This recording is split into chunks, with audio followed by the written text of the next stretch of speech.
Should be live now? Right. There we go. Another late start. I meant to start a couple minutes earlier, but I was trying to fix something again. Alright. Okay, let's go. Let logged in. I already, AFK farmed the PvP event thingy from before. Off stream to get all the rewards. It was like, what, 3,200 mirror that you needed to get in? So, like, you can get all, like, the relevant rewards or something? By, like, purely AFK, which is what I did. Because I was getting, like, actually PvP. Hey, Unit Bear. Welcome, welcome. Wait, is it playing through the right device? Oh, it's not. What the hell, Windows? Okay, there we go. And hi, Simon, and again, welcome to you as well. Alright. Let's get this stuff started. I was gonna do my dailies and stuff first. I really can't wait to, like, move into my new system, though. Still gonna take a while, though, for the case to arrive, because Newegg takes, like, 10,000 years to ship. Which is annoying. Hi, Sky Angel. How you doing? Alright. If only they didn't take, like, 10,000 years to ship, I could have probably had the thing, like, finished by now. Right, it's like, I get most of the stuff from Canada Computers, but, like, the last two things, freaking Newegg. And Newegg takes, like, 10,000 years. I don't know why. They have, like, a freaking warehouse in my province.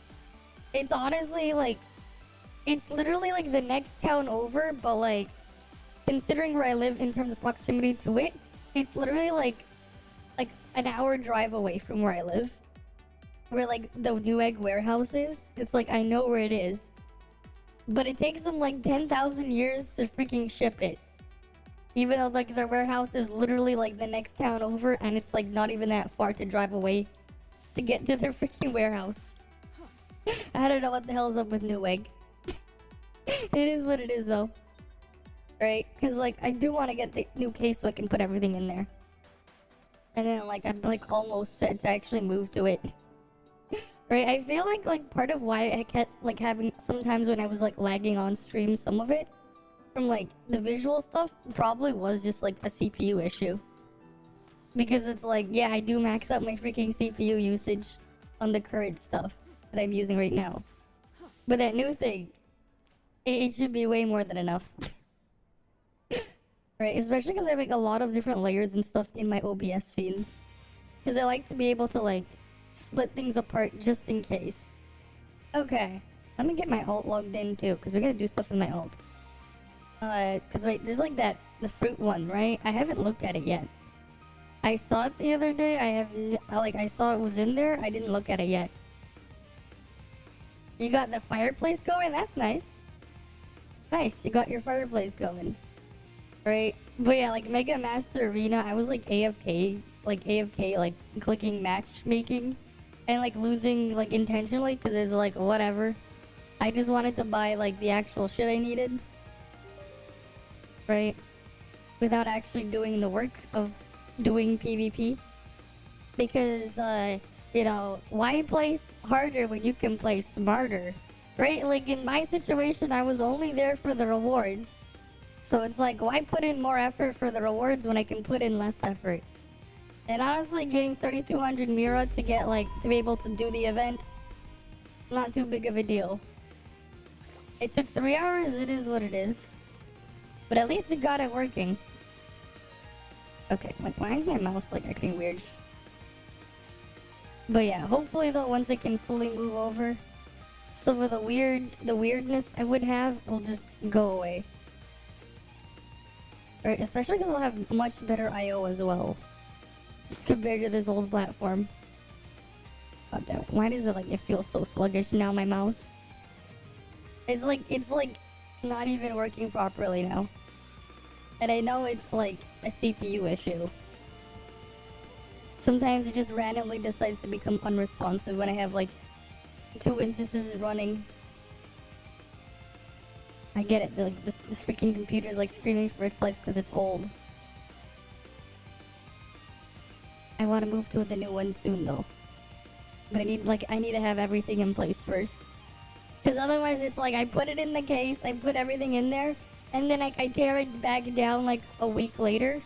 And it's gonna take me like freaking like 3 hours to do it like back and forth, and it's gonna like just to do that versus like putting everything in the new case in like half an hour.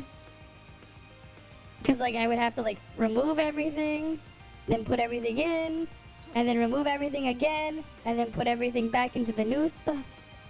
It's like, yeah, I'll just wait before I like think. But like, it is annoying how it just always makes my mouse like act weird. And I know it's a CPU thing. I know that for sure. And it's like not the most consistent thing either. Oh, it has like the wrong weapon loaded on my ult too. The hell? Target eliminated. Okay, let me just get my... I should just... Okay, yeah. I don't know why. It's just like being super slow now. Okay, I'm just gonna kick off my freaking ult. It's like, this is just like unplayable. I don't know what the hell are you doing, Windows? I should have did the daily join up off stream. Okay. Yeah, as soon as like I freaking close the other account, it's like everything is fine again. I really need to freaking replace this thing. Okay. Let's do my daily bounties, and the other stuff here is gonna just be done quick. Cursed armor, terra bears, whatever, hatchlings. Right. Hi, Icarnius. Welcome. Welcome, welcome. Right. But it's gonna be really nice once I actually move into it. I just need to wait for the freaking case and stuff. And the other SSD. Although the other SSD is probably gonna take longer. Because for some reason they're shipping it from California. Which is like... very, very far away from where I live. Right? Like the distance between California and Alaska versus where I live in California. Alaska is much closer. Like, even like to where California is. Because it's like, it's still at least on the west coast there. I'm like freaking east. And it's like, you know. Okay. I don't know what the hell Newegg does. Newegg is just being Pepega. Okay, let's do the join up. Find match. Cool, and then I'll have to do it again with my ult. Afterwards. Alright, it's like I need to start point farming now. Honestly, like I'm stuck in a spot where it's like I can't even really work on the non-yin video. Because like, they just made like a thing where they're like, oh, they're gonna update and make changes again. But like, they weren't very specific on what the hell they're gonna freaking do to non-yin.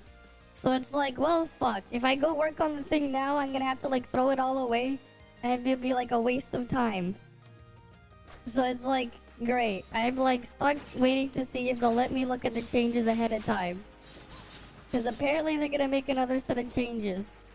Honestly, I would have just fixed the freaking Zeke interaction and called it a day. Because that's like the only actual problem. Only at 60 degrees? Oh, nice. I don't know how I think mine is thing. Because I don't know freaking Pepega units. I only know Celsius. I don't know Fahrenheit stuff. So what was funny though is like, I was like doing like another freaking torture test on the machine. Right, I was like, okay, I'll do a freaking Prime 95 torture test with like my underclock and whatever. And I was like, you know, usually what happens when your freaking thing is running really hot, if you go and touch, because I have it like connected onto an air cooler, right? If I touch the actual heat sink, right, on the cooler, I could like feel, I should be able to like feel heat coming off of it, right? But it's like, this is like funny. So like I look at the temperatures, oh, okay, the temperatures look fine, it's running pretty cool for what it is. Right, it's like, okay, maybe the heat sink's like really absorbing it because like I underclocked it and everything, right? And so I go in and I touch the air cooler and it's like It still feels like it's room temperature. Which is funny. I don't have like a proper thermal camera to actually check it though. But it's like I don't even feel freaking heat coming off of it. Well, like maybe a little bit from the fan exhaust, like under like prime 95 after like half an hour. But like it's just funny. Because it's like stressing it to like the most extreme and it's like barely getting hot. Which like definitely had me really surprised.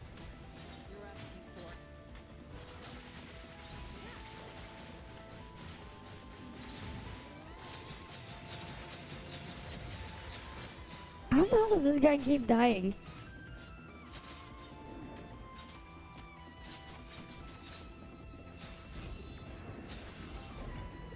Oh, I got my support points, attorney points or whatever. Mm-hmm.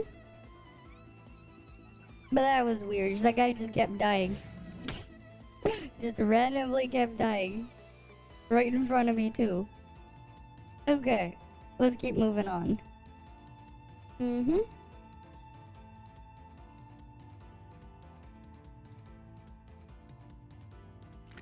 Alright, we'll just wait for this shit to load.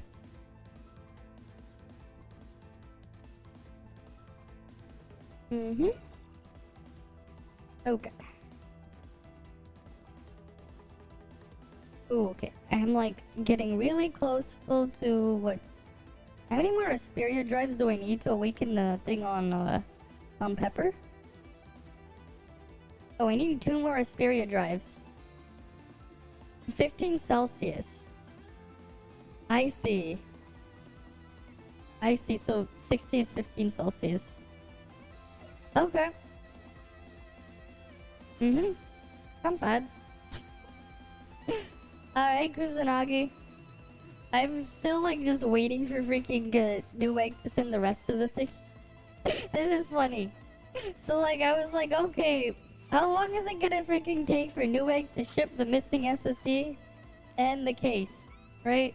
So it's like, okay, the case is they're gonna ship it from their warehouse in the next town over, which is like a 1-hour drive away from where I live. Okay, but it's like they still haven't freaking sent it out yet. It's I don't know why the hell they're taking like their sweet ass time, but it's like it's just the freaking truck just got to take it from the warehouse that's literally like an hour away from me, and then deliver it or whatever. Like they haven't even started processing that. And then for some reason they want to ship their freaking SSD, the other SSD from California. Like what? What the hell, Newegg? And that's normally why I don't buy stuff from Newegg, but they had like better pricing on the stuff that I was like getting. So it's like, okay, because the thing was cheaper there, and quite a decent amount cheaper. I guess I'll get it from Newegg, right? Because otherwise I would rather just go buy from like, you know, like, I'd even consider Best Buy over Newegg. But like Best Buy Canada prices is still always Pepega. Like, if they actually had shit priced decently. Which is like never the case. I remember one time, this was like a long time ago, this was like more than 10 years ago. I wanted to get this SSD, right? There's this Kingston SSD. I wanted to get it to improve some stuff, like, so I was like with my mom and like, we were like at a Best Buy, right? It was like, yeah, I wanted to buy this SSD, right? So like, I could get it for like this much at like this other store, right? But the other store I wanted to go to, which was NCIX at the time, they were out of stock, right? So like I was buying, I think it was like, this was like the first SSD I bought, right? So I wanted to buy this 120 gig Kingston SSD. And at the time, NCIX was having a sale for like, I think it was like $50 or something for this Kingston SSD, right? So this was a SATA drive. This was more than 10 years ago. And Best Buy, like they actually had the drive in stock, right? But like Best Buy was selling it for like almost triple the price, right? They wanted me to freaking pay $150. It was like a big mess trying to freaking get them to haggle the shit down. and like get them to price match it, because like they had like, oh, we can price match your shit, right? Because like the freaking guy didn't want to do it. Is like he didn't want to freaking go and price match this thing, right? And it was like he thought the thing was something like it's at the freaking store, like this freaking thing exists. Like because apparently I guess like the normies at who work at Best Buys, they don't know like the actual like real tech shit. Like there's a freaking Canada Computers. They're not near to the Best Buy though. And then the NCIX. The NCIX was actually like not across the street, but like, well, kind of across the street, but a bit further down from the actual school I went to at that time. Right? So like sometimes I used to like go there like, you know, after school on the way home to like see if stuff was there, whatever, right? To check stuff out, because there was an NCIX there, right? But like, oh, they had this deal on an SSD. I wanted to buy it to use as a boot drive, right? But like, freaking Best Buy didn't wanna sell it to me for like that much. It took them a while to eventually give it for them to get the manager over and do the price match shit. Because it's like, I guess they were making something off commissions at that time as well, per sale or something. Because like going from like $150 down to $50, right? Right, like that's like before taxes, whatever percentage they were making from commissions, I guess. Like that guy just really did not want to do it, even though it was their policy. It was funny, right? Because like if you think about it, right, it's like, you know, if you could get it for like $50, why would you pay $150? Right? And like a lot of the time as well, for certain components and stuff, like I've got into Best Buys still like not too long ago because I was doing something for someone else. I look at the pricing there, it's still awful for Best Buy Canada to buy a lot of these components and stuff. Like they're still upcharging. It's not as bad as it used to be, but it's still not great, their pricing for certain things. Especially if you're buying cables. Like especially for cables, like they're gonna be like, yeah, so like the freaking dollar store HDMI cable like you can just buy from like Dollarama for like $2. They're gonna be like, yeah, so this same Pega cable, we're gonna ask you like $20 or something. And like that's still what they would ask for like today. It's like ridiculous. Sometimes it's like similar-ish quality cable, right? It's just, you know, just have copper or whatever contacts, aluminum or whatever they put in the cable, the wiring. It's a digital signal, so it's not like you need like anything crazy. The cable either works or it does not work. That's all, because the thing is digital. It's not like audio equipment where like, yeah, sure, there is actually a difference to an extent of buying like, you know, like a cheap-ass copper cable versus like a gold-plated cable. Depending on what you're sending through it for like a microphone, the gold-plated cable is probably going to be better just because it's an analog signal and how the stuff will go through it depending on the length, right?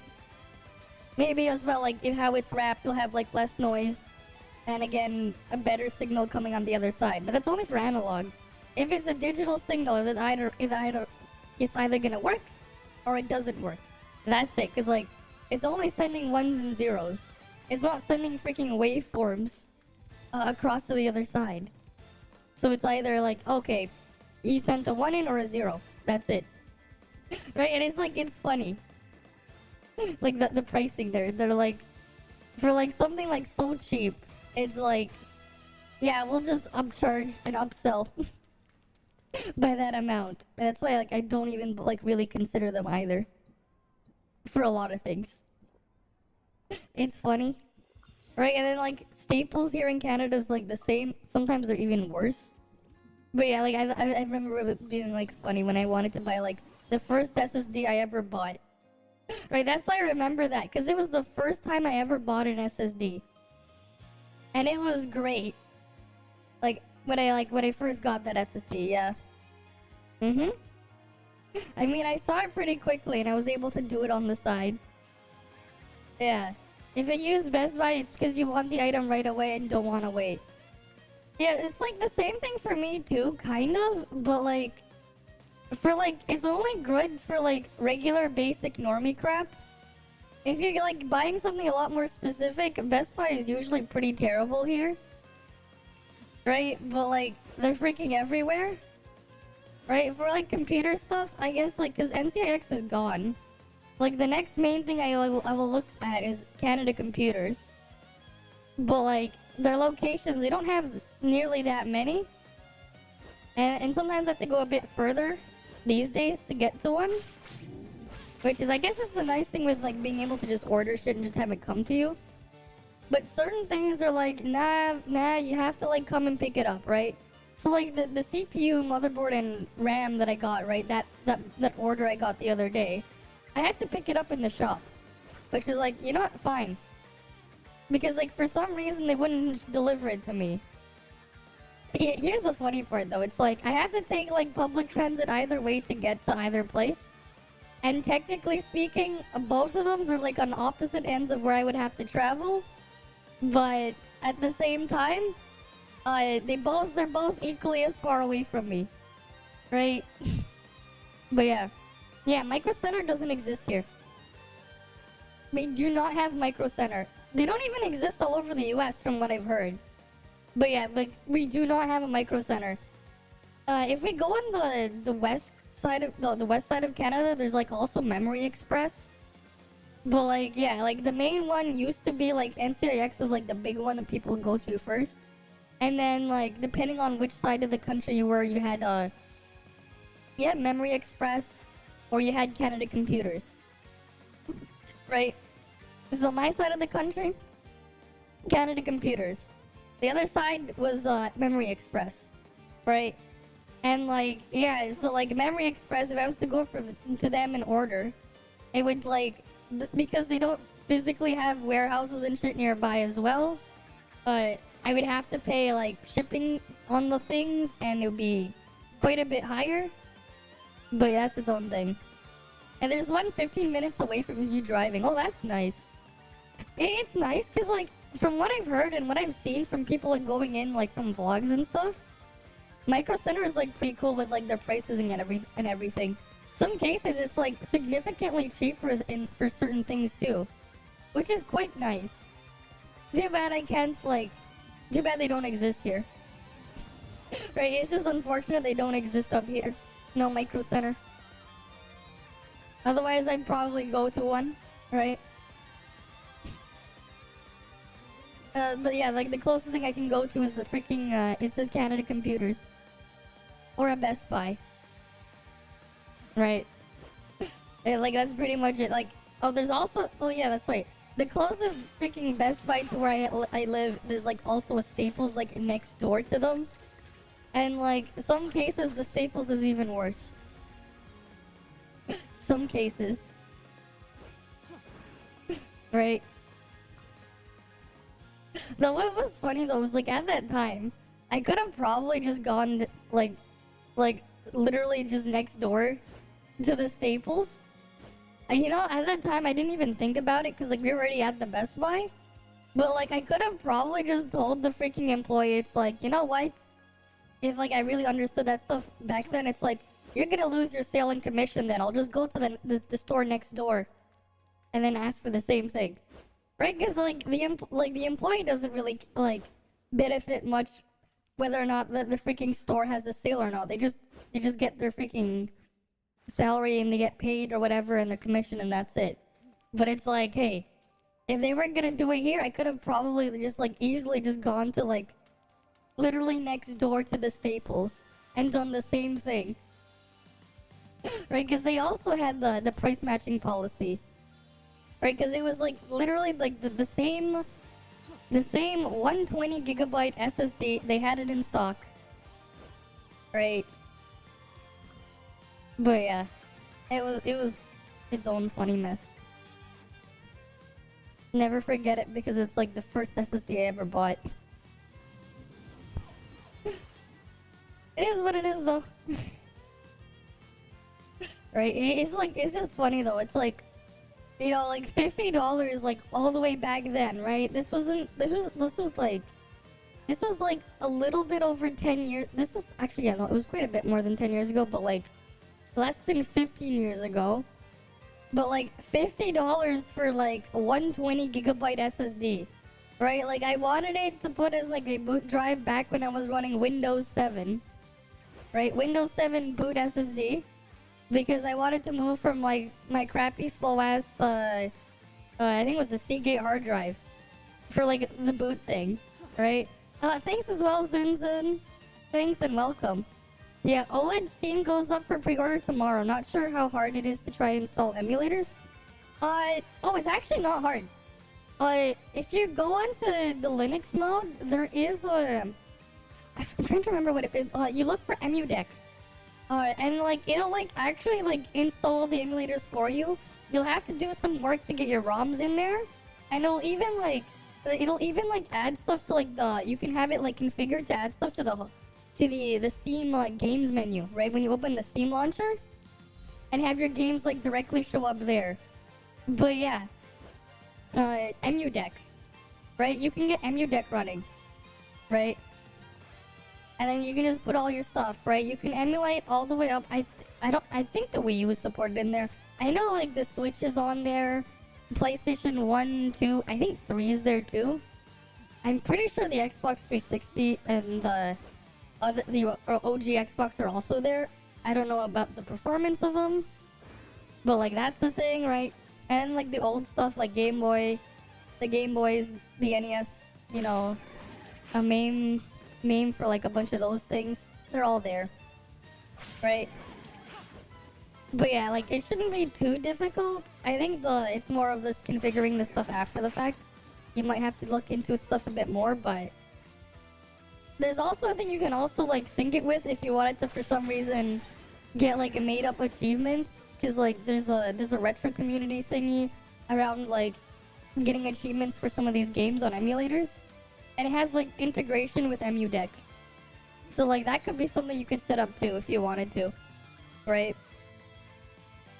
But yeah, like that's another thing you could do with it.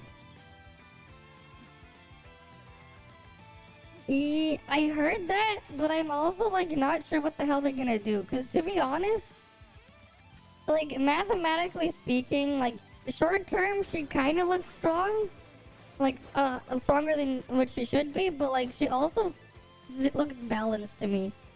If we're talking about like a long term, like considering what's going on, she honestly looked balanced to me. It was just the weird interaction with Zeke that was causing issues. So who knows where that's gonna go, right? Because like, honestly, if they think freaking Nonyan as a support is too strong, then what the fuck are they doing with Zeke? Right? Because Zeke is just as strong as a buffer, right? If you're physical or flame, Zeke is just as powerful, right? In some situations, because of Grievous, even stronger if you consider Grievous, because, yeah. Although, like, yeah, like, if you're flame and you're getting Grievous from him. But, like, yeah. I do think, though, like, they're kind of just overreacting a little bit. At least that's how I see it. Whether or not, like, it'll play out that way, we'll have to see. But honestly, I just hope they just fix the weird Zeke bug and that's it. And call it a day, but we'll have to wait and see. But the problem is, because of all of this, now I can't even work on the video ahead of time, because if they make like such drastic changes, all the shit will go out the window. So now I'm just like stuck waiting, and then when I finally get more information, if I get it ahead of time, I'll have to like scramble to put everything together, which is really annoying. So now it's just like, great, I'm at a loss of what I'm gonna do. Right? Because it's like, well, there's no point in me working on it now if they go make changes, and if their changes are drastic enough that I'll have to throw everything out the window anyways. Yeah, you're talking about the test server though. Yeah, so she has CN normal attack multipliers, but like they're honestly fine. Her trait was what made it a bit strong, but like that, I'm fine with that getting adjusted. Honestly, the people complaining about those CN multipliers, they don't know shit. They didn't bother looking at the freaking multipliers. and considering animation times, they're honestly fine. Right? Is it a bit above average currently? Kinda. But like, what's coming out next? Right? Next unit for physical? That's literally just what? You know, that's Yam Meow. Main DPS on field shit. Okay, so they're gonna cook her to do more main DPS on field than the current stuff. Okay? Right? And then same thing, what? Vault has Brevi next as well. What is she again? Oh, on field main DPS and benediction slot, but so you drop Fiona. Wow. Okay. Right, like, they're gonna bring her back up to that level too. It's going to be fine. People are just going crazy. And then, yeah, you had, like, in this situation, Gate was just freaking out. Because he probably doesn't know the freaking damage per animation time. It's fine. It's, like, completely fine. People are just freaking out. Because it looks high. Oh boy, you saw that last hit that had, like, that really big number. But, like, you're never actually gonna go use that really big number on that last hit. Because it takes too long, so you stop it earlier. Right? Like, that's the thing there. Right? And if, like, they get rid of that, it's like, you know, there's still some disadvantages too. Because, like, yeah, unless you're playing Frost, non-yin, right? You don't have any self-healing unless you use lifesteal anyways on your Titan piece. Right? So you lose access to that. In terms of Flame's case, you won't be able to use Yan Meow. Because, yeah, right? It's like, you know, slightly, like, cause like the actual kit base numbers is just slightly above average on the current hold attack shit. Slightly above. That's it, if we're talking about like the domain 9 stuff. And we ignore FASA, because FASA doesn't have on-field shit for anything. Right? I think that like people were just overreacting there. But that's what happens when they can't be bothered to like do math and like actually look at it. Right? It's like what? The only other person that's actually looking at freaking animation times is Maggie. And even then everything's like a complete mess for us. Right? Like she's like the only other person I can like think of that's actually considering that. Okay, let me get the attack out and then how long does it take? Right? Because she goes out there and she collects frame data. Right, and that's what she does. She takes those things, she gets the numbers, and she puts them into her sheet. Right? But I honestly think it's going to be fine. It'll look high, like, in the short term, but it's gonna balance itself out really quickly. They just gotta fix the Zeke thing, and it's all good. But will they do that, though? I have no idea. But I feel like, though, Gate saw it and he just overreacted. Like, it really felt like an overreaction. It really did. It is what it is. Oh, I accidentally aggroed this guy. But like, that's just what it is. Alright, let me go check the market. Alright, let's go check what's going on in the market. And then I have to go tame some beasts. I guess I'll tame some beasts while I go, get, like, hunt dolphins or stuff. Mm-hmm.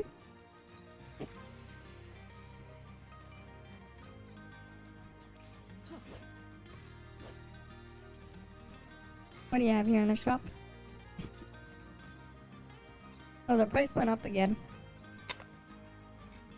Oh, damn it, it was like... I should have checked it yesterday. It was actually reasonable yesterday. For the Silcoons. But yeah, like it really did feel like people were overreacting.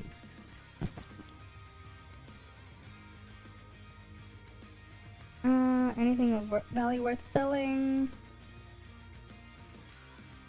No, I just hoard.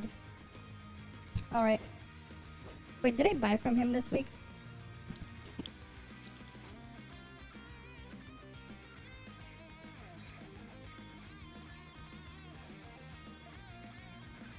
Have I played any big games on my Steam Deck? Like, it depends on the game. Like, so... Like, stuff like Nier Automata works decently nicely. Oh shit, I should have bought this yesterday. Forgot. Thing. Screw it. I'll just buy it today. Forget it. Just so I don't forget about later.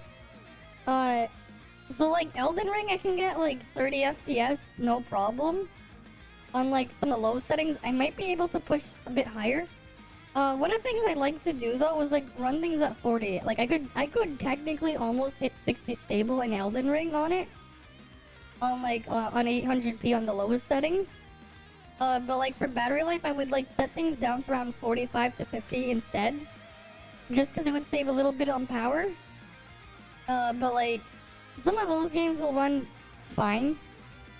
Right? You'll have to turn down a couple settings here and there. But like, if you want a point of comparison though, games will run on the Steam Deck way better than they will on a PS4. Right? You will have to turn down some settings here and there, but like, for the most part, everything should be fine. For certain games though, you might have to put in more work to get it running nicely. If you're going to be playing under Linux, right? You might have to do some extra tweaking. One of the things as well is like, if you're gonna install a game that's not from Steam and not an emulator, open the Software Center in desktop mode and install the Heroic Games Launcher. From there, you can manually install stuff and add things through it, through the Heroic Games Launcher. And you can play around with Proton settings.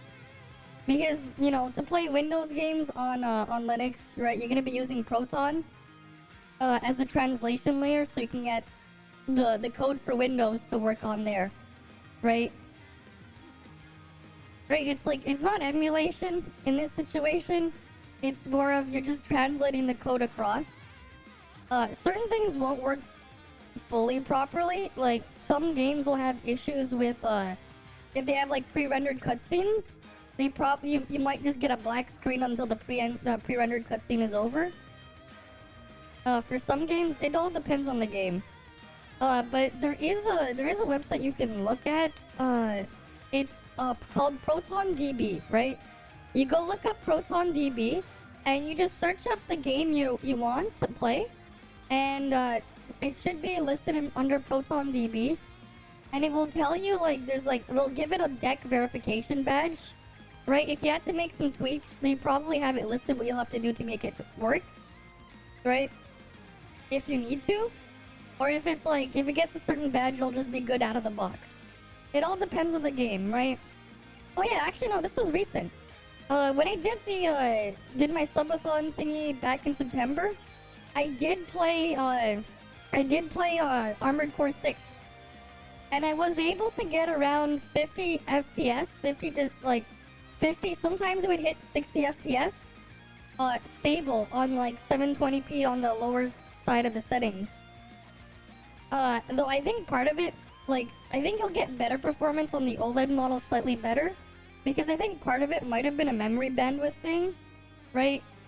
And you're going to have faster RAM on the OLED version anyways. So like, it should be fine for most games. But yeah, like, you can just check ProtonDB. You just search whatever game you want to play. That said, if you do want to install Windows, something to keep in mind is if you do consider like looking up a guide and doing a dual boot or partition, you do not need to activate Windows, because Microsoft's policy for Windows right now is they have a special policy where for Windows you do not need to activate it with you don't need a license key to activate it. If your screen size, your default screen size, is smaller, I think, than like 8 inches or so. The whole reason why is for like it's their way of like going cutting down on like these OEMs with selling CD keys for like nothing. They're like, yeah, so if you have a small screen size as your default display, Windows is activated for free, right? Windows will be activated for free. This works for Windows 10 and Windows 11. So like, you can install Windows 11 on it, and you won't have to get you don't have to go search for a CD key, right? If you can play 720p 60 FPS, yeah. Most games that do work should be able to achieve that, I think. Although some of the more recent games can be a bit of a mess, right? Like, it is funny. like how scuffed and how scuffed some of the more recent games can be. Doesn't even matter the platform. They'll like use lazy shit instead of like actually optimizing stuff like to the extreme like it was done back then. Because like if you've ever seen like videos of people breaking down some of these older retro titles, like a good example is if you ever played Sonic the Hedgehog 2, right on the Sega Genesis or Mega Drive, whatever it is, wherever you're from. The actual scene that itself that is rendered in Sonic 2 in the half pipe special stages, you can't actually render that on a Sega Genesis.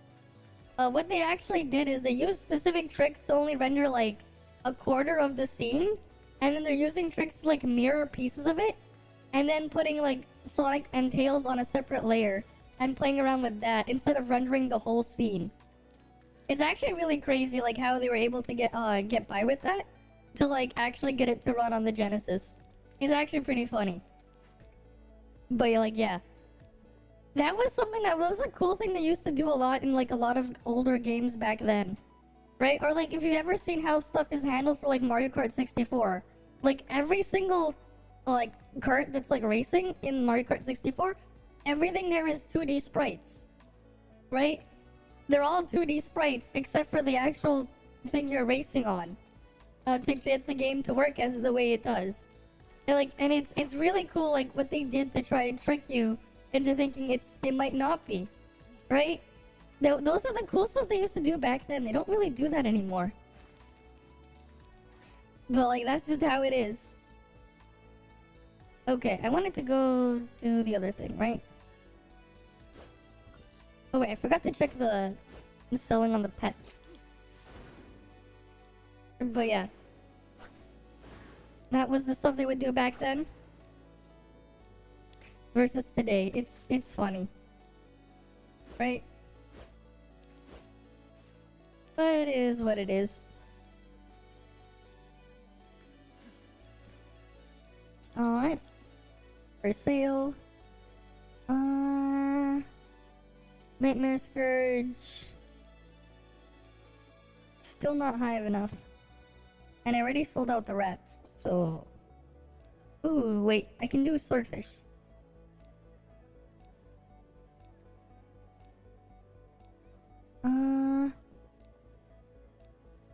Okay, I can sell that. Okay. But yeah. At least we got these tools and stuff out there. I mean, I guess that's one of the benefits of the more mainstream one, right? Compared to like all the other like gaming PC handheld things that you can buy, because there's like a larger community around it. It's kind of like how like Raspberry Pi is versus like all these other single board computers that you could buy to work on various different products and the products projects. You'll find a lot more documentation and stuff around like the Raspberry Pi than like any of the other alternatives, because like it's just a lot more well known and there's like a lot more people with them like working with them, right? It is what it is. Yes.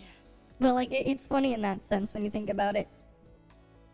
Oh, I need to not like stop forgetting about the freaking crew event. I've been like slacking with it.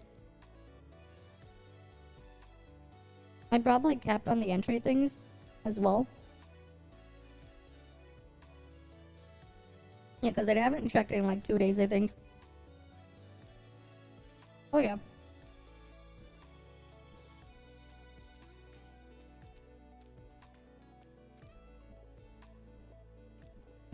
Okay. That one's dead.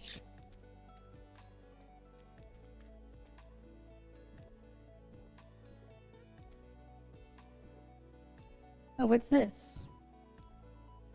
That one's cleared. Yeah, those ones are undefeated. How the hell do I go and defeat the other ones then?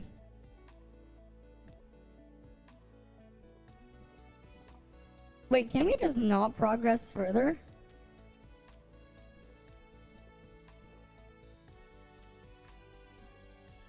How the hell am I gonna go to those sides? Where the fuck do I go then? How the hell would I get over there? To the other bosses? It's like, wait. There's a foggy singularity. Oh, wait, are they just around here then? So that one's dead. Are there just multiple I have to defeat? I guess so. I'll go fight this guy then. I'm just like trying to figure out how am I supposed to do this.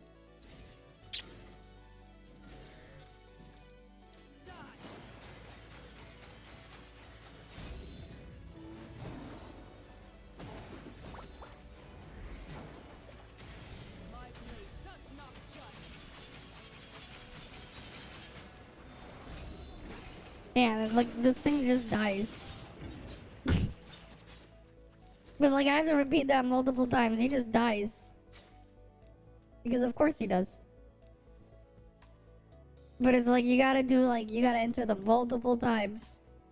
So you can defeat them. So you can go fight the area boss.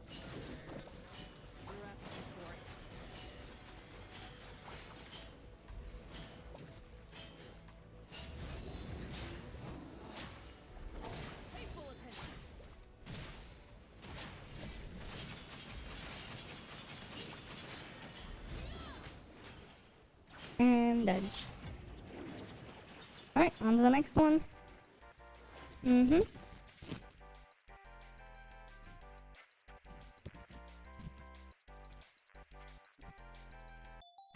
Okay.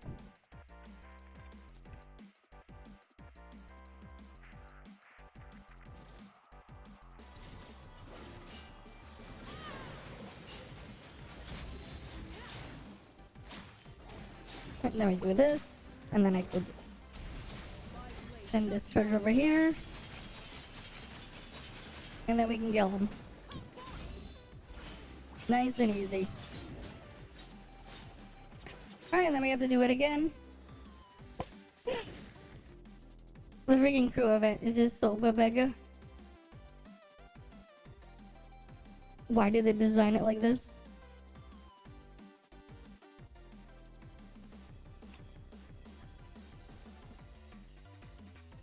Makes like no sense. Alright.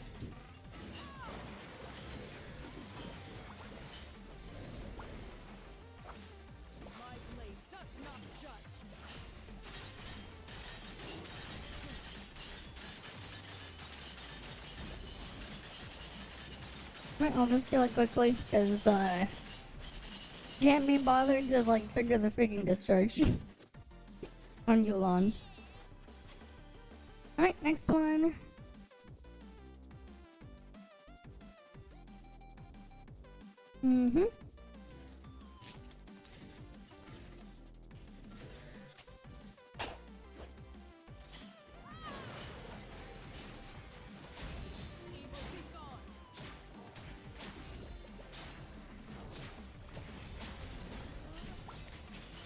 Alright. Let's kill him.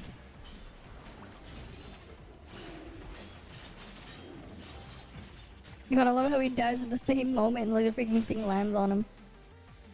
The attacker just comes jumping down and lands on him, and it's dead.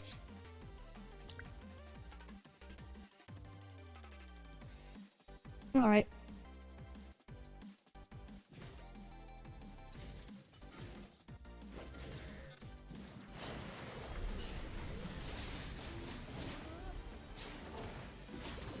Alright, I'll go discharge here.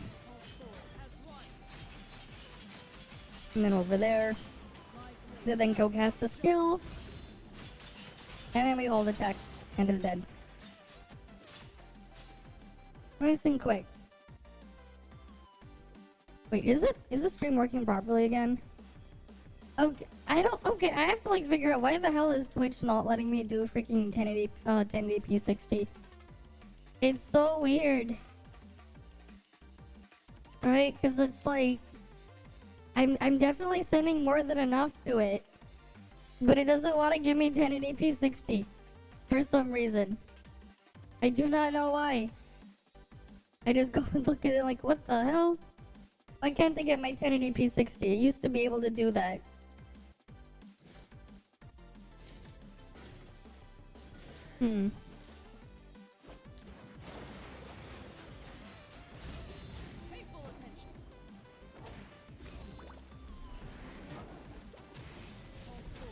I have to look into that. It's like, it's just strange. Unless it's just Restream being Pepega. Which, you know, that's also the case. Sometimes, not sometimes, like a lot of the time Restream is kind of Pepega. So I wouldn't even be surprised.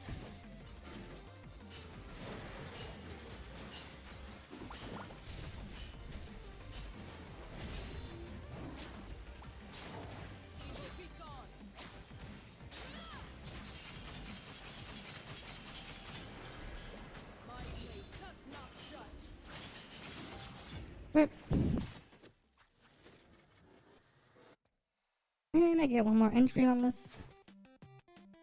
It's like not even enough to like half kill it. That is funny.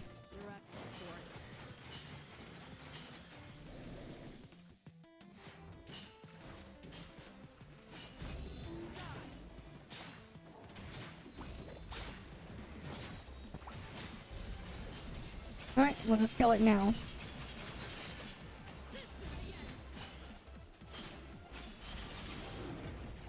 Right, it's nice and dead. Very dead. How much more health does it have comparative? Yeah, okay, so that was the one we were supposed to kill. So where's the other one then?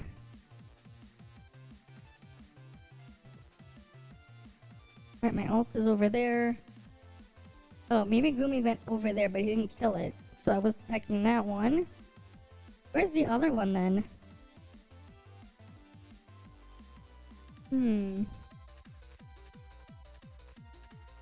Oh, that's the fucking node there, and then there's one over here. Okay, cool. Let's close this one out. Right. I slowly work towards clearing all of it.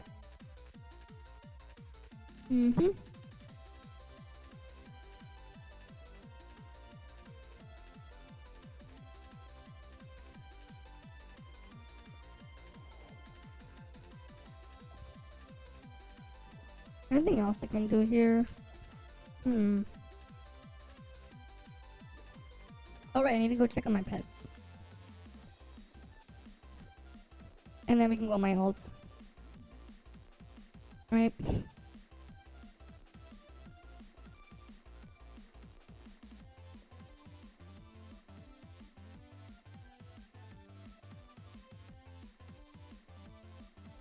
Alright, let's load on in.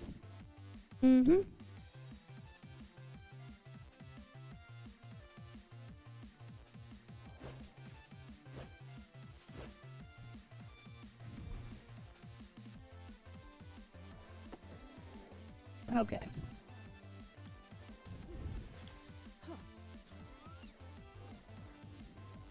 Let me feed you. Oh shit, I forgot to cook more stuff for them.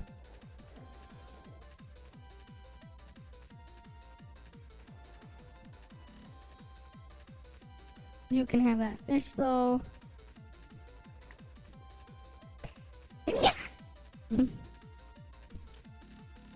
You can have the steak. Don't know why the turtle likes the steak, but it can have it.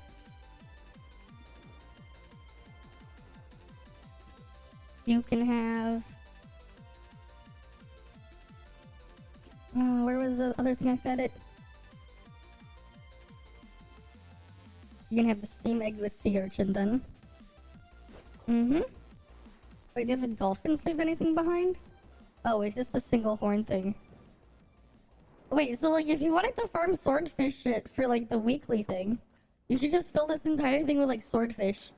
And they would just constantly drop their horns then. Okay. Cool. I guess I should put stuff in here again.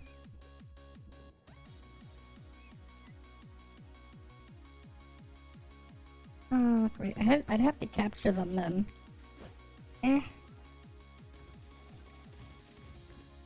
Let's go feed you this. I guess I could like start feeding the gold dolphins just so I can have them like prepped up ahead of time. and like not like have them exit the beast pen. I guess that like would be kind of big brain. Cause then I can like take my chances on getting a mount after the fact.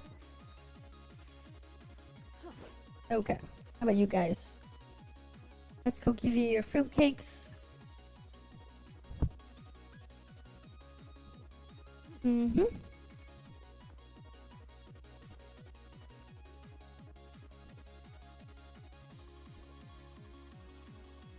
Alright. None of them can exit the beast pen yet. That's fine. Mm-hmm.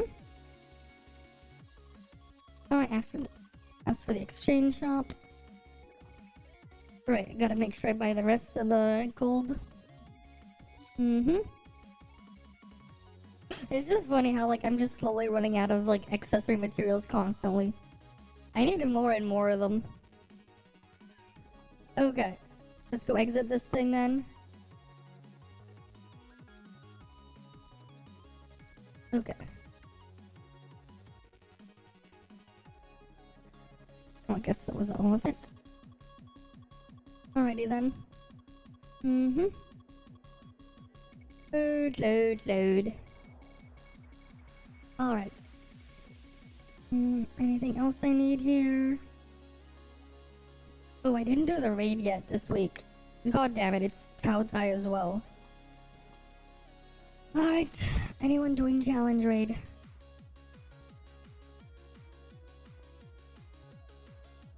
Target eliminated.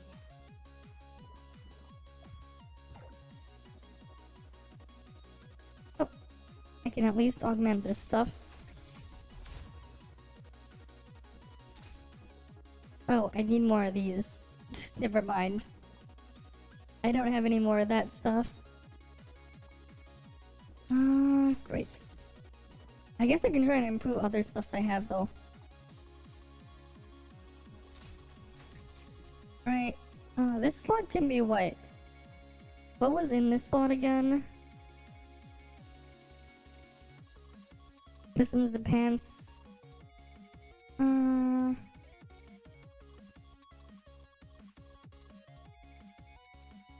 Oh, we don't. It's only normal attack damage boost then that we want here.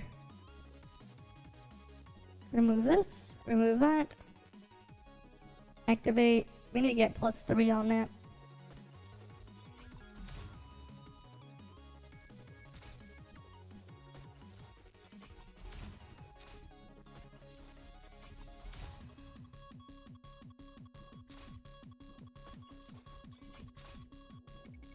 Let's do this again.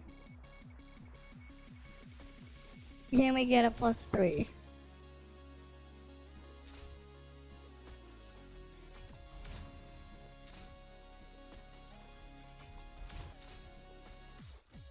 Why does it keep giving me damage reduction? That is so bega and so useless. I don't need damage reduction 3, I need normal attack 3. Why do you think I'm rolling game?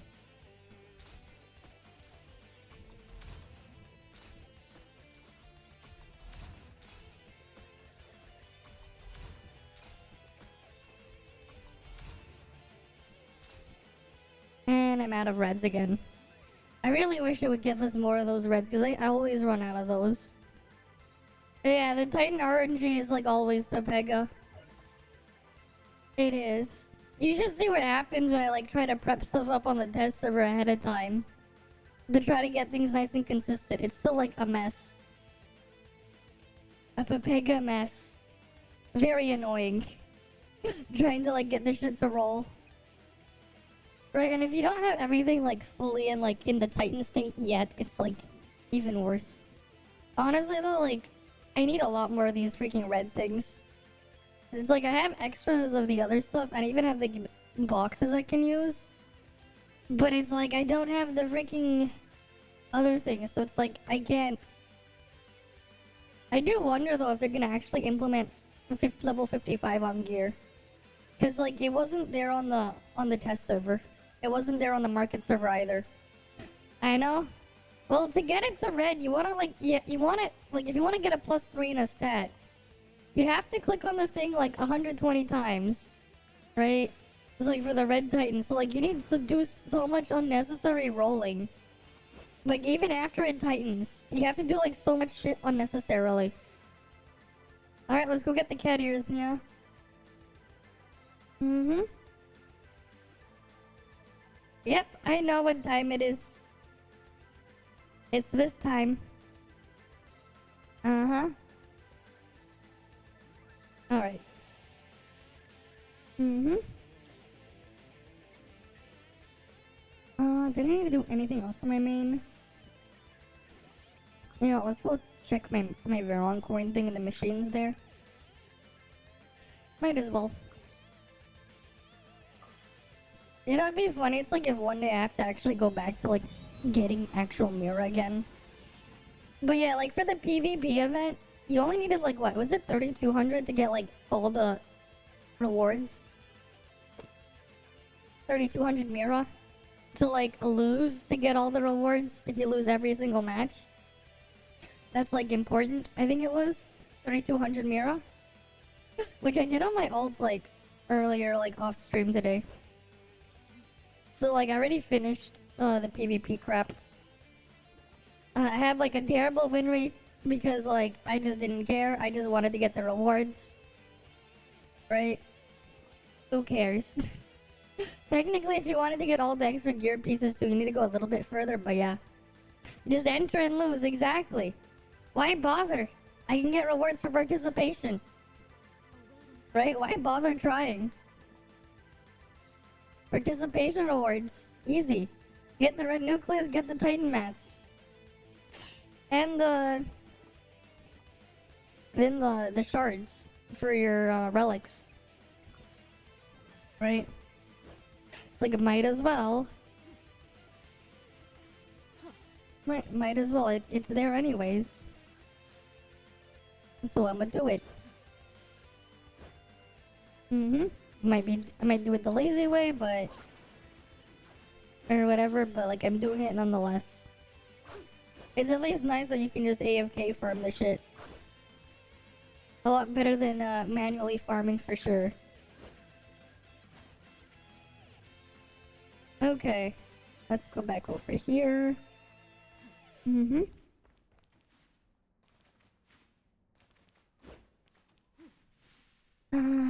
Let's see the machine. Oh, that's garbage. Garbage. And more garbage. How many pulls left do I have in this garbage machine? 10, 15, 18, 20, 23, 24, 28, 33. I have 33 more pulls left in this machine. Right, I have like 33 more pulls left. So I need 33 times 50 mira. I need 1650 mira. Divide that by how much do I get a day? I get 80 plus 50, I think. So 12 days. Well, I guess a little bit less because I'll get 300, an extra 150 thing, right? It's about like 10 days, I guess, if we include the weekly thing. Yeah, just like the past ones when you're forced to do it. Imagine doing the shit you're forced to do. The only time we had to really do that were like freaking what Halloween, the Halloween one, the first part of that one. That one was just Pepega and fucked. And it's like after you're done with that mission, there's like another one with more. Funny how they don't put the red stuff in here. The red stuff would be really nice, but they don't put the reds in here. They give us this, but they don't put the freaking reds. Why? Why no reds? And I need all of these freaking advancement module 2s. You didn't do it? Fair enough. It was like actually super Pepega to do the event too. Right? Everyone did not like it. Imagine liking that event. That shit was terrible. Yes. Okay. Anything else I was gonna do here on my main? I know after the reset, we're gonna have the other thing. Or I know after reset, we're gonna have the join up thingy. Oh, we're gonna do the challenge raid. Okay. Wait. Is it how bad is this one versus like the event challenge raid? Like how bad is it by comparison? Because OG Taotai was a pain. They just need to do better events. Honestly though, you know, having AFKable events are kind of nice. Because like you just get the rewards without much effort. Like I'd prefer, to be honest, I prefer being able to just AFK this shit as well to get the rewards compared to some of the other stuff I've seen in other places. Like I very much would prefer it because it's like, well, now I don't have to waste too much time if I'm just gonna AFK it. I can just put it on in the background and get my free shit, right? I just put it on the background. I'll do some other stuff at the same time, right? And then I don't have to worry about actually doing stuff. I just need to like tap on the menu a couple times every few minutes. I'm cool with that, like, to be honest. Compared to some of the more annoying shit. I would definitely prefer that over any event I've, like, experienced in freaking Genshin. Because, like, every single one of them... Yeah, either it was, like, the earlier ones from, like, the beginning of it were, like, abysmal and that you needed your resin and crap. If you remember that one. But on the other side... Well... You're stuck with the garbage dialogue and other shit to, like, stall you in between. So it's like, if I had to take my pick between them, I definitely would just rather have AFK events. Definitely much prefer the AFK shit. Like, as like sad as that sounds. The guild raid event is so laggy on PlayStation, some reason it's messed. Oh. Well, I did not know about that, but damn. Alright, let's go look for thing underwater. Oh, let's go to the resource dealer. I should buy my stuff from the weekly resource dealer too.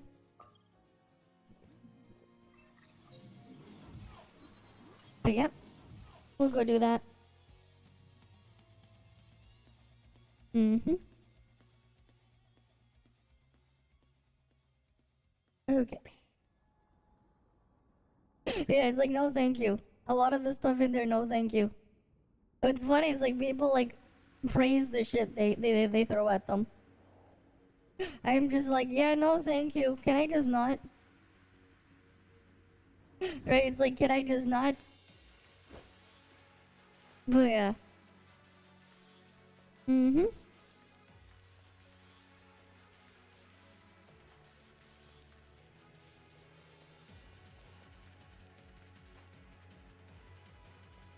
Yeah, no more unskippable crap. Exactly. And sometimes I just like...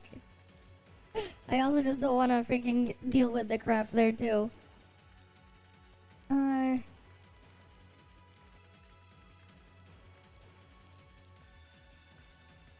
Skill not just DPS? Oh yeah. Wait, how much resistance does it have? Because like, if you can like just cheese it that way. Compared to the original. Because I feel like if you can like cheese it enough, you could probably like get it like cheesed down enough.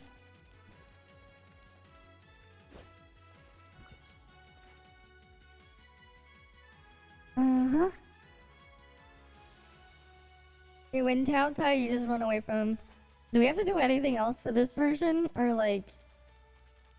Because I know it's not the same as like the event one, right? The event one was like a really constrained.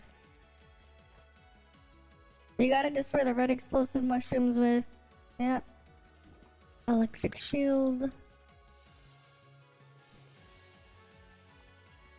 Oh wait, no. Wrong one. Wrong vendor. Mm-hmm.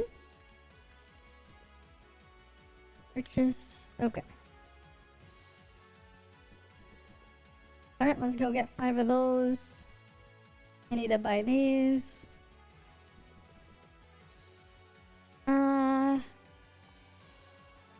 Okay.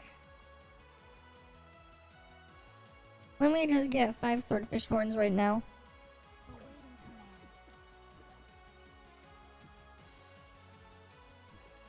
I have to make sure I do all this stuff for the mentorship later on in the week. Okay, mentorship store. Where's the box? Oh, I'm definitely taking my radar detectors though. Was it this one, right? This one has swordfish horns, right?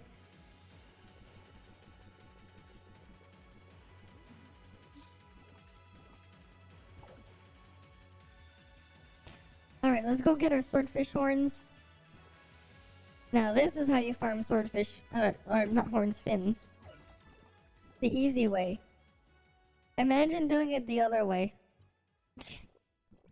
But I could do it this way. Nice and easy. Alright, how much longer is it gonna take me to like fully max out that relic? Cause I want to like fully max out that relic for like... Just because, hey, might as well get the freaking other color from it and have an even lower cooldown on it. In case I ever have to use it in the future. Might as well make it freaking spammable. Right? Because like 30-second cooldown with like, you combo with the mount, you can pretty much like almost always have like almost full uptime on it. Alright, I'll see you when you get back then. Mm-hmm.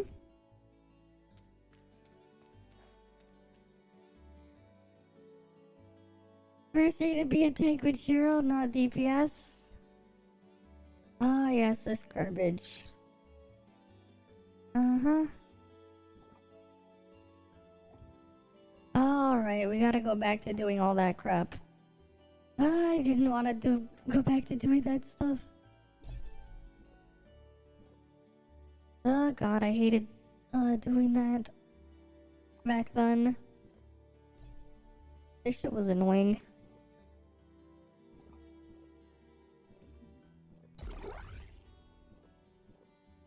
Alright, where's Shocky? There you are, Shocky. And then I need to put another frost one. Where the hell are you, Meryl?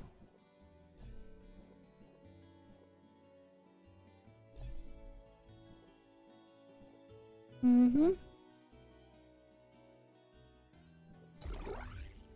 I might as well get free damage off. What else can we put here?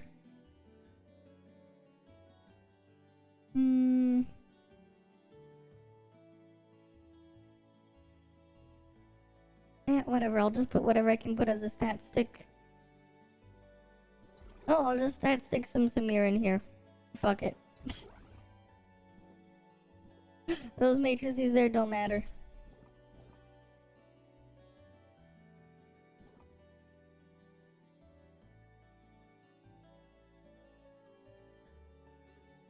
Mm-hmm. Relics. Take that one, and then I guess hologram. Done.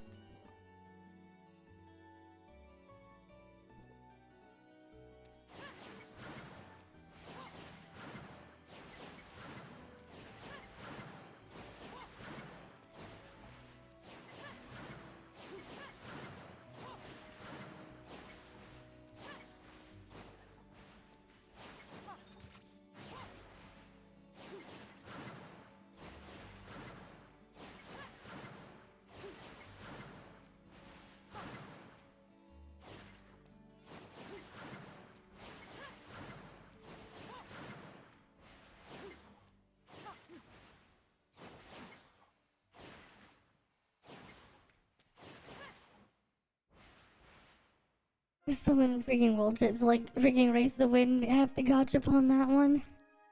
Mm-hmm.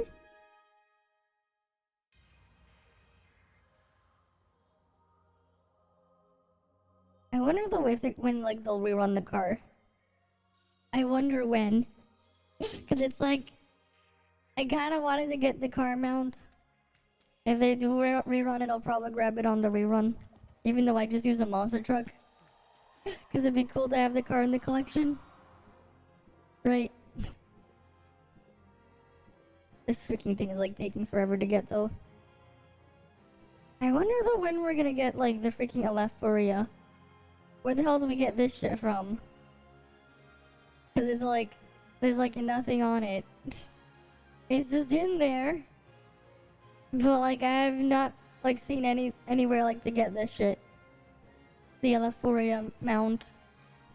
It's a cool looking mount though.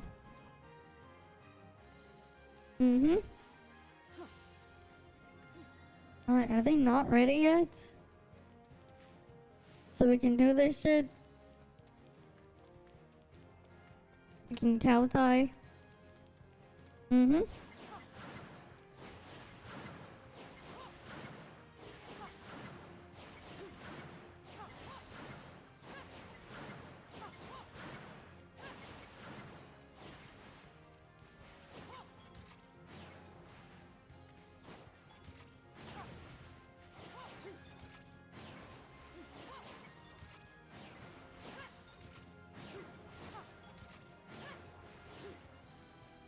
Are they not gonna freaking do the raid yet? What the hell? I wanna go get this shit done so I can move to my alt and do the other stuff that I wanted there. What the hell are these freaking guys doing? Come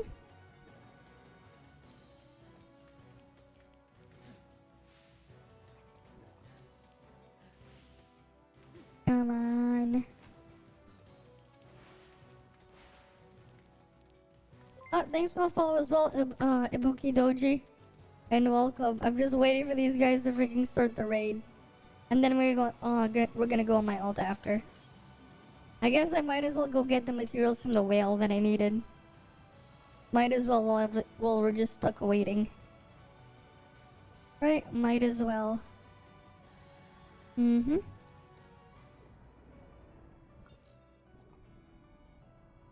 Honestly, I should have just done it on heroic.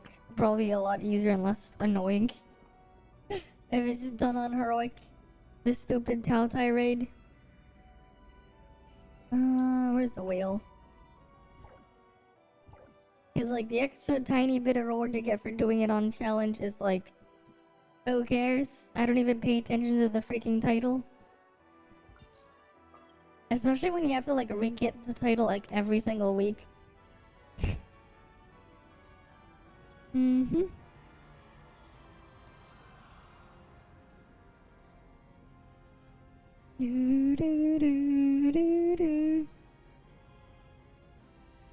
Alright, what's over here?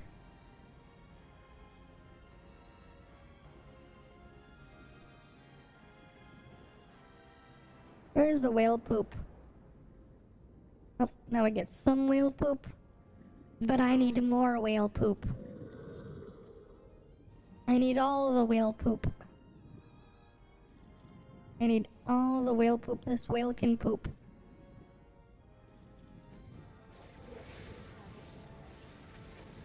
Wow, freaking Leah like aggroed it, I think. Did like Leah aggro their shit? Oh wait, no, I aggroed it because of freaking 2-piece Shocky. God damn it. Do I still have aggro? I hope not. Right, because like I forgot I equipped 2-piece Shocky. Almost forgot about that. Oh, I could put 2-piece...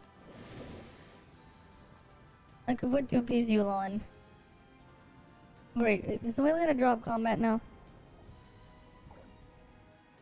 I could put in 2-piece Yulon in here. Yeah, I might as well take it further, put force at Yulon.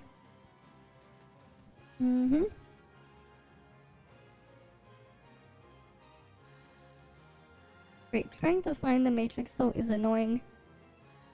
There it is. Where's the other Yulon piece? There it is. Might as well like have extra free dot damage. Right, because free damage is free damage. Right, it's like, even if I'm not gonna do the freaking damage, I might as well get extra free damage off. Even if it's like a very minor.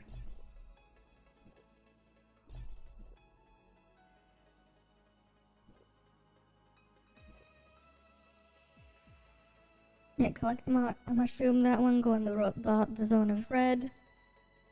Yeah, same basic ass shit that we all know. Mm-hmm. There's not really anything else you can put in the background, I guess. Yeah, there kinda isn't. Okay, whatever. Should be fine like this. Mm-hmm.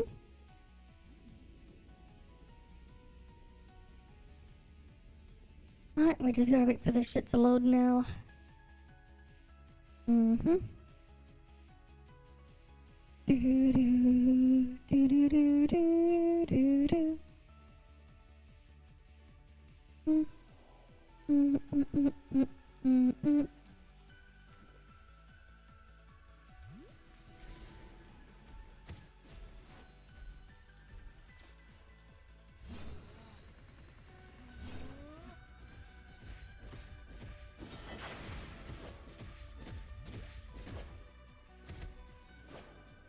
Right, we just go around looking for the thingies. Boom. Do do do do do do do do do do do do. Do do do do do. Oh, that person got the thingy. Mm-hmm.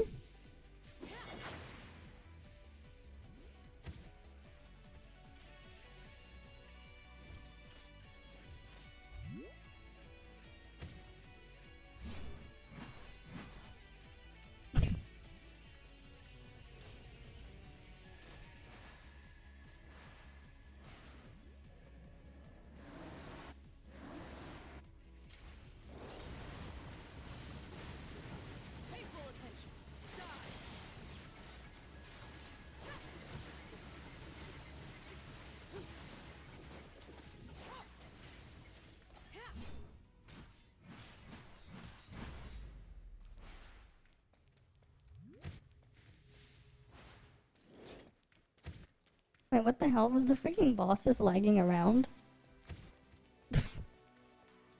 Mm-hmm. Hi, Tara. Welcome, welcome.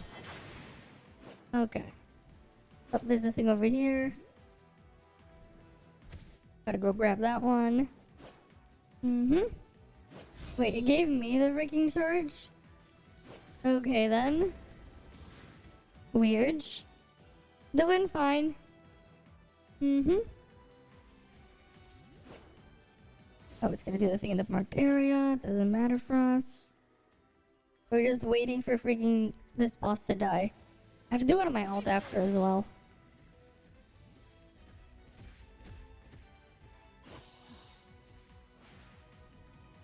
Alright.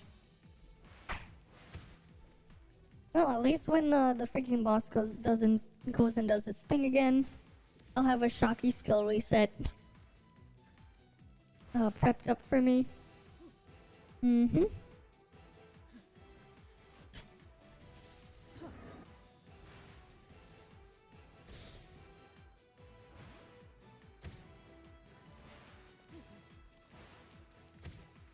I will devour all its thingy. Cool.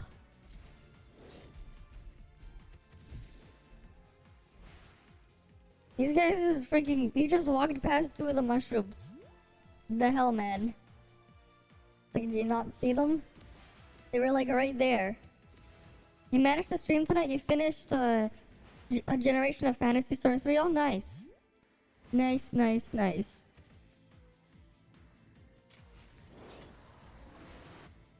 Oh, god damn it. What the fuck? I can't even like make...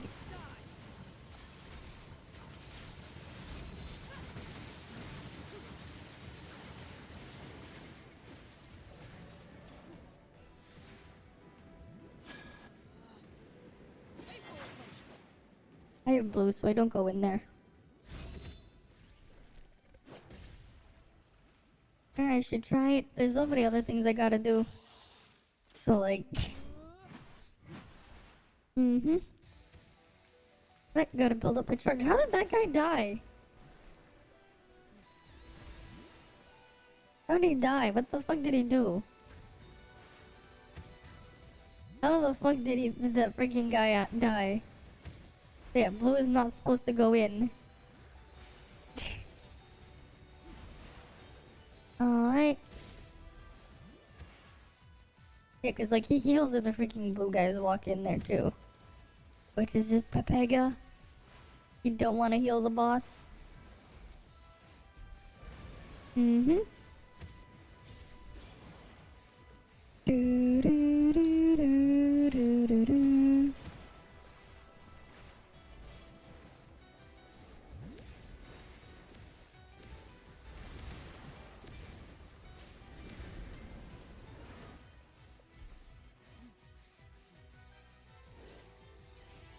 Oh, there's more over here. What the hell was the thing that just showed up on top of me? Mm-hmm.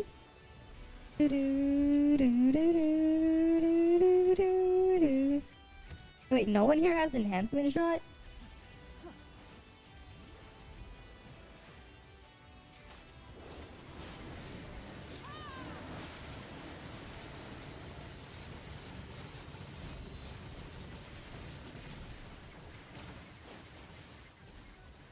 Wow, I lagged so hard I couldn't even do the freaking skill thing.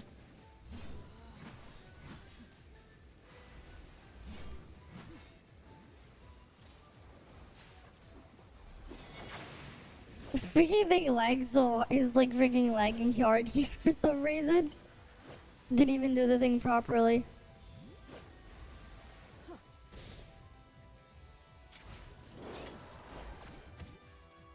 Okay.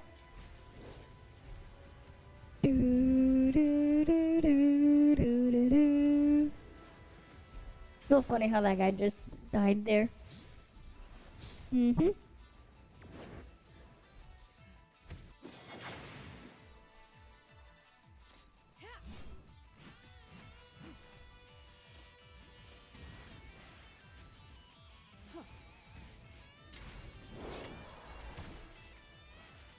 Alright, we'll grab both of those. Mushroom over here. Mm-hmm. And there's more over here. Wait, why'd they all leave? What the fuck?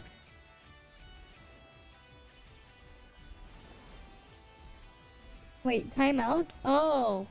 Timer. Hey, what ascension should you go for? If you can, go all the way. Like, ideally at least A5 for the shred. A6 is nice to have too, because like of how it works. They're all the main one is like A1 and then A5 and then A6.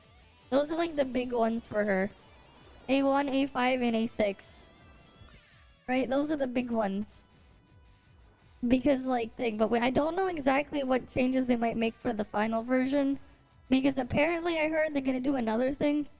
I don't know if they're gonna update my test client, which one of those they're gonna update either. All I heard was like they're gonna do something about it.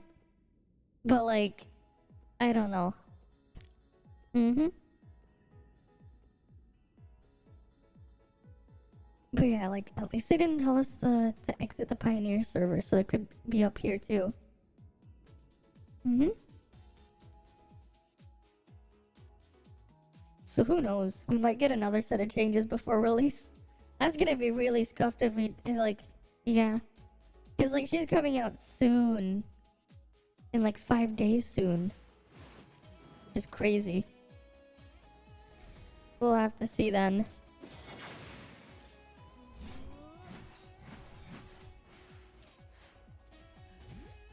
Right.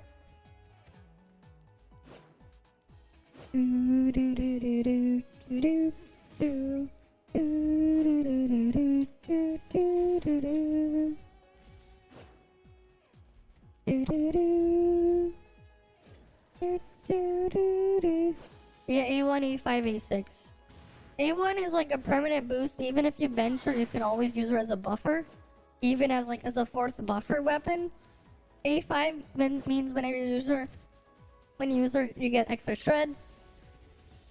And A6 is like utility there. It increases the value of the explosion by quite a bit. A3 kind of doesn't matter unless they buff the clone. We'll have to see, because the clone is kind of just weak, at least in the current version that I saw. If they buff the clone, then that changes a bit.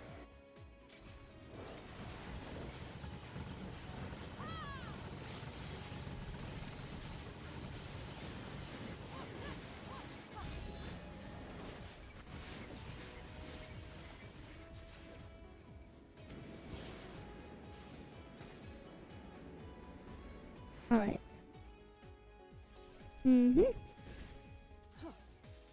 Wait, we'll have to wait and see. Hopefully though, like, they have those changes that come out sooner rather than later. I'd rather have access to them sooner than later so I can actually work on making the video. I kinda just stopped working on the video right now because it's like, well, great, if I have to wait, you know, it'll be what it'll be. But yeah. I really hope they don't scuff it. But yeah, it's gonna be like rough trying to like last minute like work on the stuff for it. We'll see. Alright.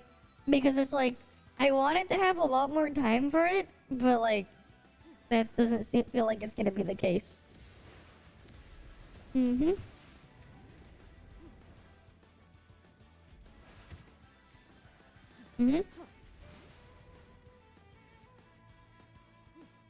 This is why... What? Cool Peps? What's that? Okay, but sure. We'll see what happens though when it comes out. Right? Honestly, I really don't think she needs nerfs. I think she just needs her bug interaction with Zeke fixed. Because there is a bug, I wasn't able to consistently show it to you on stream. But that's why I was like, wait, why is the damage lower when I was doing some of this stuff? Because apparently, like, if you lag hard enough, the bug doesn't occur. But like, it was like a weird interaction with Zeke, plus the skill on the onion where it was like double dipping in an unusual way.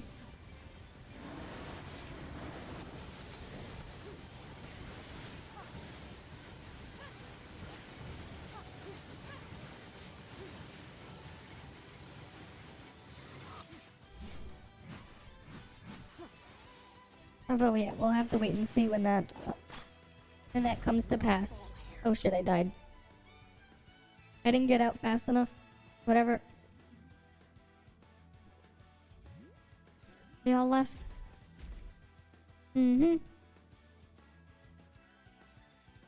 Alright. We'll have to wait and see though. Really hoping like they fix it, like they go fix it and do their shit sooner rather than later though. Really hoping so. But we'll have to wait and see.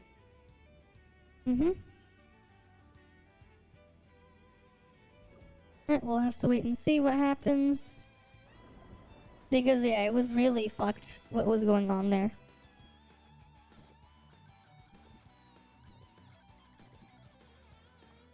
Alright, did it poop some more? I need to get whale poop. Please have some whale poop nearby. I have to be careful not to get too close to the whale either, because I'm gonna aggro it. Oh, I didn't have any whale poop there. It must have despawned.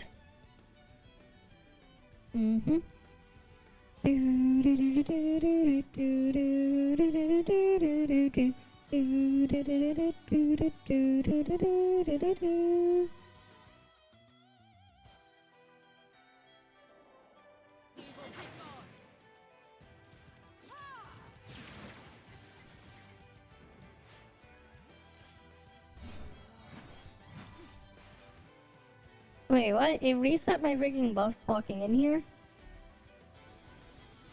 Where's my shocky stacks? The fuck? That's strange. I'm like, wait, where the fuck are my shocky stacks? Hi, Byaku. Thanks. How you doing, though? Thanks for that, though. And welcome. Honestly, though, the freaking non-onion shit's gonna be a mess. It is funny though how people were overreacting and freaking out just because she had C and normal attack multipliers. That was never the issue her on field. The issue is Zeke. The Zeke interaction. They can't do math and look at frame data. It's not hard to just add the numbers and divide it by how long it takes. It's not hard. It's fine. But for some reason, Kate saw it. It was like overreacting. Like a big time overreacting.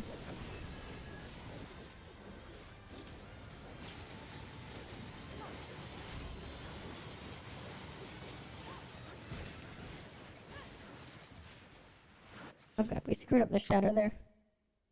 Wait, it was like freaking big time overreacting. It's like, it's not even that high, but like that's the thing, right?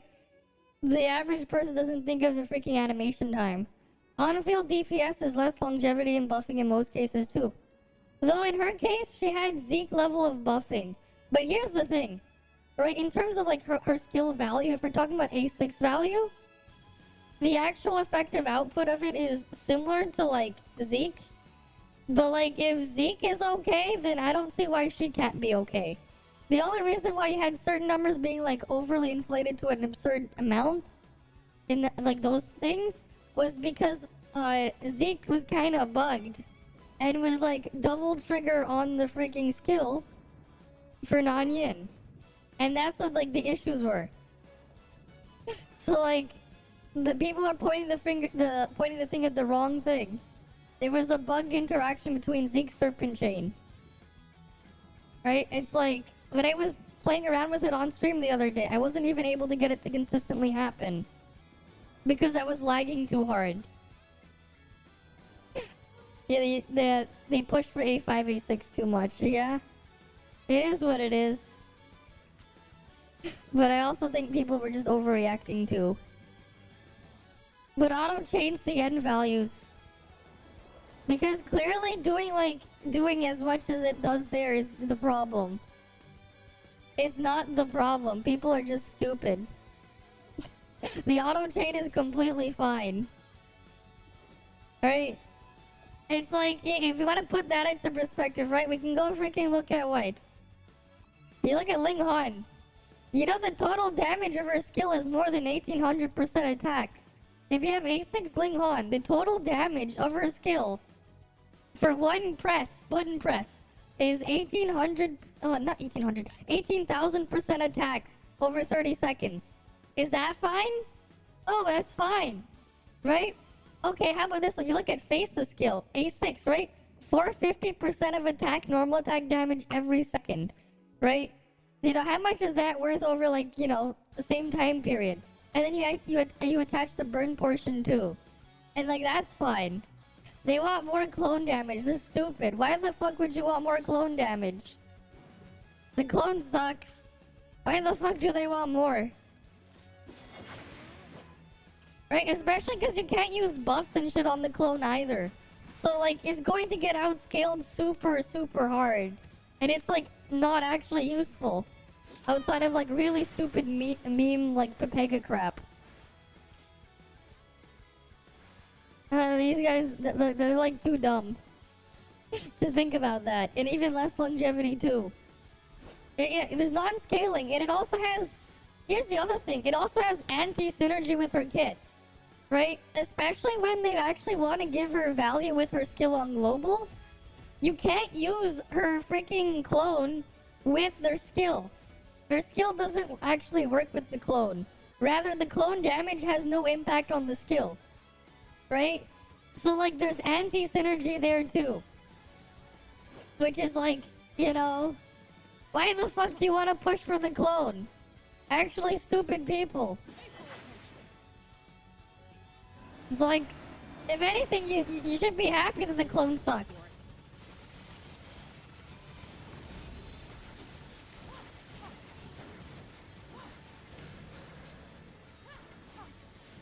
Right, they should be happy that the clone is dead. They shouldn't be mad about it. Right, people are just dumb. It's like it is okay. It's like the freaking thing works that way, it's fine.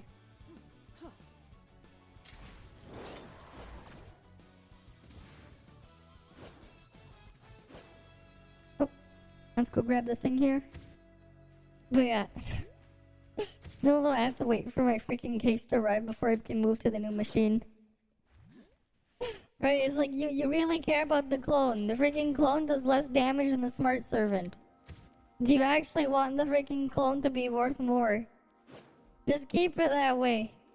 So we can ignore the clone. It's better for everyone, even for Volt. Actually, especially for Volt, it's better that the clone is useless. Because the clone's gonna kill itself anyways if you're playing Volt. Right? So like, you get like, it's freaking like actually dead weight if you put the value on the clone. Especially for Volt, which needs all the help it can get. Which is why it's like absolutely brain dead that people want the freaking clone to actually have value. Because if anything, it creates even more problems. In a different way. Keep the clone dead. The freaking macro gameplay of the clone was terrible too.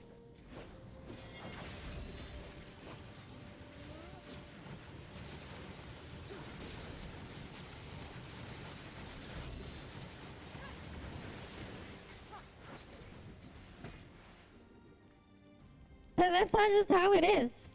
It's like that on CN too. It's like that on CN. It's like that on both global and CN. Right, it's even worse on CN. It's like, I saw the changes and I'm like, this is good. I don't get it. You know, the funny part is like they complain about shit being broken, but they didn't complain about Zeke. The freaking same complaints. Right? Like Zeke on physical side and Flame. Physical and Flame is just as bad. They didn't complain about that. Right? Like, you didn't see them complaining about that. But they're like, now they're freaking complaining on their...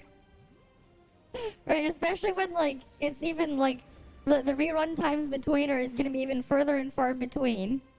And if they're trying to push people to have altered for altered sequential too, you know, having her be, like, actually garbage, not really gonna help that either.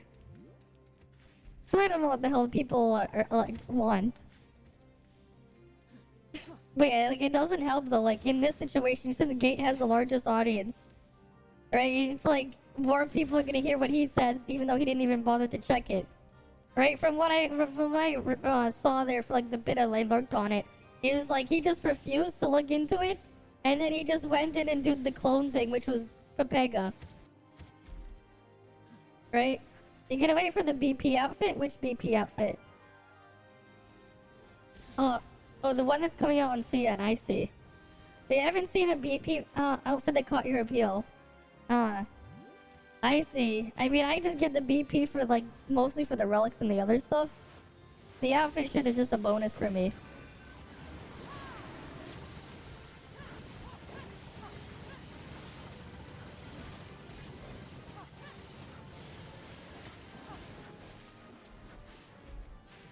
Okay.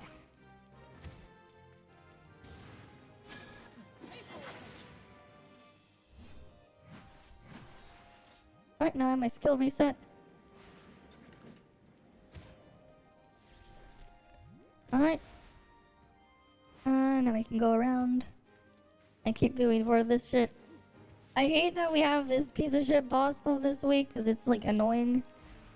You should work on getting A3 Brevi on the CN account. You still have a lot to explore. Honestly though, like, I saw a freaking CN Brevi and I'm like, well, that's a big rip to Vault because, like, actually, like, damn. Vault, like, it's not gonna help Vault when Brevi comes. Like, Vault actually just shit. Right?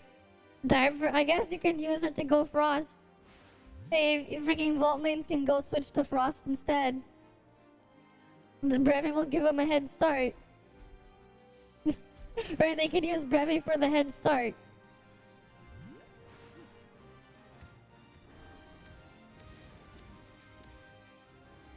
Right, Brevi will give them a nice head start. Benediction unit as freaking DPS, yeah. I mean, that's fine. As long as the freaking thing is fine, like, done right. And, like, yeah, Altered on Global's even more fucked because they freaking destroyed, like, Fiona's skill for Vortex. Right? It's like, her Vortex skill is trash on Global.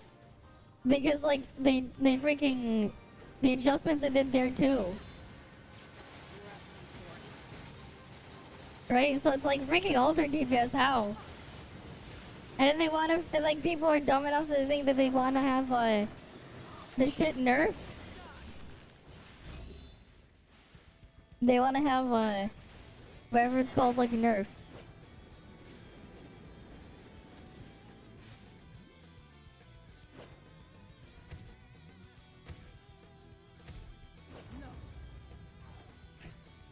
Right? People are just dumb. They want to get their freaking thing nerfed, too. Like, you nerf her on field, Altered has literally no damage. Why do they freaking want to nerf their shit? It's fine. Yeah, it needs to have double creep to be relevant. Honestly, like, if anything, it's like they gave her slightly above average on field.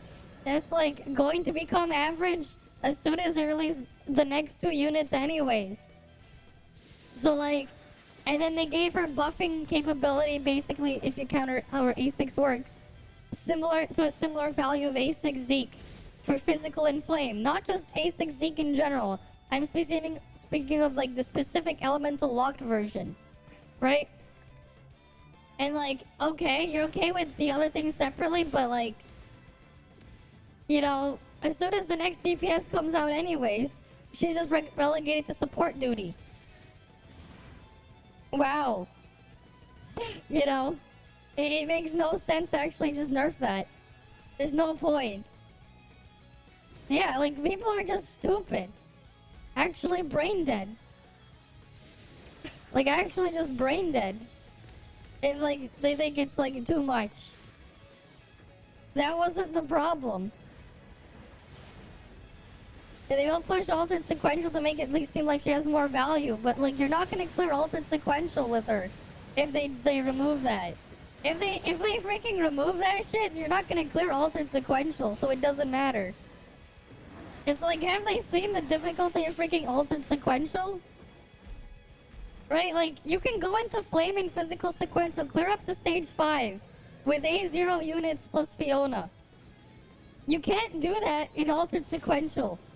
You can barely clear Altered Sequential with A6 4-piece Lyn plus A6 4-piece Fiona. Plus your filler there. You can barely clear stage 1. Right? Considering the costs, you're not gonna make it to stage 3. Let alone, like, stage 4, let alone stage 2 or 3. Actually brain dead. Right? Like people are actually brain dead. They didn't consider that part. Like, what about the actual shit you're gonna be playing with? And the stuff around it? Right? Like, he even had the situation too where FKW, right? He was like talking about, he was playing Frost. He wasn't even using Nonyan as the main DPS. Right? The fact that he isn't even using that as the main DPS is proof enough that it's like more than fine. Right? He was messing around, he was able to get like even slightly better with Yulon main DPS.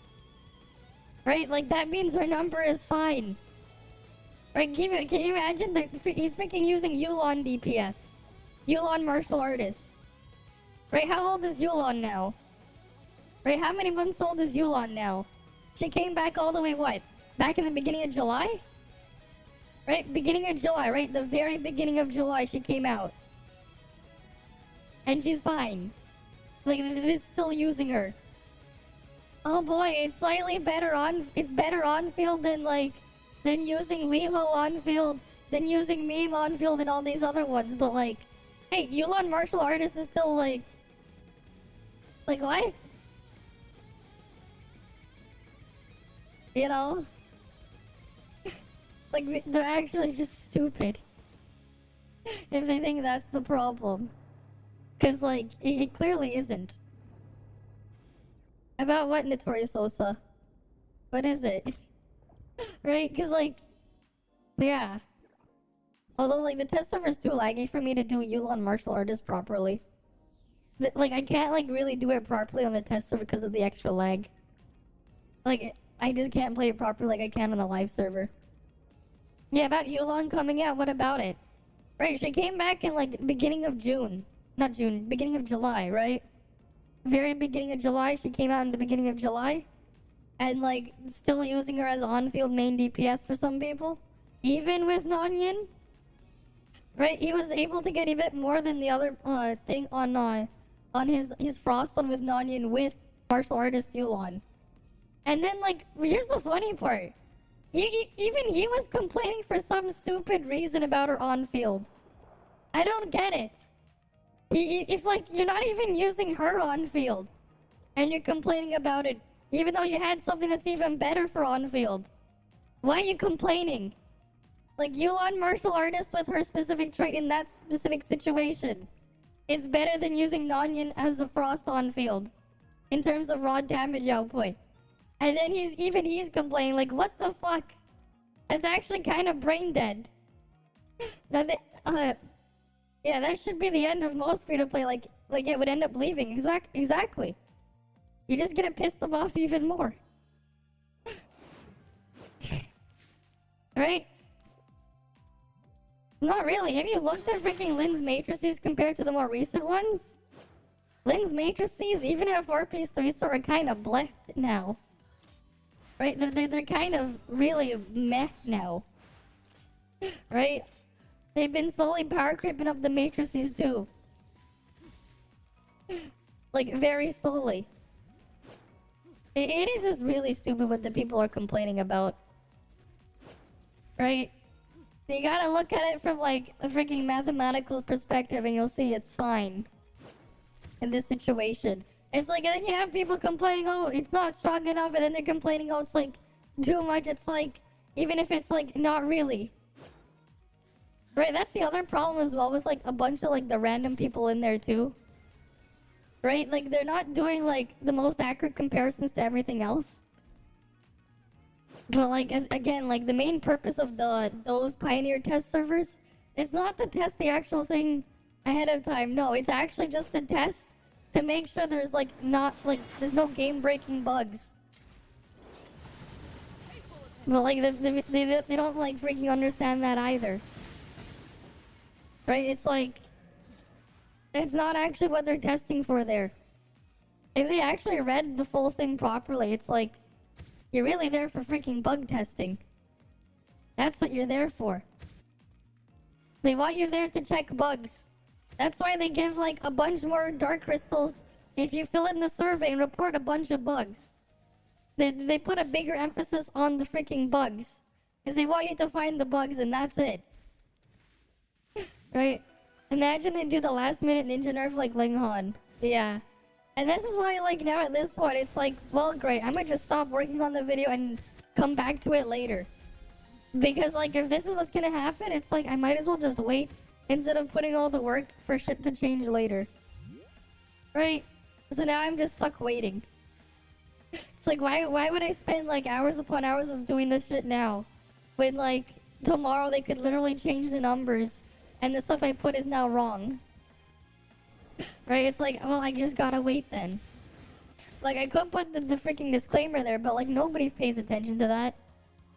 Right? The average person is too brain dead to pay attention to the freaking disclaimer.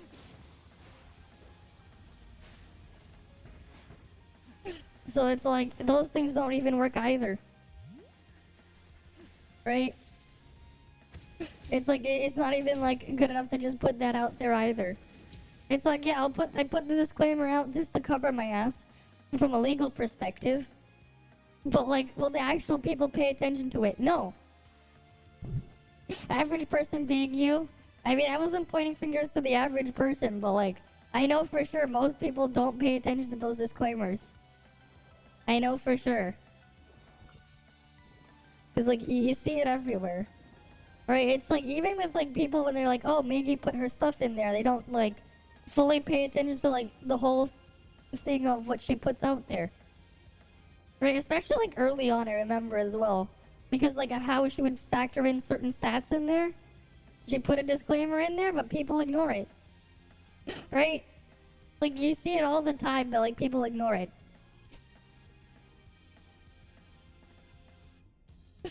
Yeah. Right?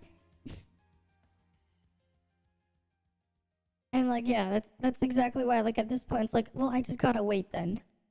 Because there's no point in doing it now if shit's gonna change beforehand. The rough part is, though, it's like, you know, 5 days from now. It's like in 5 days. So that part's gonna be really annoying, because it's like, well, it's 5 days away. I gotta get all of it done in like 5 days. And I can't start until I know the changes. So really, the effective amount of time is significantly less. Right? Okay. Mm-hmm.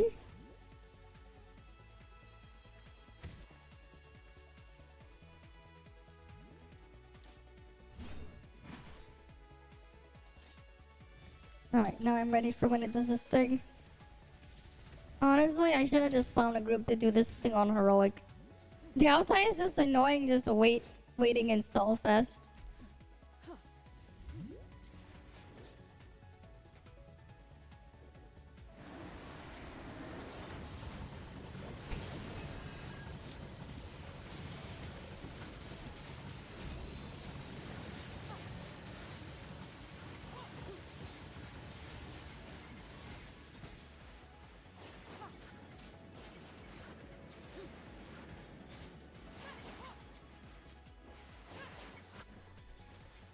There we go, my clone disappeared.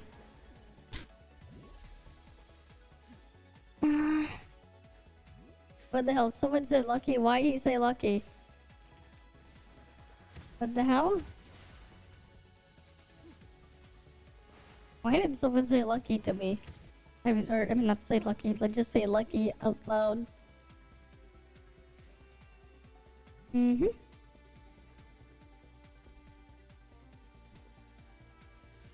It's like I use it, but like I can be late. It's scuffed.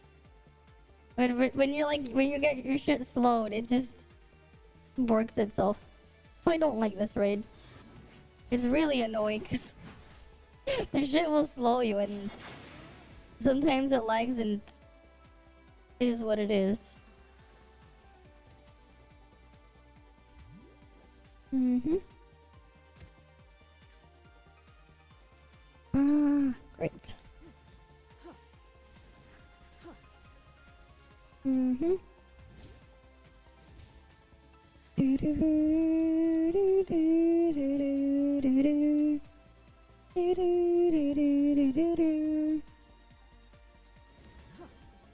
Okay, like the annoying thing though about having to use Shiro though is you have to use her dodges.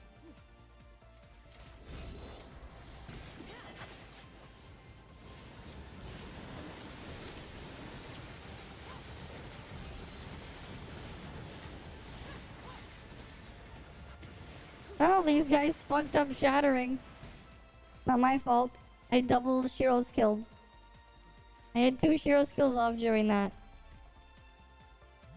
Honestly, I should have just found a group to do this thing on heroic. Because it's like, it's not worth the freaking title that's gonna get erased in like... how many more days from now? Right? It's like, the title isn't worth it. Especially if I'm not gonna freaking make use of it. Why even bother with challenge?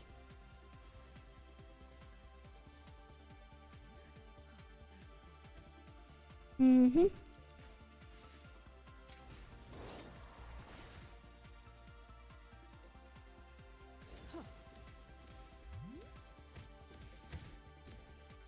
Do-do-do. Do-do-do. Do-do-do-do-do.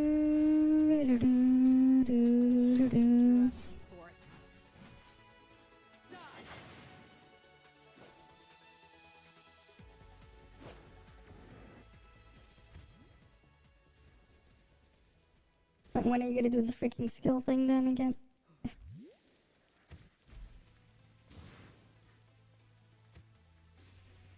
Yeah, that's like the other problem. I don't think we're gonna do this.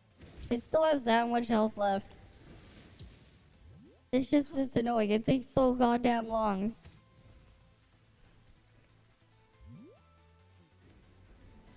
Mm-hmm. I actually do wonder though, what is the shred? Like, what is the freaking resistance value on Tao? How high is it for the raid? What the fuck? Why are you running to me?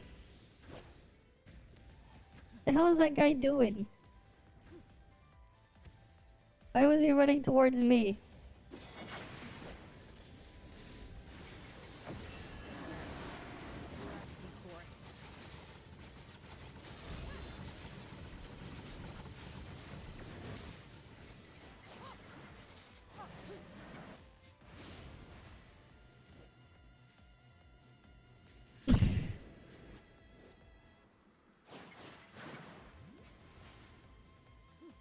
Alright. Oh, there's a thing over here.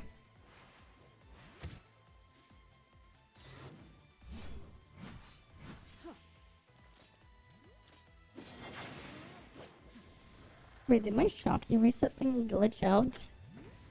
Because it's like, why did I still have the other thing up? Whatever. Mm-hmm. Right, like, I don't think this is enough time. I don't think that's enough time to freaking kill Tao. Because the freaking guys failed one shatter. It's like, why even do the heroic version? Not the challenge version.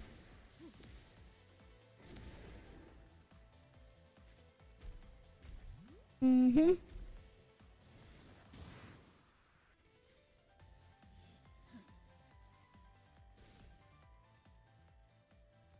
Okay. Right, grab that one. Mm-hmm. It's gonna do the thing soon, isn't it? Probably after the link stuff. I can feel it. I can just feel it. It's gonna do the shield, right? Shield?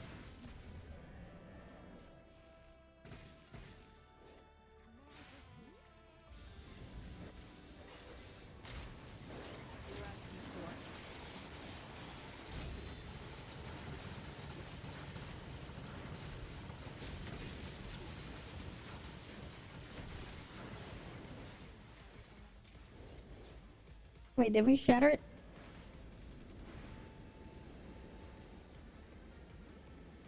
Well, I want to get that mushroom, but like, it's like big yikes. Okay, I guess maybe we'll have just barely enough time.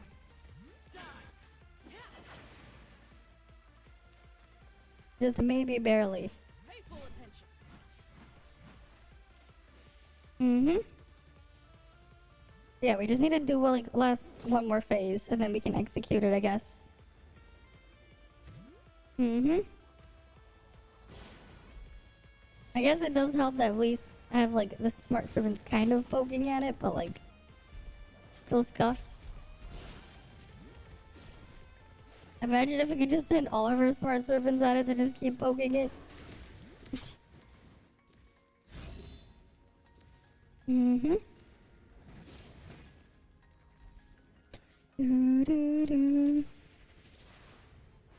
Do do do do. Do do do do. Come on, do your shield thing again.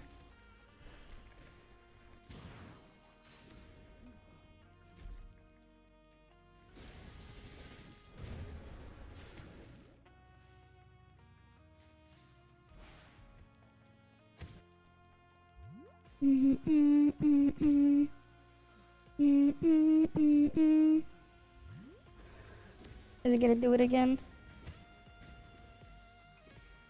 Come on. Shield time, right?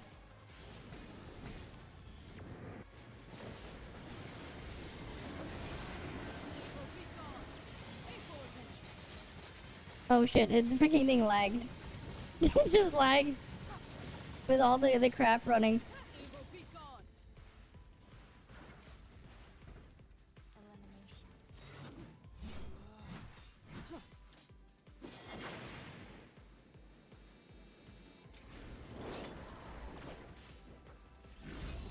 What? Okay. Wait, what? It died and then it failed and then it succeeded? What the fuck? What the fuck? What the fuck was that? It said like it failed and then it succeeded. Okay. Sure. I was like, oh shit, maybe we fucked up. And then it's like, oh, success? That shit makes no sense.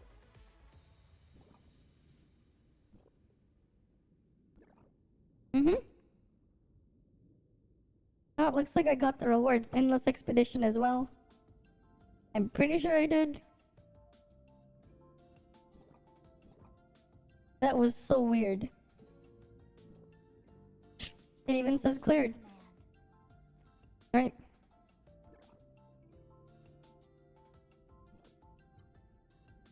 Okay, cool. Done with that thing at least.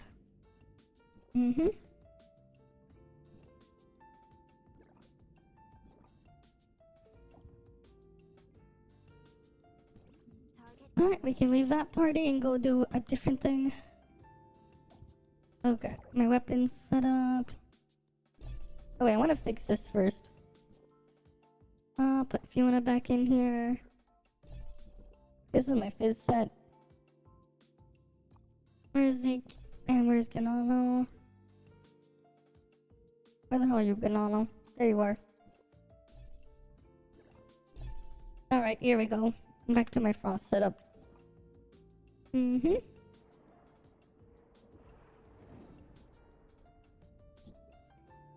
Mission, wait.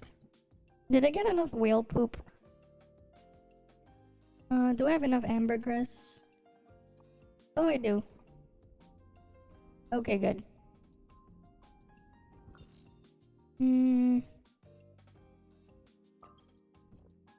It's annoying though, like when you're trying to go like all the way down and there's like just how far deep you gotta go.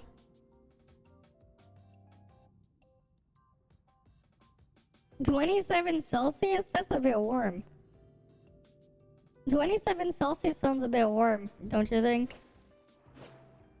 It sounds quite warm. To me, at least. Okay. Oh wait, that's the wrong relic.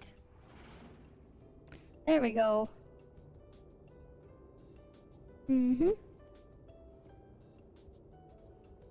But yeah, at least at the end of this battle pass, I can go max out the bubble gun relic. Which will be nice. Because I need that for like damage. And there goes all my endurance. There it goes. Alright, time to go catch these things here. 10 Celsius outside, so it'll drop the temp.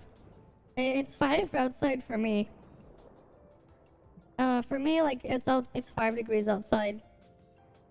I mean, like, if we're talking about, like, the temperature of your room, though, I don't know, I think, like, 27 still sounds like on the warmer side. But I don't know. For me, like, I'm fine with, like, like 22, 21. It's like, yeah, it's fine. At least for me. Alright, let's go get the, jellyfish neon materials, because I need a lot of these.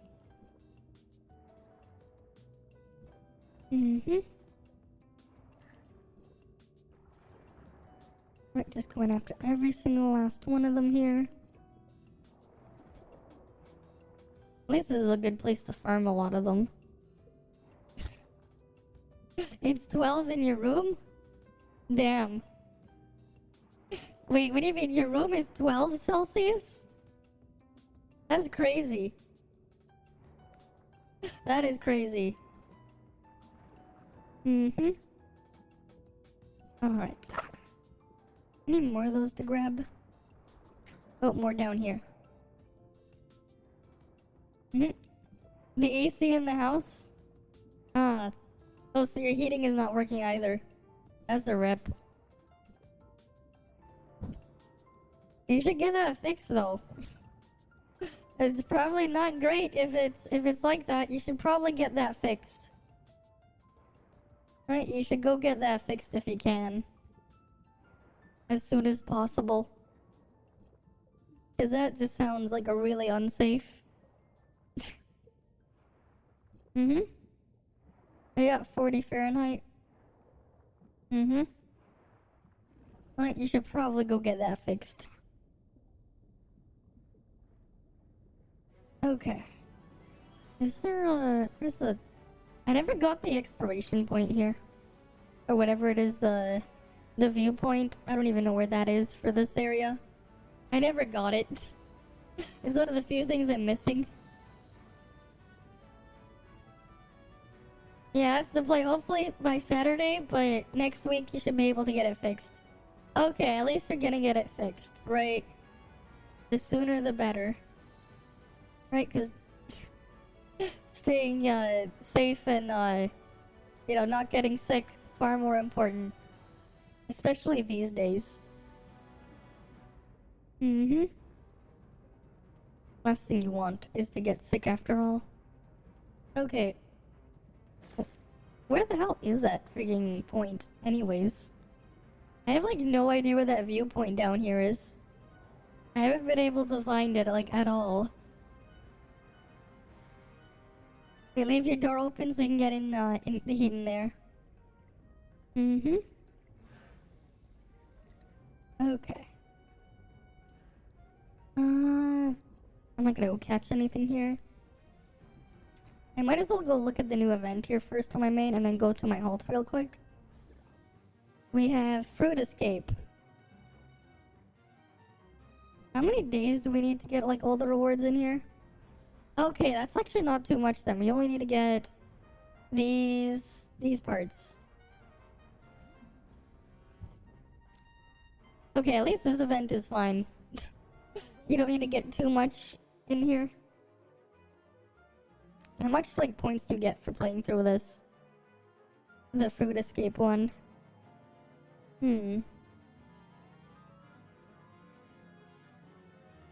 Dodge at the right moment? Okay.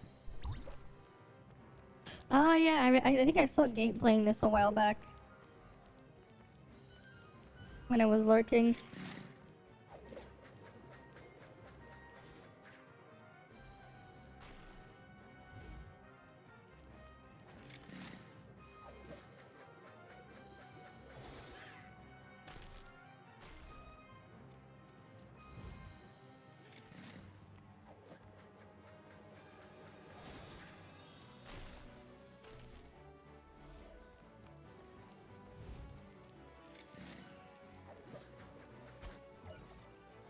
Shit. Oh well. Oh, so you get like not much if you get out. Okay, I at least you can kind of AFK this too. But like the point distribution, oof. If you AFK it, you barely get any points. But like, well, I might as well get a head start on AFKing with it with my ult. Right, might as well get a head start, and you can leave immediately after you lose. At least, thankfully, like you can leave like immediately. Honestly, just for now, I'm just gonna like lower this stuff.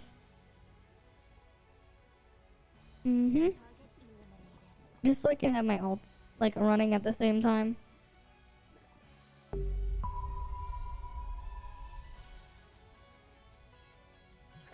There's a lot of stuff in here to grab though. Quite a lot of stuff.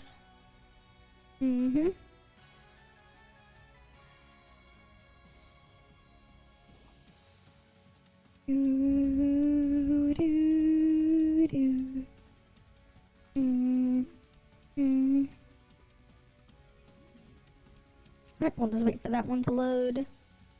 I do wonder though when are we gonna get the adjustments?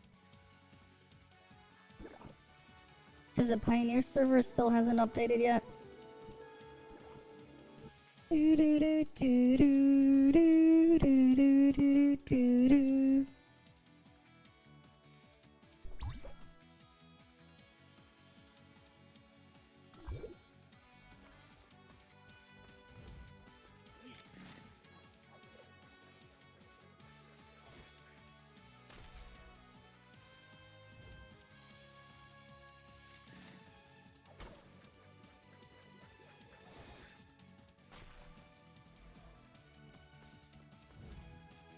Okay. Is this corner safe? Oh shit, now my mouse is like fucked. I swear, it's like it's always bored, but I have my freaking alt there too. I don't know why. It's been like borking itself now.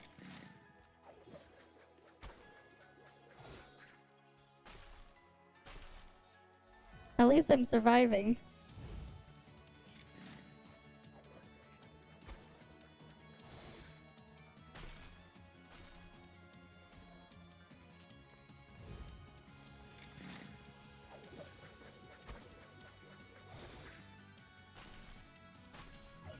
Oh well, you freaking only got 240. Rip. Wait, I made it like decently far. We all just died at the same time. We get 240 for lasting that long. I'm using my old computer right now still. It's not overheating. It's not overheating. It is not. I literally just re-thermal pasted it the other day. When I swapped my cooler back to the stock cooler on this one. I literally just replaced the thermal paste on it. I actually got it. I use an even better thermal paste this time too. It's definitely not that. It's not overheating.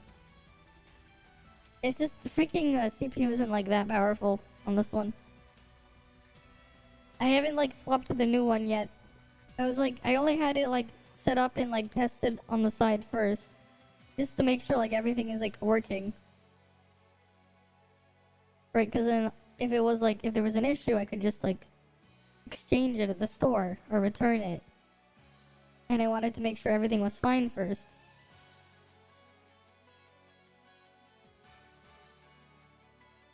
Oh, it's not my mouse, because it was literally working completely fine. It's just my CPU usage is at 100% right now.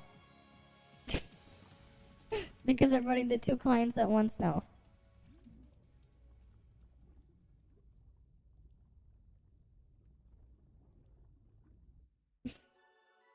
Oh, you're done the thing in Snowbreak? Oh, nice. I haven't done the thing there yet. Oh, I'll have to do that, like, eventually. I have to get on to doing, like, the Snowbreak stuff again.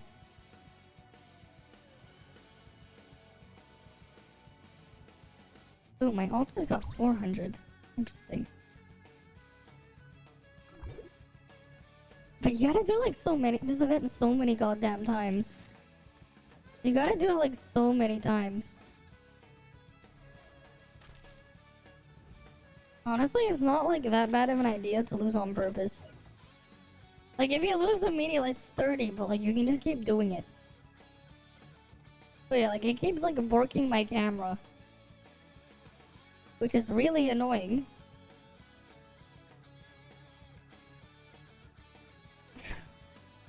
Still annoying how many times you gotta freaking run through this shit. I guess, like, you can keep AFKing for it. Of course I'm gonna pull her. I just gotta wait and see what the hell they do now. I'm gonna, like, make another video on the thing. But, like, I'm just stuck waiting until I know what the hell's going on there. Because apparently there's gonna be some changes because people are whining about some stupid stuff. Because they don't bother to, like, really pay attention to everything. But yeah, for some reason my mouse just ends up being, like, a lot slower when I have, like, two clients running. Maybe if I...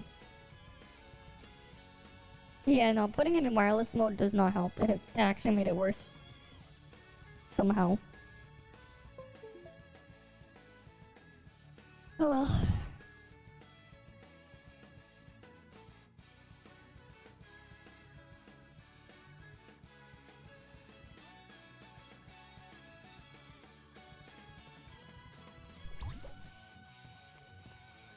Oh, I'm with my ult.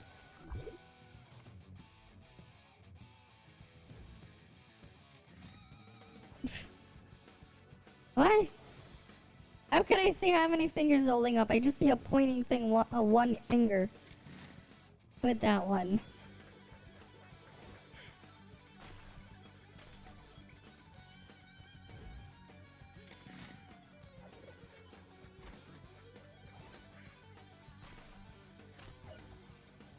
And the freaking thing, like, locks my camera too. It's super annoying.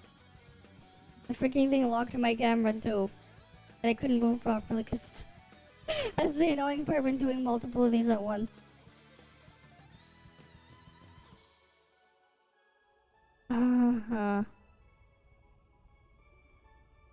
This is annoying. Like, I have to like spam this so many times for 2 accounts. They really should have been like a lot more generous with the points that they give out. Because you gotta run this so many times. Right? It's like, I want all of these, I want all of these. How many points do I need in total? What's the bare minimum? 15 times 60 plus 1,000 plus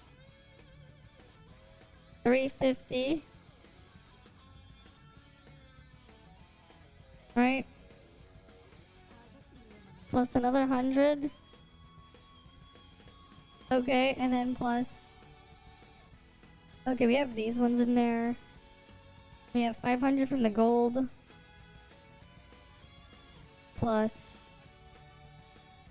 But that's another...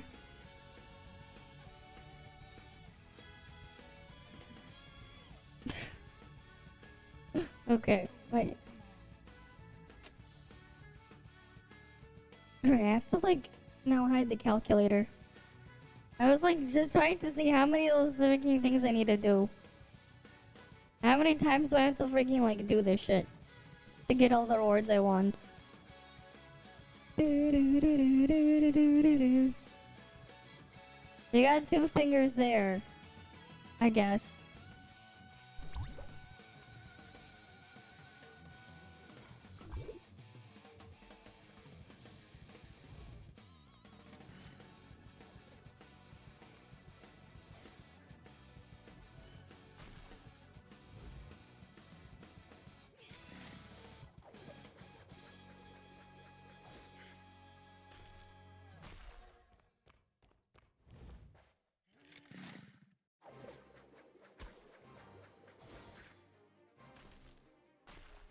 Shit. Stupid camera lock thingy. I have to do more of this. Oh, great. Right, just gotta outlast this thing as much as possible. I think this is a safe spot. Nope. Of course not.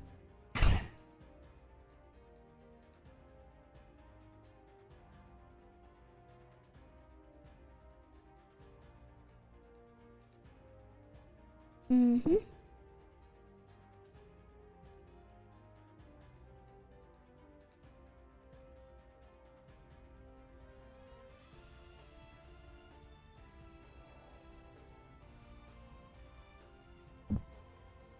Okay. It's not so much about stuff there, plus...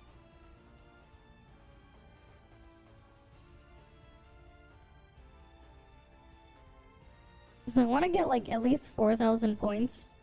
I guess to like get all the valuable shit in the event, I want to get like 4,000. God damn it.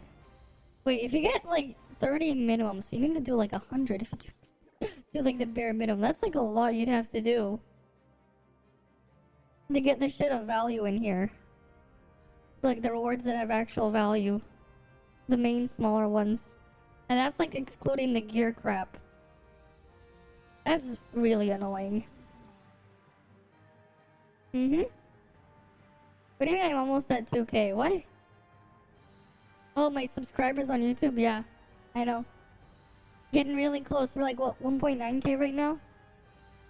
Or something? We should be at like around 1.9K.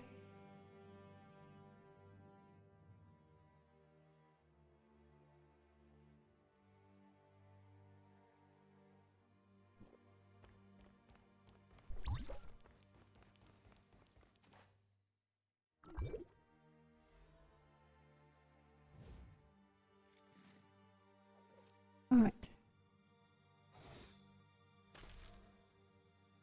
Mm-hmm.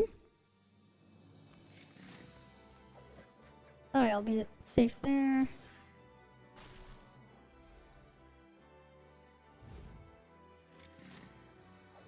Alright, now I have to go on my ult again. The stupid shit you have to do to like avoid everything. Oh crap. Is there like any safe spot? Okay, cool, I'm safe there.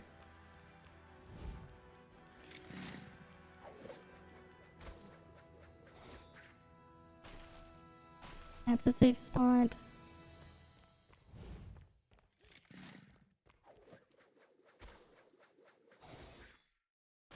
Okay, that was safe.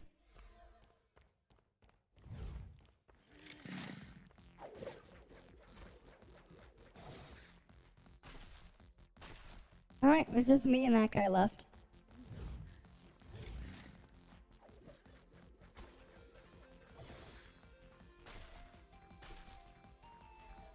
I'm the only one left? God damn.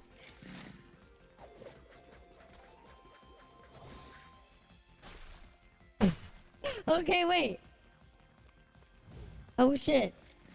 Is like this the only safe spot? Wait, did I just win the entire Vax?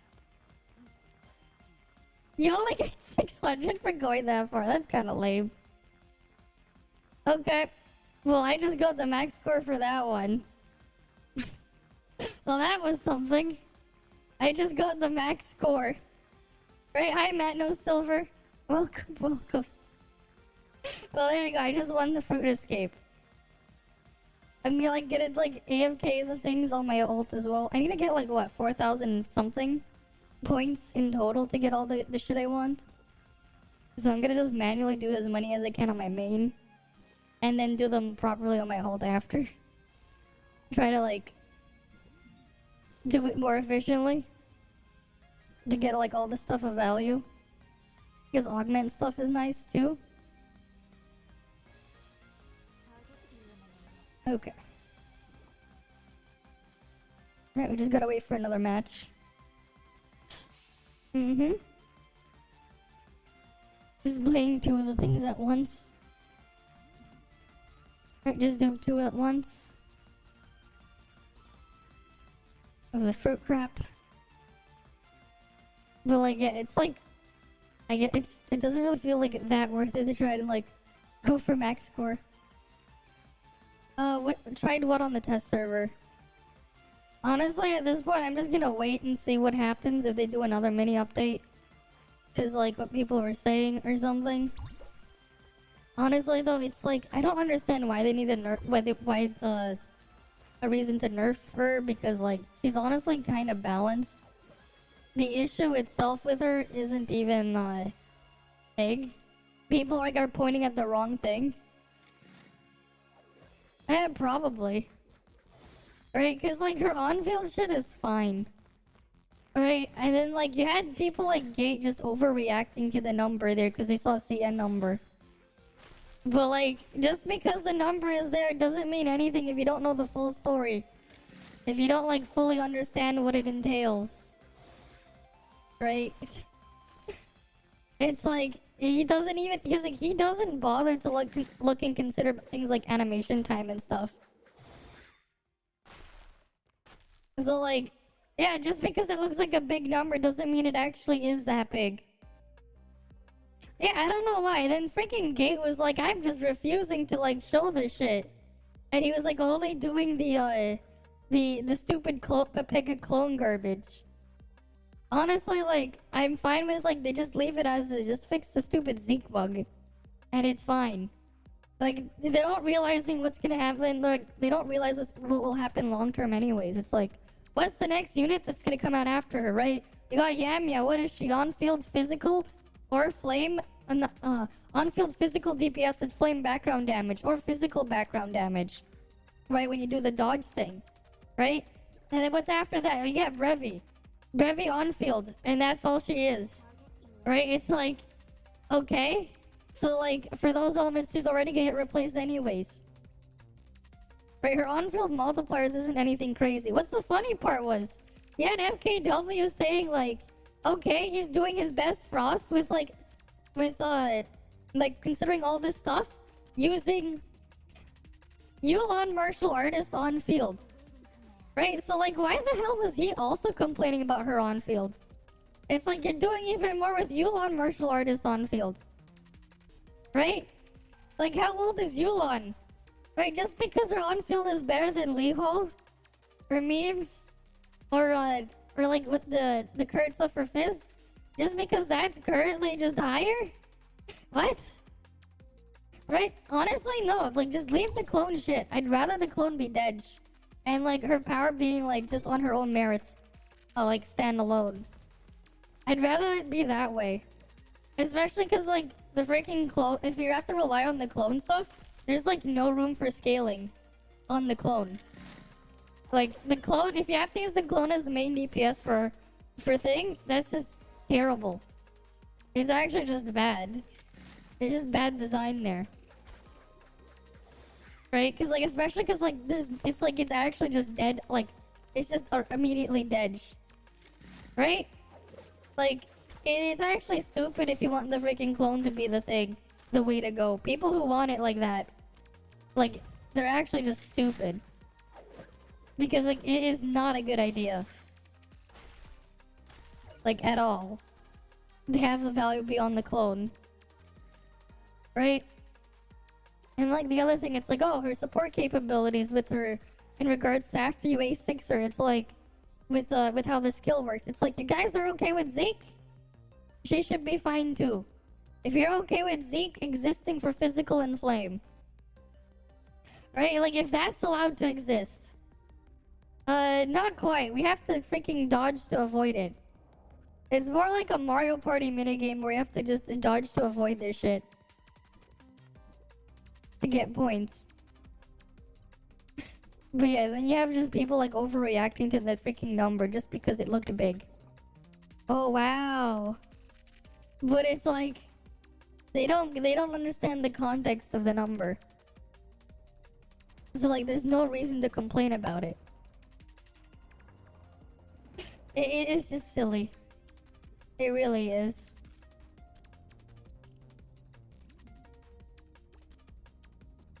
Right. Right, they're just pointing their finger and like complaining about the wrong thing. The only issue that was ever there was the Zeke thing. The Zeke serpent chain interaction. That was the only problem. They just gotta fix that. But I feel like now they're gonna do more than that because the dumbass is complaining about stupid shit. I did. I hate the stupid raid. I just did that earlier, a few minutes ago. Big pain there.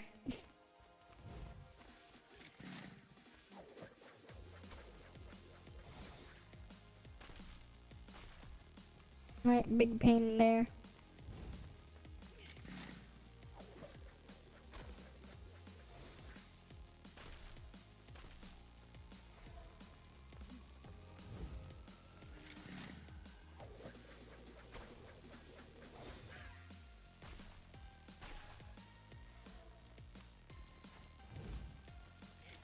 Alright, this is like the safest spot. Mm-hmm.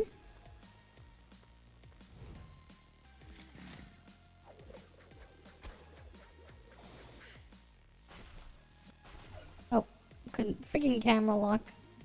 Cause like they all just loaded into the other one. Cause I'm playing it like 2 at a time. I'm playing like this thing twice.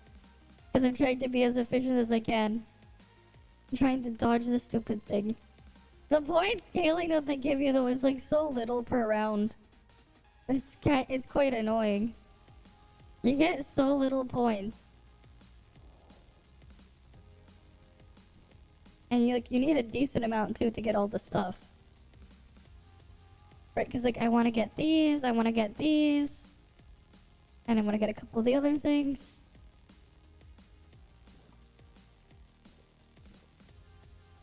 Right, the Titan mats are important. Probably want to like stock up on the gold because they always run out. all this other stuff too.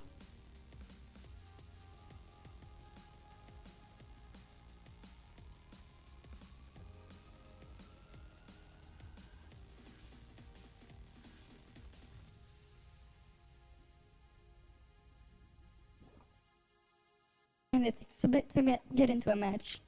Hey Zoe Yuli, what's up? How you doing? And welcome. Let's just go grab our augmentation factors. We got a couple more Titan clicks, so we might as well dump them in here. I want to finish off this piece for good. So let's just put that in there. Wait. Oh great, it loaded in. Yeah, I hope they don't change too much either. But like now I pretty much gave up on making a video until after I see the changes. Because it's like really annoying, because like I don't want to just work on making a video and then I have to scrap everything. Right? And then the problem is now is like I'm gonna have to rush it out too. I'm gonna have to like really rush it out, which is going to be really, really annoying.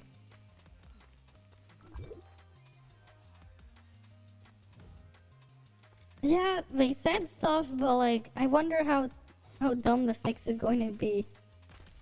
Cause like I feel like it's gonna be like kind of stupid what they do.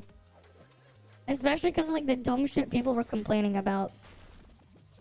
Cause like it's not even just like it's like it goes like pretty far too. Cause like even freaking FKW was saying like stupid shit too. It was like complaining that she can do like on-field numbers.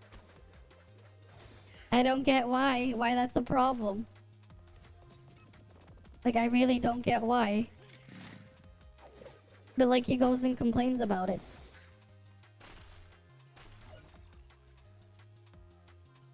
I'm like, you're not even using her as main DPS for freaking Frost. You're just using her for her utility. Why are you even complaining about her on-field being as high as it is? The rest of the elements are all gonna get that too. It's like, what? Right, you will take her day one in the test on live and see if it's worth to invest a bit more. Since brevi resources are gonna go away faster. And Linghan Dedge. Yeah, we'll see what happens. Right? If you do like top up though, use the moogold link. Or if you get the new battle pass, use the new moogold link though. Save some money and help me out too. It helps support me at the same time. It's not much I get from the referrals, but every bit counts. Right? Need to slowly work on saving up to get my room treated for sound. And eventually get a better mic as well. But that stuff is gonna be super expensive. Basically, I've just been slowly using the money I've been getting to like pay for shit to like upgrade everything. Like, it's hard to balance. The problem with the anomaly there is Zeke Serpent Chain. That's the only problem. If Zeke Serpent Chain wasn't there, everything would be fine. Right? Everything would be fine if it wasn't for Zeke's Serpent Chain causing problems. But people are just freaking out over nothing. The moogold link. Yeah, but like freaking getting a better mic setup, right? I have to get like, what, XLR cables are like, what, $30-$40? Getting like, what, like a really good mic that I want to like use is like, what? If after taxes it's closer to like $800 for like a specific, like for like a Shure SM7B or whatever. Because like taxes here is like 13%. I'm like slowly trying to save towards upgrading everything. But then I also need to get my room treated for sound. Right? But like getting a bunch of foam panels to cover everything. Just to absorb the sound as well. That's gonna be another expensive endeavor. I've like been slowly working on improving stuff. But like, yeah. There is no better bike. I mean, hey, it'll give you better sound quality sounding ASMR for those redeems. For when they get redeemed. So like, you know. The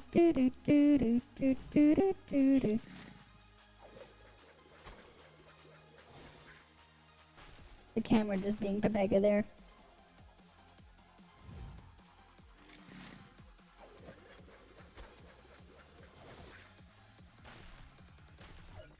Oh, damn it. Alright, let me just go send myself to another one. Right? I mean, that's one of the things, but there are other benefits to it too. Right? Because, like, I'm slowly just saving up to, like, slowly improve everything. It's not like I'm part of, like, you know, one of those actual companies where I can, like, where, like, they would actually let me rent a bunch of the stuff that I would need. Or eventually, like, or, like, lease it until, like, it pays for itself or whatever. Like, the people in those, like, in those groups get access to. Right? I have to pay for everything myself. I've just been slowly, like, reinvesting everything in. Right, so, like, first part was, like, slowly to work towards, like, getting the PC upgraded. And then a couple of the other things. Right, it's like I've paid for a bunch of SSD storage space that I use for, like, those videos as well. That I've made, because it takes up a lot of space. Alright, we just gotta wait for the thing here. I don't even know why I'm, like, standing in that spot and inners on my main. Whatever. But yeah. This event, though, do be kind of annoying.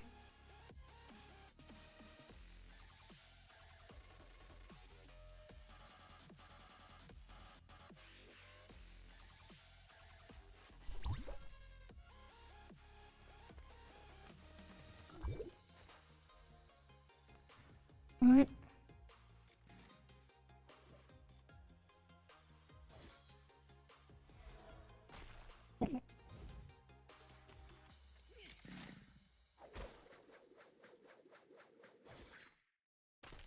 Okay, on to the next one.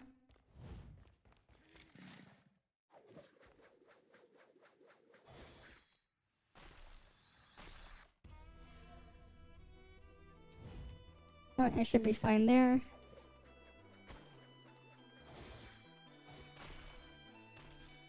And then I queue up again. Oh, great. Where the hell am I gonna go?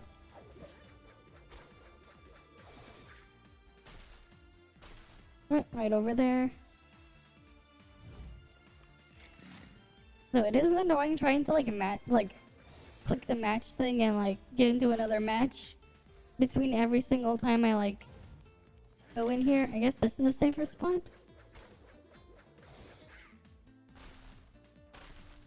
Yep, I survived. I want to go to the corner over there. It's just a freaking Mario Party minigame.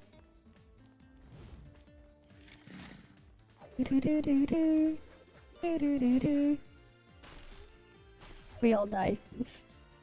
We all died there at the end. Okay. That's fine.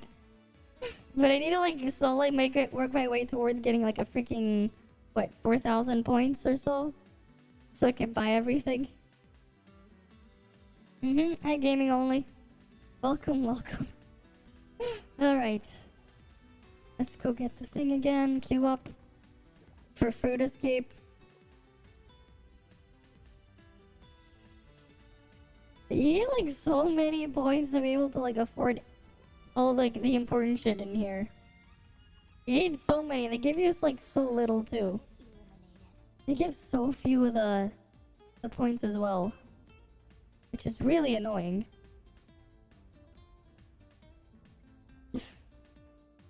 Right?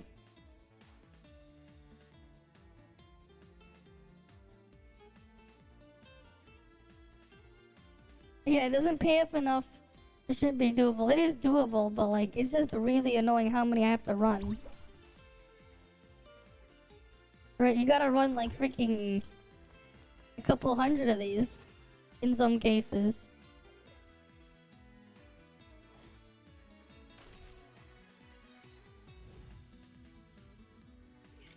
Right, because they don't pay out enough.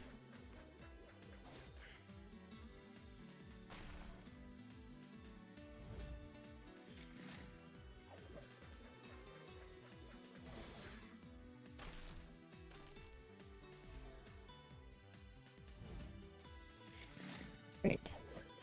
And, like, the annoying part too is, like, when you can't just leave immediately and you're trying to do it twice as fat, like, twice at a time. It's really scuffed and borked.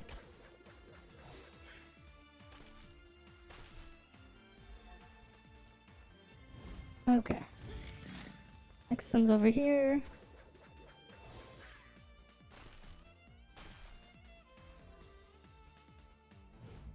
Alright, especially when you gotta click through like 20 ass menus. Just to get in here.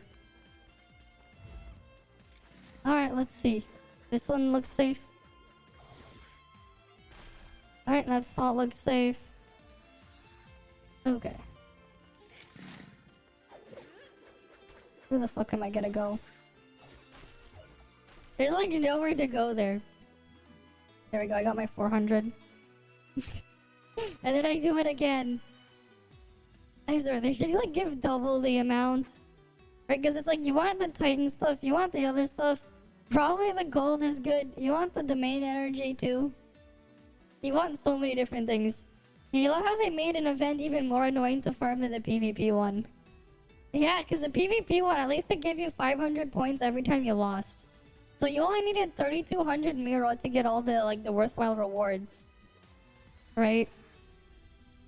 And like the thing is, you at least got more time for that one. This one we're just literally rushing. We're literally rushing through this thing at the end. Yeah, but like I'm getting like all the ones that it's like that I'm going to need a ton of resources in anyways. I'm gonna need the gold and I want the augment boxes too. Because it's still more efficient to do the event to get the matrix data packs, the gold, the augment boxes on top. Right? I'll probably even get these shards just for extra gold because I keep running out these days. Especially when level 100's around the corner. Yeah. Wait, what? We'll be making a poll on it tomorrow. I'm not Russian, no. I am not. Not even close. And not even close.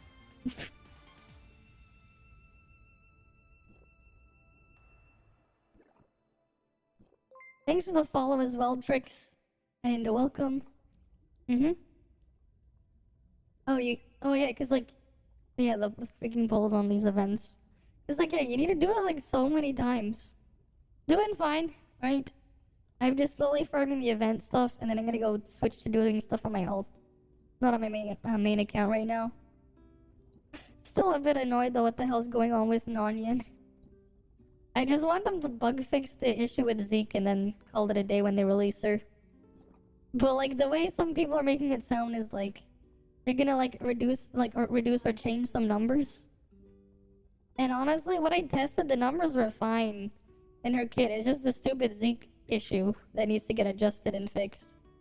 But then like you have a bunch of people, including Gate, who's like over exaggerating the fact that she had CN numbers for her normal attack combo. And then he wanted people to freaking do the stupid thing that CN does. For some reason. He wants people to play like people did on CN. Which was terrible. And he's like, nah, we gotta go do the clone possession garbage. And he wanted to like force that one on people. I'm like, what? Why? Like that shit also just has no room for scaling as well. Because like everything is fixed and screwed up that way. It makes no sense. Right?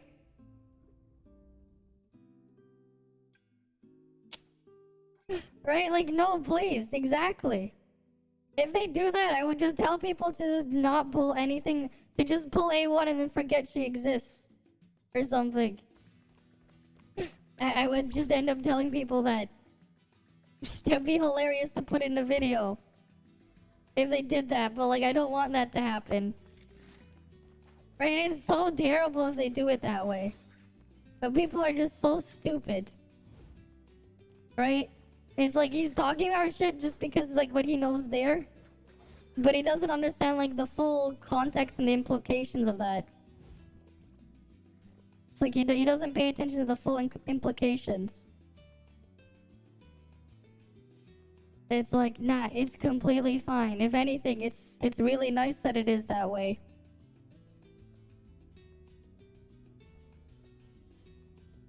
Right, it's like, and it goes to like a lot of people too, even FKW, like I said it earlier, he was like, for some reason even he was complaining about it. Yeah, it's like what, his best frost parts used Yulon martial artist? It's like, bruh, You complaining about it? You don't even use her as like the on-field DPS. If you're not even using her on-field, it's fine. Just because the other elements don't have something yet, which they're going to get like immediately the next patch. Right? Fizz is about to get Yam Meow. Volt is gonna get Brevi. Literally the next units for them. You think Nanian scaling is fine? Of course, right? And like people are like, it's like if you think her utility there is broken, then what about Zeke? You don't hear them complaining about Zeke. Just because she's a bit more neutral, it's like, so you get things a bit more to parity between everything else. It's like if they actually just bug fix the other thing, it'll be the closest we've ever had to everything being balanced. It'll actually be the closest. But for some reason, people want to kill that off. For like some stupid reason. Like I thought it was like relatively balanced across the board. If we didn't have the Zeke bug activating. Yeah, Volt is a bit behind because Volt is just in a Pepega spot. Yeah, and he misinformed, and because he has the largest, he's the biggest one out there, right? He has the most amount of people looking at him and listening to him, right? Because it's like he doesn't understand the full context. It's like there's a lot of things you're missing out on too. But it's funny when like even like the people who do have the full context is also complaining for some stupid reason. Which is like why I was like kind of disappointed to see what like FKW said with his reaction to it.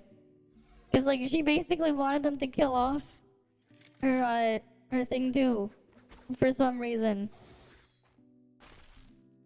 I don't know why. Why you want to kill it off? It's fine. Especially because everyone would be able to make use of it too. It's just so silly.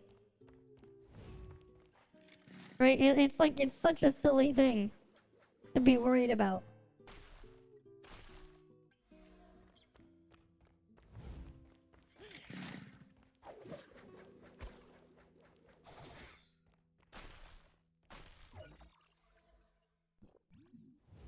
Alright. Let's go to the next one. Ah, but it is what it is. Really just causing people to freak out and panic. Right, I think like I even showed people what happens if I use the other units as main DPS. At least for Frost. It was like within reason, like the freaking damage was reasonable when I used her on field versus using a Frost on field when I showed that off. The only problem was just the Fizz and Flame, which I wasn't even able to trigger that issue. I wasn't even able to trigger the Zeke bug on stream because it was lagging too hard. Like imagine, I was lagging too hard, I couldn't even trigger it during the stream. Oh, we got a message though in the announcements. Okay, what's this? Nani, a major update to her stats will be applied later this week. We will test her again on the weekend. God damn it! Literally last minute, like they just sent me a message right now. Last minute changes later in the weekend. Fuck. I just got the notice from my contact. Literally, like, I was like, okay, my Discord just lit up. I'm like, what the hell's going on? And it's like, oh, he freaking gave us a notice. Yes. I literally just got the notice literally less than 1 minute ago. Like actually just now. I just got the notice. That like, oh, they're gonna update it on the weekend. Literally, not even. It's not even 2 days of testing. It's like not even. Alright, there's the update, there's the hydrate. I'll just stretch out a bit, but like that is really, really annoying. Because I need to work on getting the thing out. I need to get it out ahead of time too. So that's going to be really annoying. I literally have like no time. Right? Like I can't, I'm not gonna like even have time to like do this shit on stream. I have to like just go in there. I guess I'll just like do some recordings on like frame data just to show people. And then put the numbers in on top after or something. And try to like rush the shit out without like destroying it. But I'll probably end up like, I'm hoping, you know what, at this point I hope they update the freaking market server instead. Cause I'm not gonna freaking touch it on the freaking regular test server if they update the market server. I would rather do it on market server than the regular test server. The market server is just way better. Like for actually like comparing shit. Because I have GM commands and I can just give myself anything I need. Instead of having to wait for them to do their Pepega crap that they do with like every Pioneer test. Because like the regular test servers are always like scuffed in like some other way. And like the market server, I have more access to stuff. There was that one time I accidentally showed you guys what I could do on the market server by mistake. I pulled up the GM menu, which was like mostly in Chinese. But I was able to do so many different things you can't normally do in there. In like the regular test server. I literally could do things. If I understood all the IDs for the enemies and stuff, I theoretically could spawn enemies. I could even like configure them. I could create whatever equipment I want. I can literally just like set the Titan stats whatever I want. I could set the level to whatever I want. I could literally generate a piece of gear with 9,999,999 attack if I really wanted to. Actually, they have like a one-click button to do that for some reason. I don't know why that's in the freaking menu. There's like a button to give you give yourself 1 million attack and not 1 million. I think it was like 10 million attack. There's literally a button for that, for some weird reason on the market server. I don't know why they had there's like a dedicated button to give yourself 10 million attack there, but there is a freaking command to just click to instantly get 10 million attack. I don't know why that's there. Right? Like, but yeah, like I have like full access to a lot of things there. I could literally even like set my level to like 200 or something that like you can't achieve if I wanted to. That's the level of power and control I have on that server. Hi Tolstoy. Yeah, so just about 4 minutes ago, I just got an info from my contact at thing for Tower of Fantasy there, that we're gonna have an updated test server on the weekend, which is really, really annoying because that gives very little time for actually like testing and checking stuff so I can actually work on a video. Actual last minute shits, like I have to rush shit. It's gonna be quite stressful this weekend. It's gonna be really annoying and quite stressful. Like, god damn it. Okay, at least I'm almost done getting like all the points I need.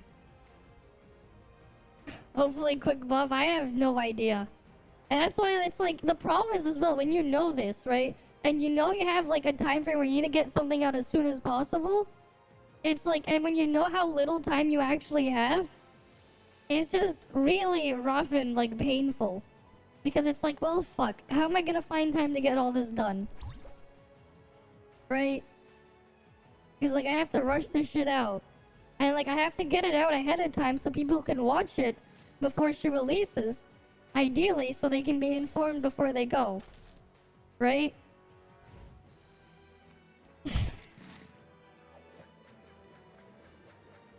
Exactly, because I like to cover more stuff, but like, yeah, I can be like a lot more accurate with my stuff if they let me do it on the market server. Just because of like the level of control I have on the market server. I have like so much control there. Right, like that's like the thing, like I want to make sure everyone's informed too before they pull in everything. But I can't do that if I can't actually do it.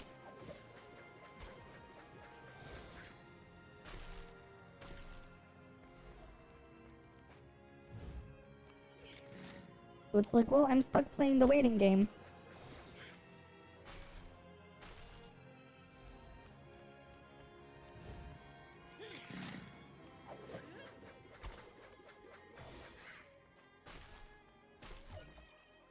God damn it. Continue. Alright, I gotta do it again. This is annoying though, like how many times I have to like run through that. But yeah, like I literally got it. Like it's 2:51 a.m. right now. I got the message at 2:44 a.m. Literally, 7 minutes ago. I got the message that like they're gonna like give us an adjustment to retest again. Right? It's like I also have to do a bunch of editing too. So the parse video is definitely gonna be much later. Like that's definitely gonna have to come later because I want to do the overview video first. Because there's a bunch of other stuff involved in there. But yeah. It's like, it's gonna be really annoying. Right? Because like that's when I'll know the numbers too. At least if they give us the numbers ahead of time, even if they don't have it, have like, it like accessible immediately, at least tell me the freaking numbers. At least let me know the numbers ahead of time so I can actually at least put it in the video.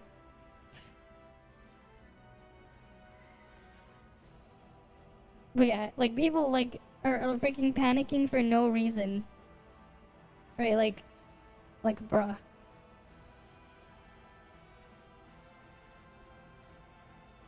I just don't understand why.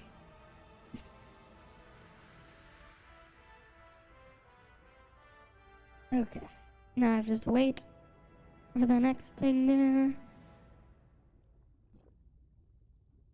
Target eliminated. Mm-hmm.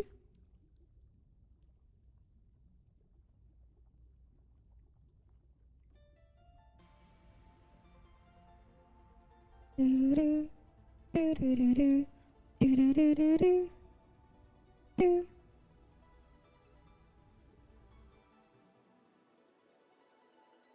Mm-hmm.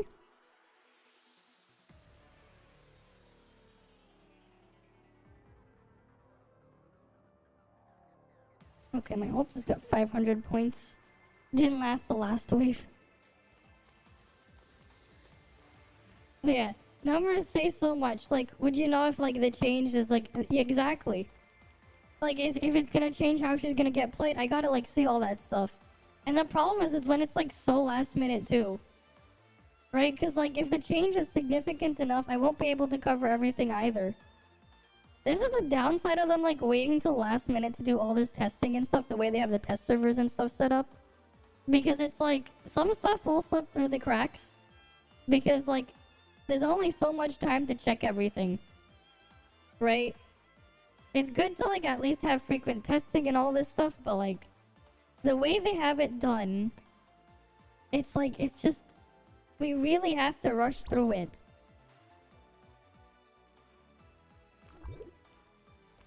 And if they have to change stuff last minute, it's even worse. Right?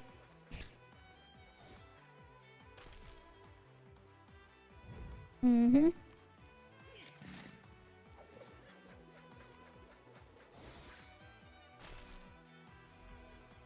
It depends on what they do, but like, here's the thing.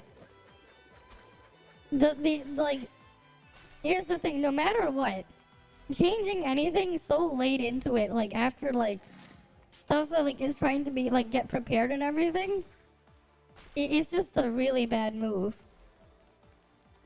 Yeah? If they made her even worse, oh, that's a big rip. That is indeed a big rip if they do that.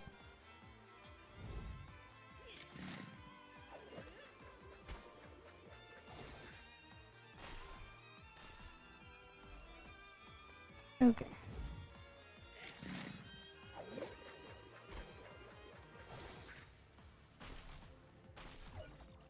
Okay, I think that's all I needed on my main.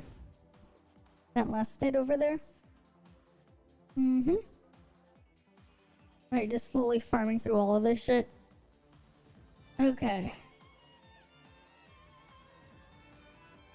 Come on, load. Load faster, game, please. This is so annoying just waiting for this shit to load.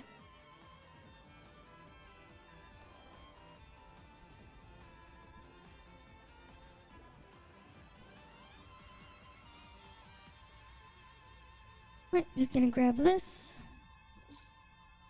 Gonna grab... There's not that many people doing the event thingy right now. Whatever, grab the gold. I'm gonna go grab this too.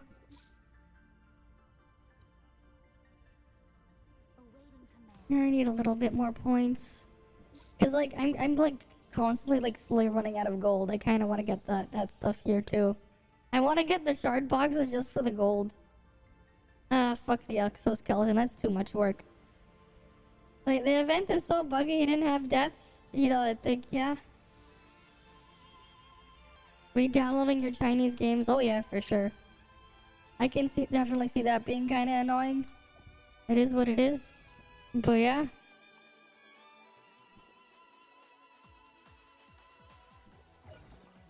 Man, I need more of those red augment thingies again. It's so buggy you can't progress much as an AFK. Oh, I know. It sucks. It really is. And when you don't have enough people queued up matching, it's like even worse.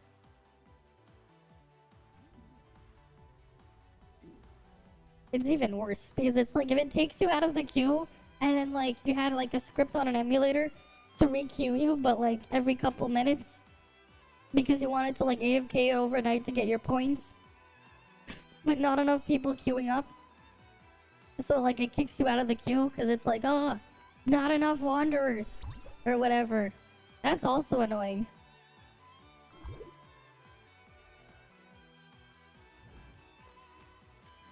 Yeah, that's true, but like it's so much I have to do. It's so much I have to do to get the exoskeleton though. That's the problem. Right, it's at least it's nice that they added it to Wormhole now, but like, yeah.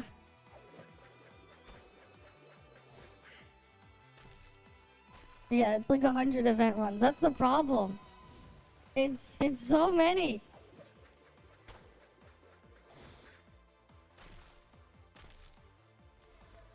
Yeah, gotta go do your join op now. Yep.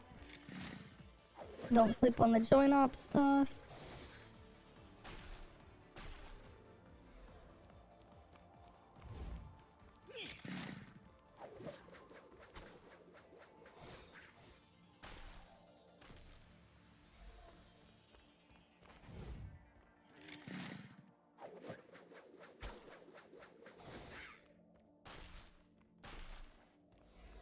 Okay, and if your shit lags, this is like the worst.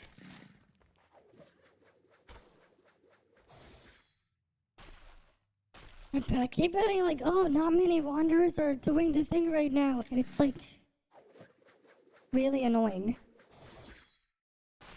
for my ult, cause like, yeah, trying to do this shit.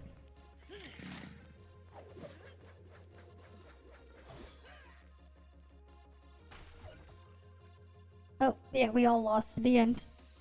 Whatever. I only won it like one time all the way to get the full 600. But like, you gotta go through so many rounds just to be able to get the other thing there. They introduced the Exos, your second one. I still need to get a good first one. I still don't have a good first one. I need to get one that's like set up for Titan. I want to get an exoskeleton that's good enough for like the Titan and stuff. So it's like, yeah, that's where my research materials are going now, but like, that's its own other situation. You play mobile now since your PC's dead? Event is rough. Wait, your PC died? Oh, that's a rip. That's a rip, man. That sucks. It really does suck that your PC is dead. Right? I mean, like, I'm just, like, slowly upgrading to my new one, but, like, that really sucks.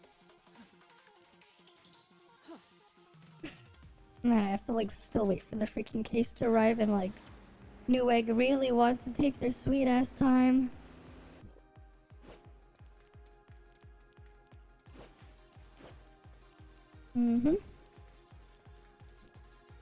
I guess I might as well try and get the exoskeleton, because I'm close to it anyways. I want to get the relic shards and then the exoskeleton thing then too, because the shards I can at least turn into gold, which I need a lot of, regardless. We'll get another one. It'll take some time, yeah. Yeah, but hey, you know, Computex is around the corner, right? First week of January. So who knows? Maybe you can get some new shit when that comes out, or maybe like old stuff will get cheaper. Right? Computex is just around the corner after all. And then who knows? Sometimes I remember like Ryzen came out, like first gen Ryzen came out in February. Because I remember, because like I got my Ryzen 7 1700, the CPU I've been using for the I'm currently using on this machine, and for the past couple of years, like on release date, like all the way back in February of 2016, all the way back then, or something, right?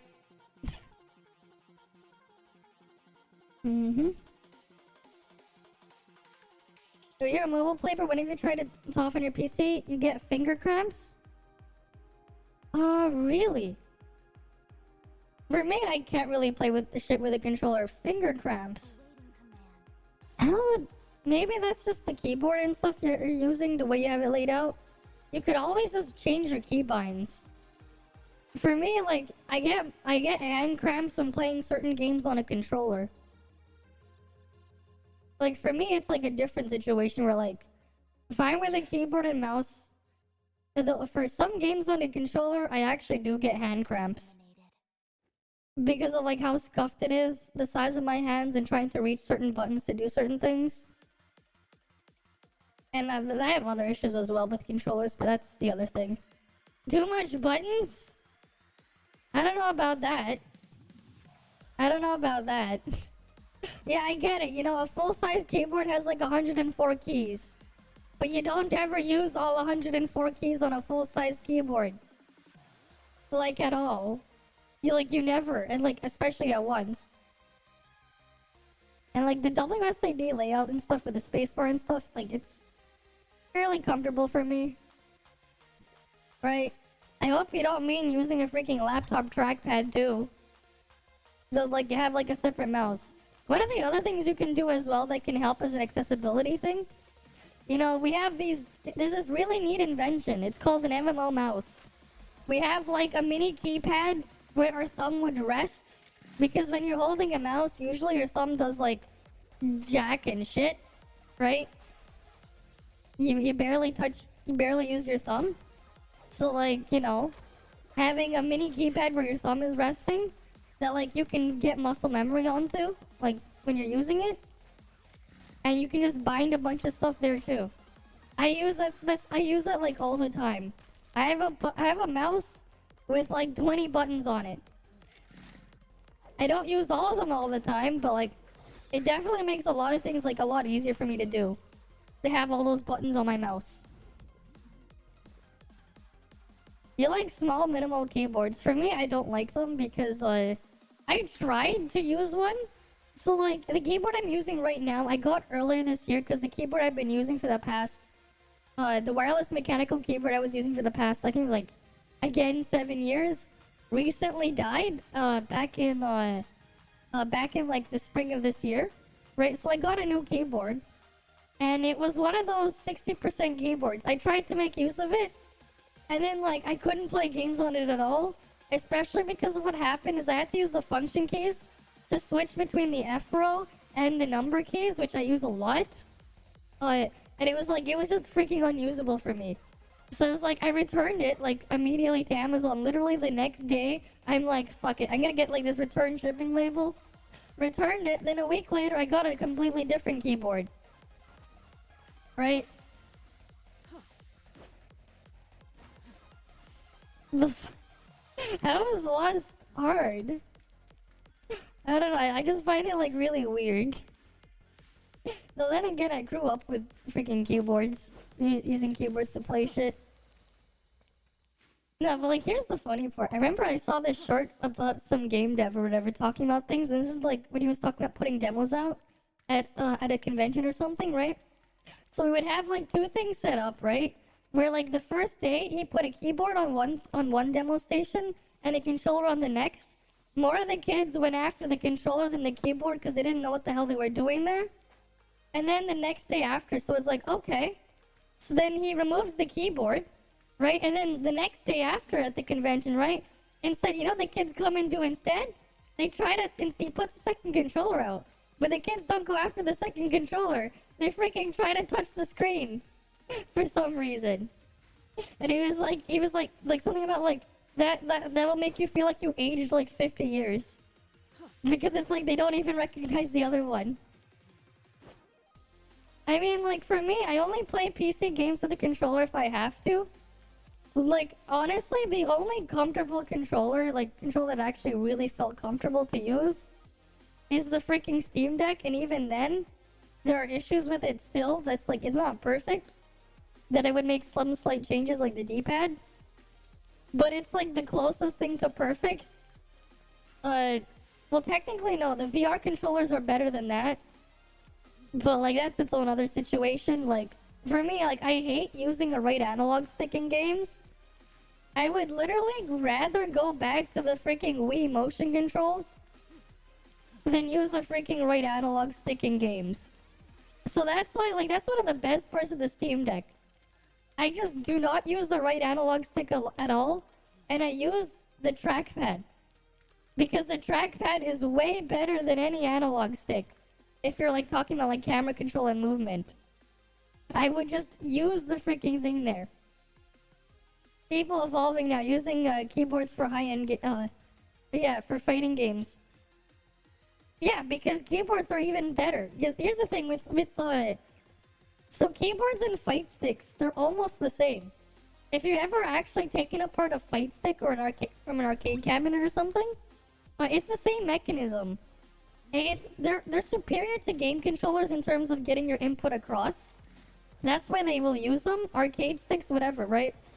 So the advantage with some of these keyboards though is they actually need less travel distance for actuating the actual input on there. So like there's a physical slight advantage in being able to press and do your combos ever so slightly faster. And that's why they're doing that. That's the reason why, right? Because a lot of these keyboard switches, you can customize the actuation force on certain ones to be even less than the actual buttons they use. But also because of like where you can put things, like getting rid of a joystick, if you can memorize with muscle memory where your inputs are, right? Because on a fighting game you have up, down, left, and right. And then there's only 4 buttons on a joystick, right? There's literally just an up button underneath the joystick, a down button, a left button, and a right button. What if instead of having to move the stick across to do your crazy combo, you could just press the input? And boom, now the keyboard is superior. Because why just press, like why press the freaking, why move the stick around or use a D-pad when you can press the input directly, right? And that's why they're using keyboards. Because if like once you get competitive enough, right, to this like extreme degree, right, they're trying to find whatever they can do to min-max, right? And it's like, oh, now you can get a slight advantage over anyone else who is using a joystick. Because like that point, I don't know, like that 0.01 millisecond or whatever it takes for you to like move the thing could let you get that combo out faster, right? And then now if like your opponents are doing it, you gotta do it too. Is it cheating though? Like, here's the thing. You could also, technically speaking, take apart a joystick and rip off the joystick. You can literally also just rip off the joystick from a joystick controller and just put your fingers on top of each of the inputs. It would have the same effect. Or you could literally take apart a game controller and remove the rocking thing at the bottom side of it. Actually, like you can take it a step further. Like you know the Switch controller, right? The Joy-Con? You notice on the left Joy-Con, instead of a D-pad, you have an up button, a down button, a left button, and a right button, right? You can directly press the thing.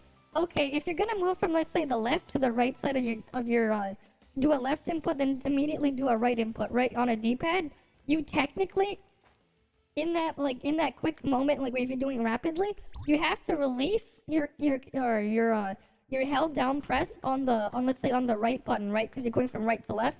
For example, you have to have it rock through the middle, and then you have to push down on the left input. Or same thing in reverse, right?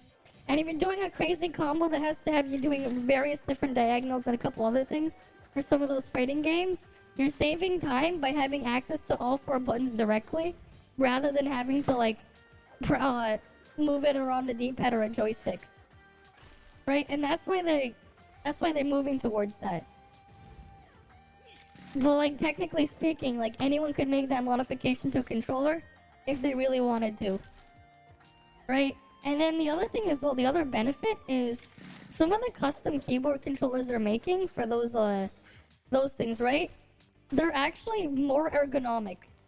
They're better for your hand. Like in some cases as well. Like they're physically just better for your hand as well. Like just in terms of comfort and in terms of like just accessibility. But then like here's the other problem too, right? Okay, then how do you justify like, okay, what about people with disabilities, right? Microsoft makes this really amazing product out there so people who have disabilities can play games. Right? The Xbox Adaptive Controller. So how do you feel about the Xbox Adaptive Controller? Do you think people should not be allowed to use that too? Because I feel like they should be allowed to have that. Right? It's an extra accessibility option. If it's a difference between them being able to play the game or not at all, right? Why not? I see no problem with it. I also don't really see that many problems as well with like hardware macros as well. It's one thing when you have the game play itself for you. It's another where you just improved your input a little bit. Right? But it's also like the other argument could be said the same as well. Let's say you're like, you're playing a competitive game, right? You could be playing on a 60 Hz display. But like, I don't know, your opponent Billy on the other side, they have like, I don't know, like a 480 Hz monitor, right? They're playing on like a 7950X 3D with what's it called again, on a RAM, with their stuff on a RAM disk, the game running off a RAM disk, and like an RTX 4090, right? You know, yeah, you're gonna complain about that guy who just spent, I don't know, like $4,000 to get that set up just because they have that slight advantage over you in the game? You're gonna complain about that too? Right? Yeah, you don't mind that since there's no choice as well. You only play the... Yeah, exactly. So like that's why as well, because like it's still technically in a way the same way. Like what if you have like arthritis or something? Right?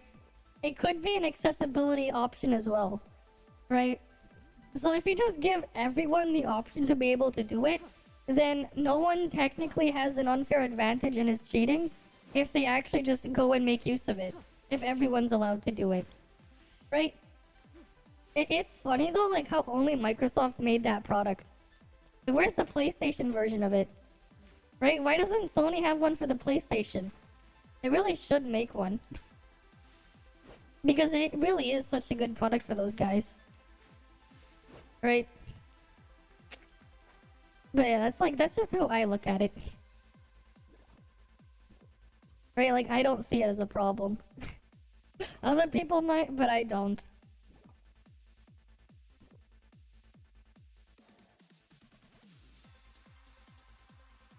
Wait, they actually made one? Let me see, because like I haven't heard about it. An adaptive controller for PlayStation?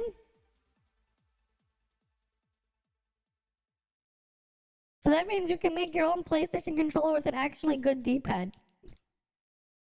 Because you can put your own in there. Oh, the Access controller. Wait, let me look at this thing. Wait. It's not available yet. Wait, how?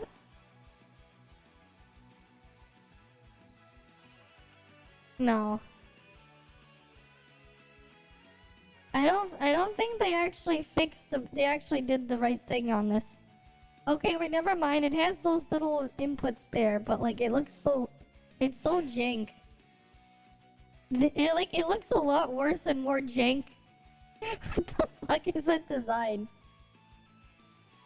Okay, okay, you're right. They're making one, but like, it's still missing functionality here.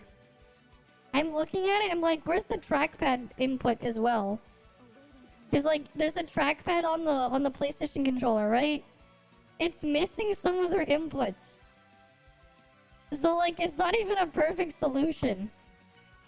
And yeah, it looks like an ugly spaceship. But it's also, like, not... It doesn't even have the full functionality. Like, at least with the Xbox One, they have every single input on an Xbox controller there. How much do they even want for this? How much do they even want for the adaptive controller? Okay, $120, but, like, there's less functionality than the Xbox One. At least the price isn't too crazy.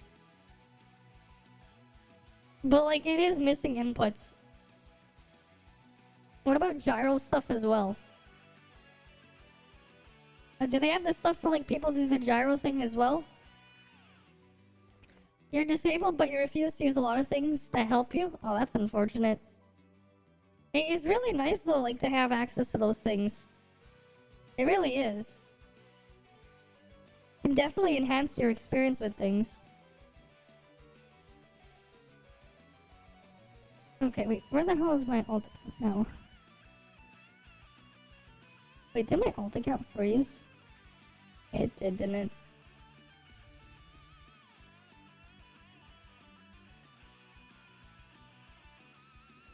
Of course, my alt account's now not responding. Great.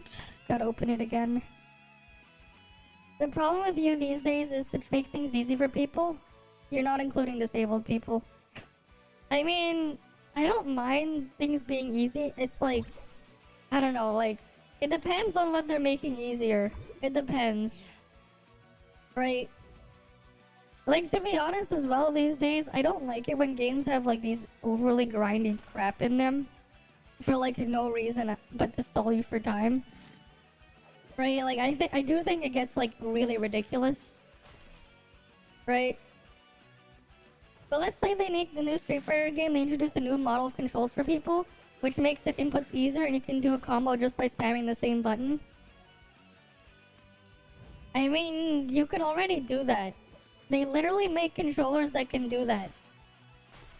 Like, game controllers with macros have been around for like 40 years.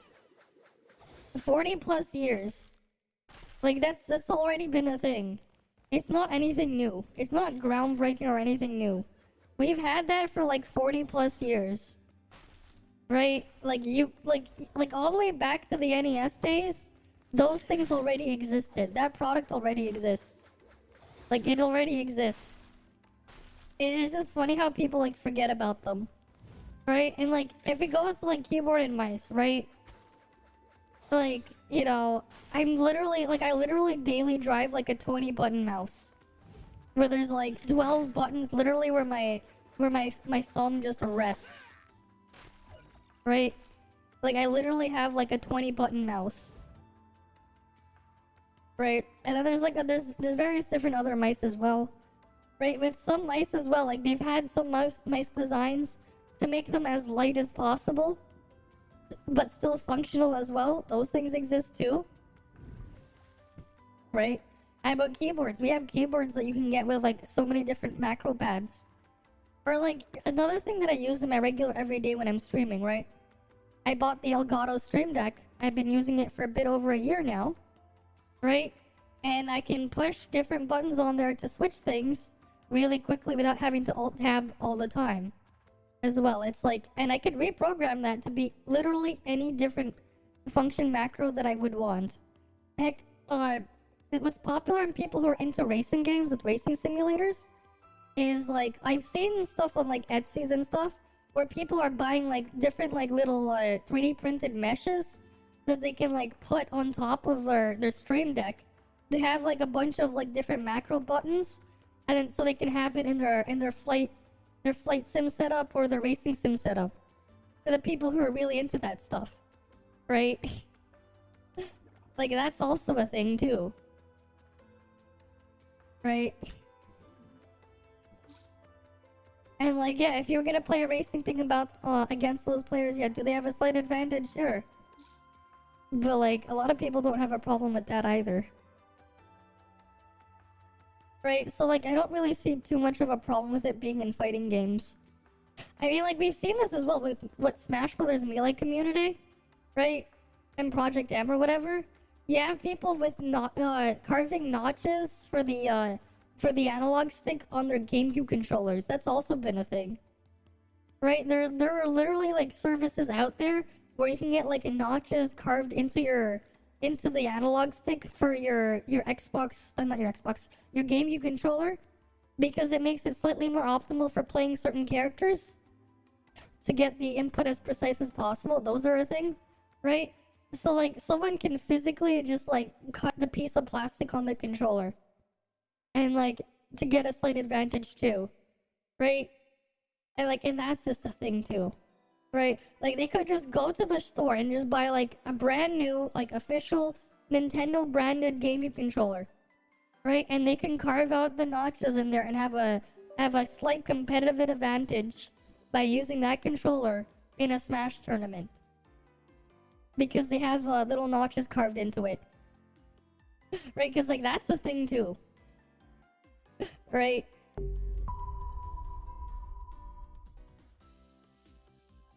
But yeah. But then also like, of course, you know, you have the whole scene where like someone playing on a game controller and someone playing on a fight stick. You know, the fight stick itself, there is a slight advantage for getting the inputs across over the regular game controller. And as well, there's an advantage for, again, being wired versus wireless, depending on the hardware and the polling rate.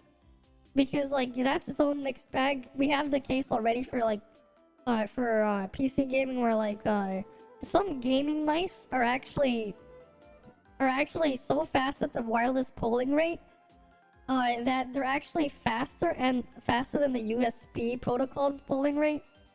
So that like they're within like certain conditions using the input device wireless or wired, there's no actual difference. Some cases even the wireless one might even be faster. Right, I remember a couple years back, Linus Tech Tips did a video comparing it with their high-speed camera on comparing wireless controller, not wireless controller, wireless mouse to a wired mouse.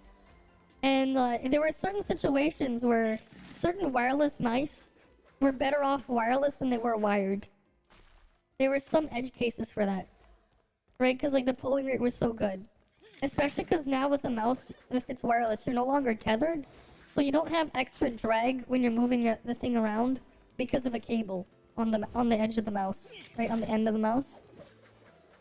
Because you got rid of that cable. That's another slight advantage, right? I mean, the downside of the wireless mice, of course, is you're now going on a battery.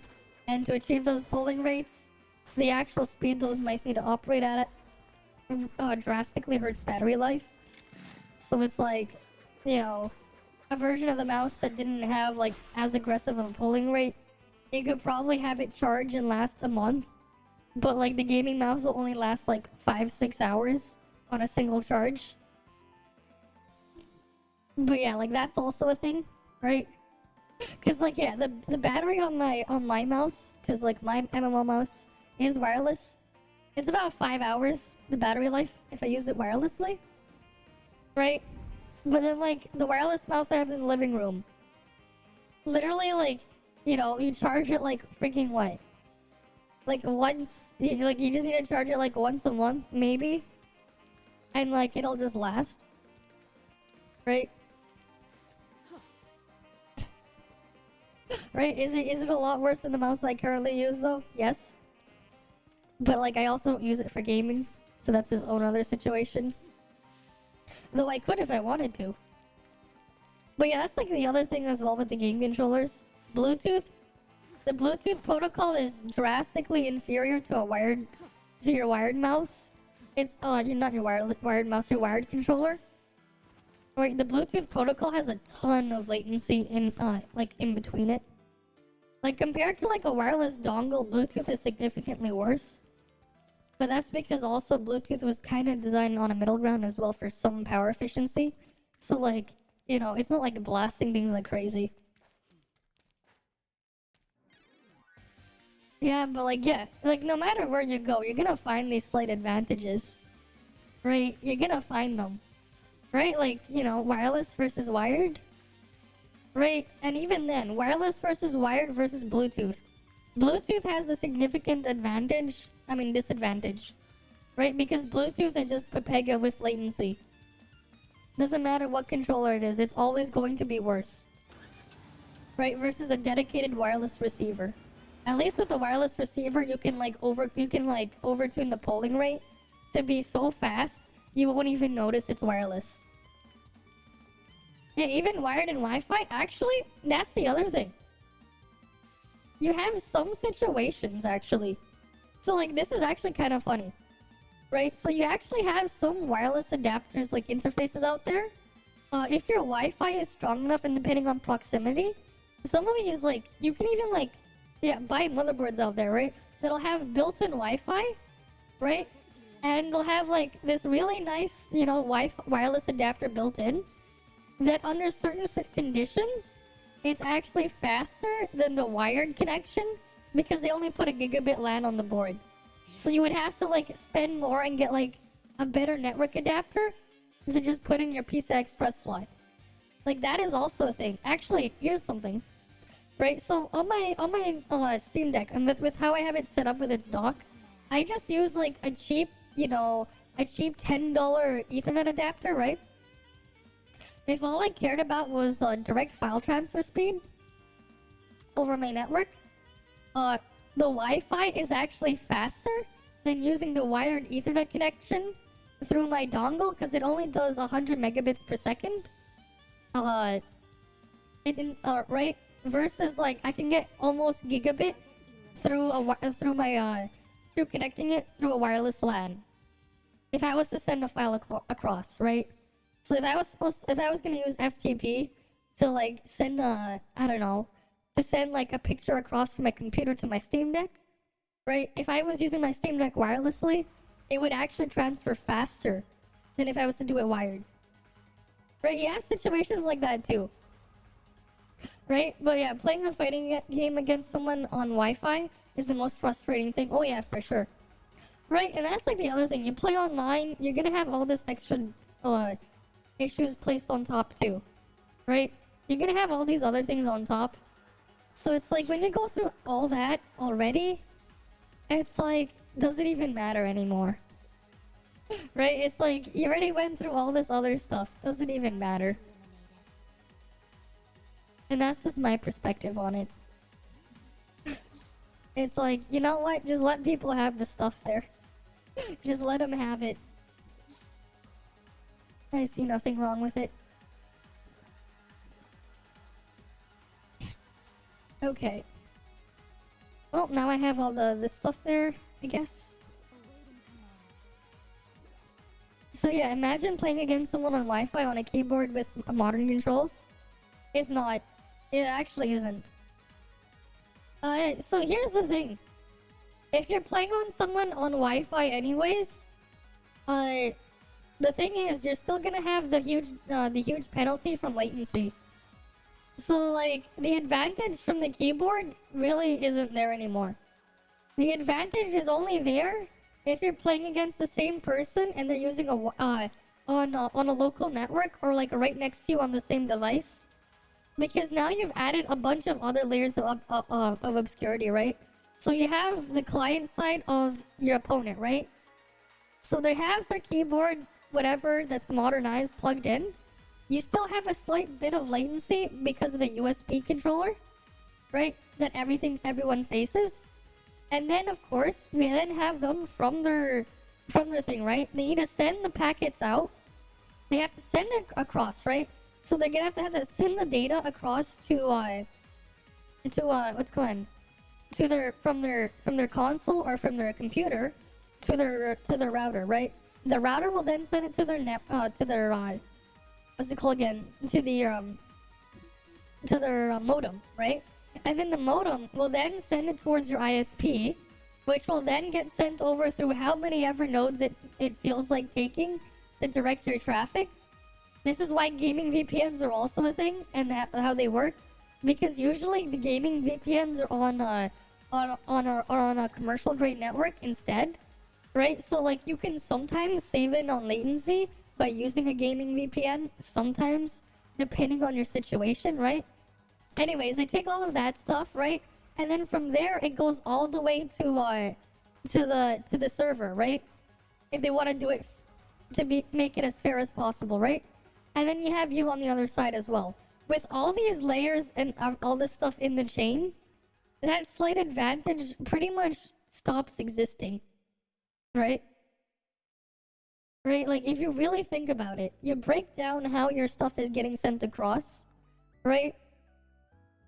When we're talking about like playing against someone online, you pretty much remove most of these advantages already, just because it's online. In that sense, assuming, of course, you're not playing the game peer to peer, and you're instead playing it directly off of the game company's server, which is how most games handle this type of stuff, except for like Nintendo, because Nintendo is stuck living like 10,000 years in the past sometimes, right? But that's Nintendo for you. But yeah, like, that's just how I see it. Like, I don't really think it's that much of a problem when you have that much layers of obfuscation in between. Right.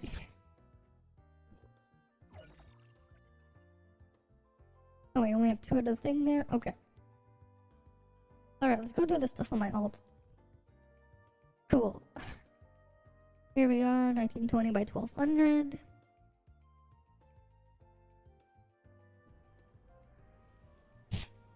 Okay.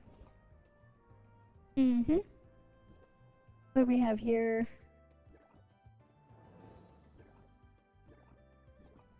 Oh, let's just do my dailies first.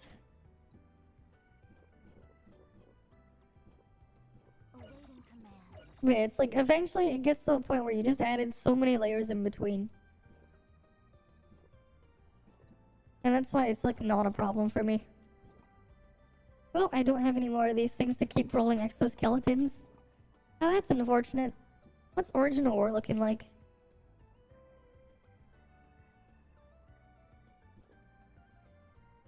Target eliminated. Okay.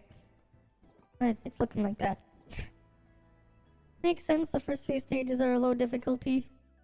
I'll probably have to find someone doing taxis and just skip some of it later. Okay. We'll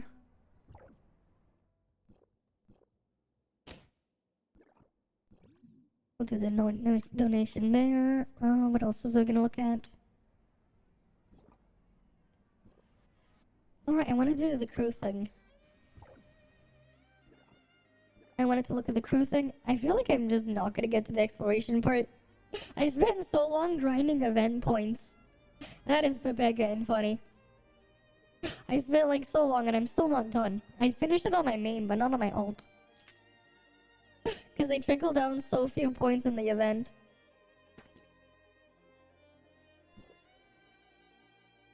What is the best Wi-Fi router you can get? I'm actually not too sure. You're gonna have to look at some reviews for that one. Right? I actually don't really know. Because, like, the other thing as well you have to consider is what devices are you connecting to it as well. Because, like, again, you know, a chain... You know the saying, a chain is only as strong as its weakest link? Right? You know, like, every single part of the chain is important too.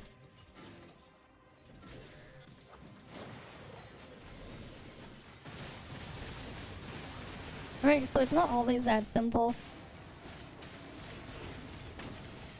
Right, because, like, you know, if the wireless itself on your device doesn't support certain things, it doesn't support certain things, then you may not get the full performance. Right? So, like, yeah, you gotta really look at reviews for that stuff. I'm not really too sure. I haven't really been in the need to, like, look for a new router recently, but yeah. Alright then, you have a good night though, Sky Angel. You have a good night. Oh, you have the Google one. I see. I have no idea, actually. There's probably there's probably someone out there doing tests and drag racing them against each other. Right? But, like, that's the other problem too, is, like, you gotta make sure like they're comparing multiple devices on the network, you know, in a fair manner, which may or may not be like easy to find, right? Because like depending on what devices you're using.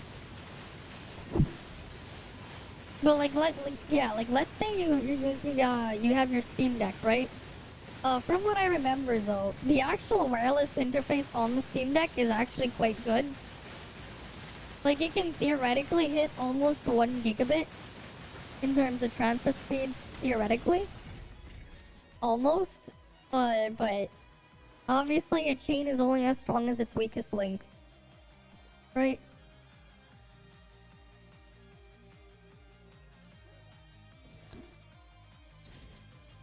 But yeah, like I'm using like a similar thing as well. Like I've just been I haven't bought a new router in a while. Like for me, it's like I get mostly more network switches. Because for the most part, like my router is like good enough for what I need. I don't use that many wireless devices anyways.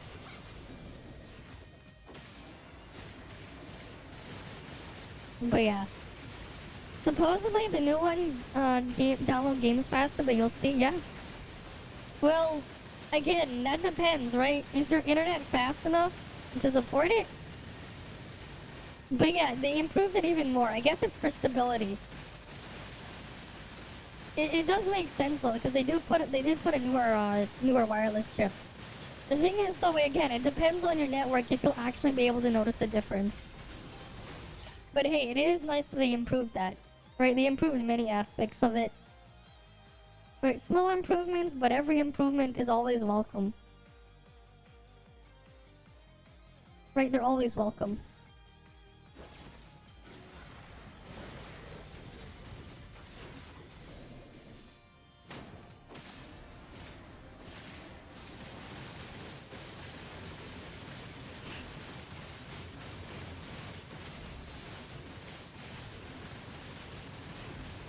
Right, let's just kill the Hyunatron.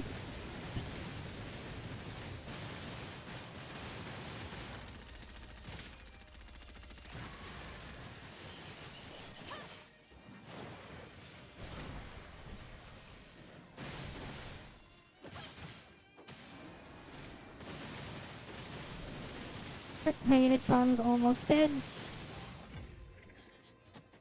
Alright, let's go do it again.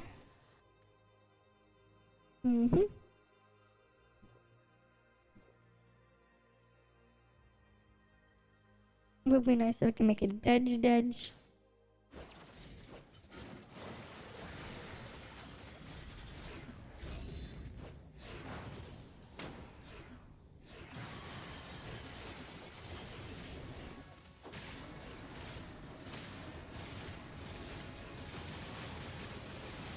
Right now, we just wait for the Hyunatron to die.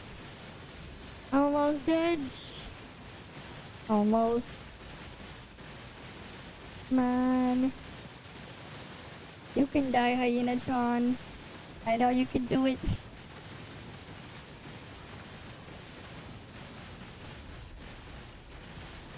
There we go, it's dead. Very nice. It's dead. And now we do it again. And I gotta like do this thing so many times.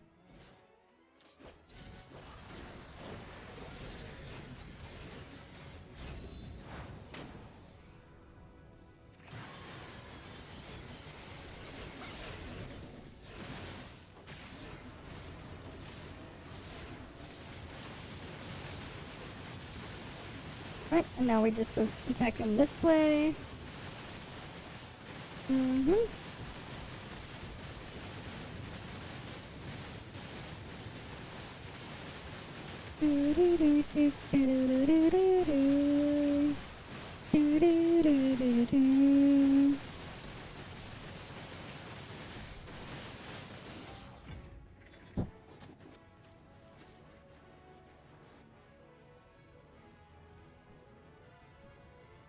Right, next one.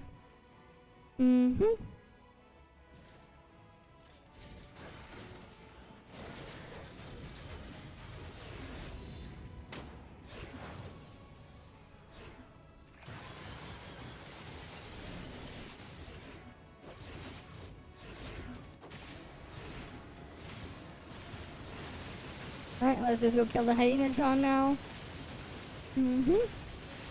Almost edge. Almost. Oh, you know what's something that's sad and hilarious? Now that I actually think about it? Technically speaking, on my free-to-play, the Rubilia would be better than meme for Nonyan and Volt Altered if Nonyan stays as the main DPS. Which will be hilarious. Because my meme is only A1. And like the Rubilia is also A1, but like at least Rubilia will actually...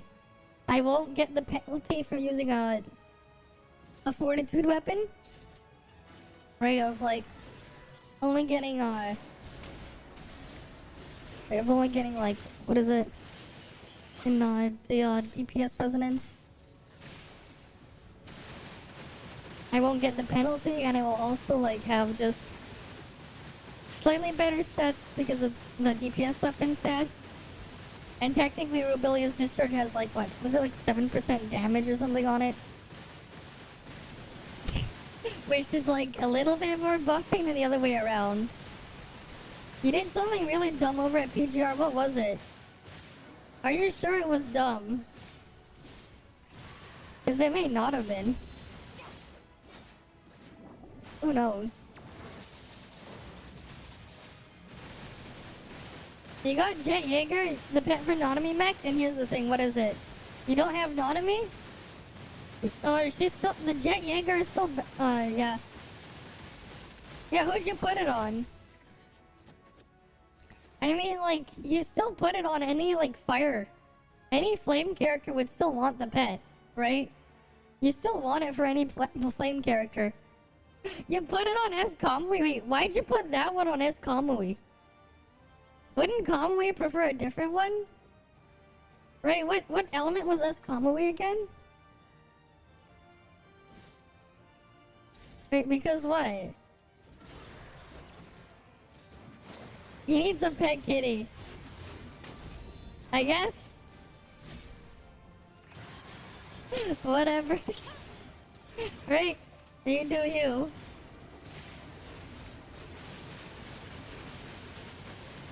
Oh wait, no, S Conway's Temprai in Dark, right? Yeah, you want the... Don't you want the bunny one? Wouldn't you want the bunny one then, right? The bunny or the owl?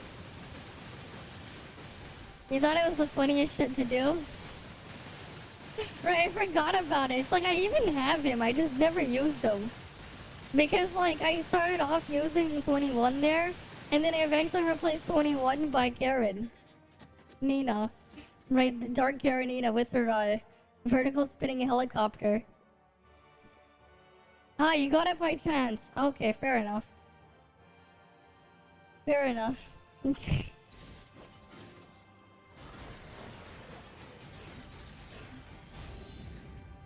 Alright, fair enough. It's just funny. I thought you like actually went out of your way to pull it. That would have been hilarious if you just like went all the way out to pull it. Like, first thing was, oh, S rank cub on my favorite unit it is. Yep. Fair enough. Right? Nice that you got like an S rank cub then. Mm-hmm.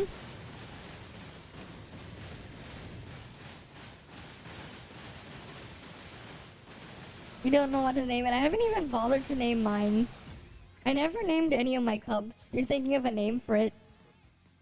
I see.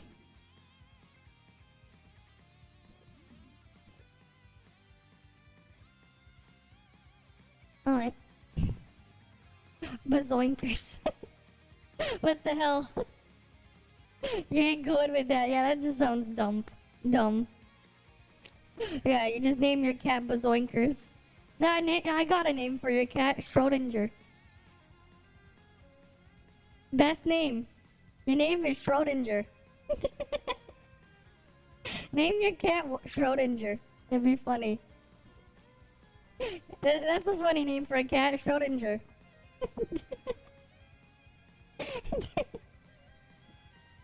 Right? You name the cat Schrodinger.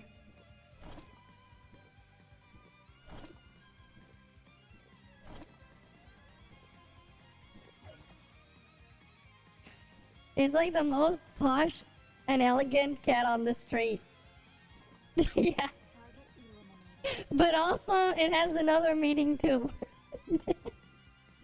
But it also gets another meaning, right? You know all about Schrodinger's cat, right? Is the cat dead or is it alive? Or is it both or is it neither? Right? The whole experiment of putting the cat in a box. But if you open the box, the cat will die because it will put the poison in it. But the cat is currently alive in the box, or is it? Right? That's the whole thing. That whole thing. Right? So you name it after it. You name the cat Schrodinger. Though technically speaking, if we're speaking about cats, they have a higher vocal hearing range than us humans, and they have a higher hearing range in terms of pitch compared to dogs. So like the reason why like people call their like the way they try to like get their cat to notice them or whatever, right? Because of it, you have to use a higher pitched tone when trying to get the attention of a cat. Generally speaking, because of their hearing range. Generally, something that can sound higher pitched when you pronounce it, whatever it is probably a better name for a cat because of how their hearing works, right?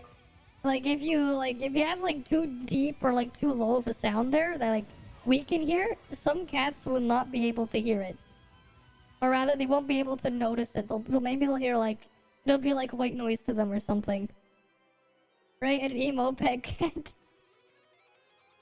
Right, I just thought of Schrodinger because I thought it would be funny. It's like, yeah, I'll name the cat freaking Schrodinger. Because of that whole thing, that whole backstory on it. It'll be the edgiest cat ever. The emo cat. But like, yeah, that's like something to keep in mind if you were going to actually name a real cat. Right?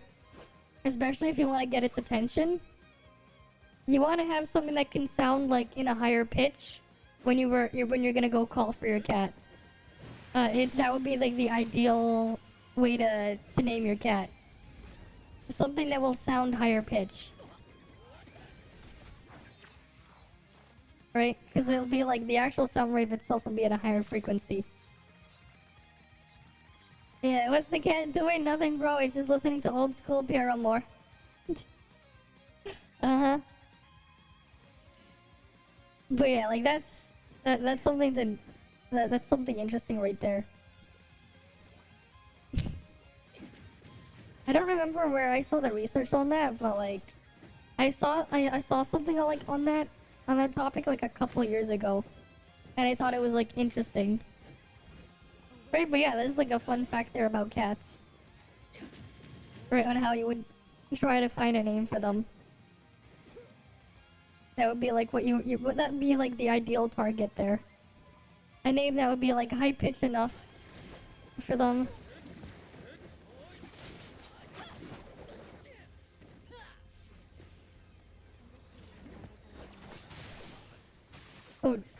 Oh, Starlings count as killing darkness. Oh, that's neat. Alright, let's go get the next one done then. Which is all the way over here. We gotta go kill some foxes. Mm-hmm. Command received. Okay. Yeah. Name Schrodinger. Nickname Dingus. I guess? Bingus. You name it Bingus. That could be a name. I guess it could. Or no. You take a book out of Robotnik. Right? He's snooping as usual, I see. Snooping as... Right? You have two Sphinx cats. Okay. Right? You know what I mean, that you get that reference, right? From that old Sonic cartoon or whatever? You ever seen that clip that was used in like a bunch of YouTube poops and stuff back in the day? Right? The snooping is... Right? Okay, wait. Let me see if I can pull it up for you, that scene.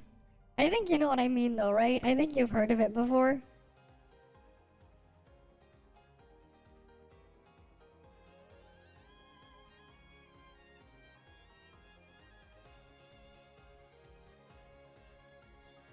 You inputted Bingus and it was sensitive.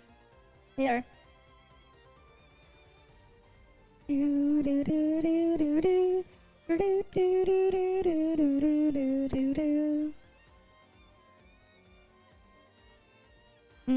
Right here. Alright. This is an old ass meme. Okay, you ready for it? Snooping as usual, I see. Awaiting command. Yeah. I had to bring it. I had to. This is the OG, of course. This is the OG. It's all about the Bingus. Snooping as usual, I see. Target eliminated. Right, the OG. Wait, what? Did they use AI to get the Jim Carrey Robotnik to say it? Wait. Snooping as usual, I see. No! Yes, yeah, a bit. Penis! Okay, what the hell was that? Okay, what the hell was that? Wait, there was another one apparently, right?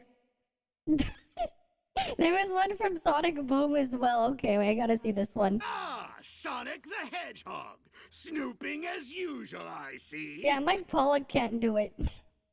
No, he can't do it. He needs to work more on this. You love how aware this show is of its audience. They definitely know what they were doing. Sega is definitely aware of memes. Of course they are. Awaiting command. Right? Because like apparently it's it's canon that apparently Ryoko Matoi from Kill la Kill is Shadow the Hedgehog's waifu. That is apparently canon. There was like an official like post from like their Twitter account a couple of years ago. It was like when Sonic Forces came out or something. They had like these weird ass Q&A and shit, whatever.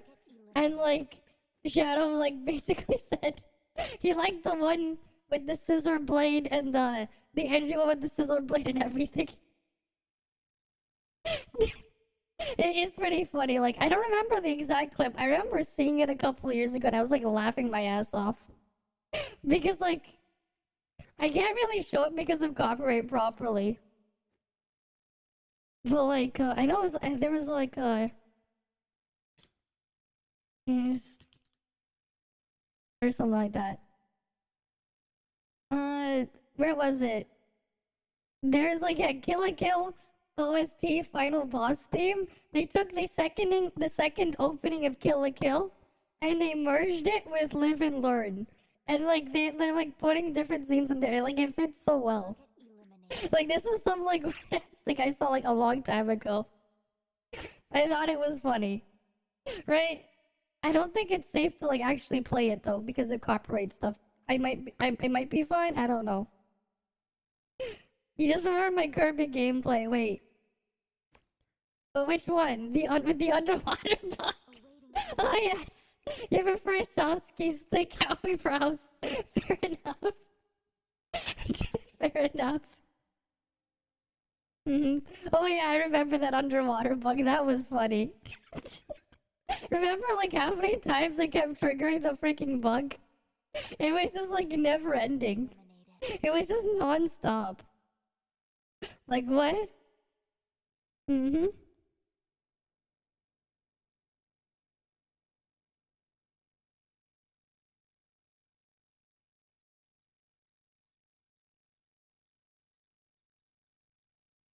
Well, that's interesting when I just got sent my DMs.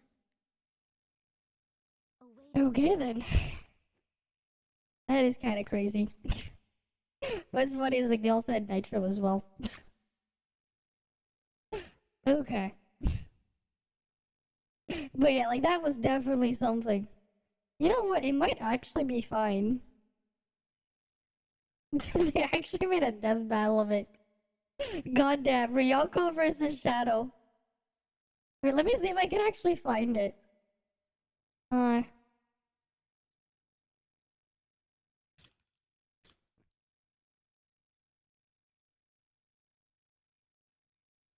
Where's the thing here? Oh yeah, this is back in thing here. Shadow loves Kill la Kill. I think they got the actual thing here. Yeah, this is like around Sonic. Deanosaur underscore asks, "Hey guys, what's Shadow's favorite anime?"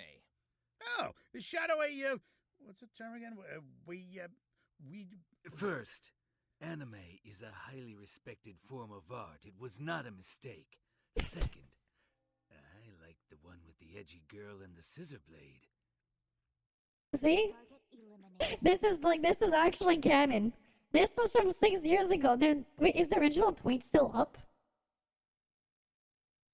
Oh, wait, is it actually still here? Okay, yeah, here. It's on the legit, like the official Sonic the Hedgehog verified, like the company verified Twitter. Right here. It's on their official Twitter account. First, anime is a highly respected form of art. It was not a mistake. Second, I like the one with the edgy girl and the scissor blade. Right? They actually... At Deanosaur underscore asks, Right? It's like, it's actually real. I told you it was real. I remember seeing this and I just died laughing. Eliminated. Right? Like, the freaking thing is real. Right? It's real. It's actually hilarious. I don't know why though I have a lot of their music in my freaking YouTube recommendations. Oh, we got Kuro no Kiseki's second opening there though. I mean, the Crimson Sin opening is there. Okay, cool. And that's there. But yeah, like, it's funny. Okay, someone made their own, whatever it's called, a thingy on that thing. But yeah. I told you, it's real. Why did I have that open there before? Target eliminated. And that's my YouTube recommendations right now. But yeah, like, it is funny. It's like, it's actually like confirmed whatever. Wait, apparently now NFTs are in Roblox? Damn. I guess they really want people to have no fun tonight, or whatever. NFTs are in freaking Roblox. Okay. Well, that's something. And you guys just got to see what the hell goes up in my YouTube recommendations. Well then. Eliminated. High dive ends service in most countries, and companies wonder why piracy exists. You don't say. Piracy is almost always a service problem. Oh yeah, they have like a bunch of actual reviews now on the Steam Deck OLED that you can look at too. Oh yeah, that's right, Apple RAM scam. Let me see if I can find that real quick. I saw this thing earlier and I'm like, what the fuck is this? This is like the most brain dead shit, especially when you analyze it. Let me just find it. Let me find the video first.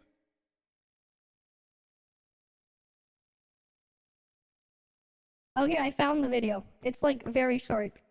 Target eliminated. So you know how this is hilarious. You guys should see this. Right?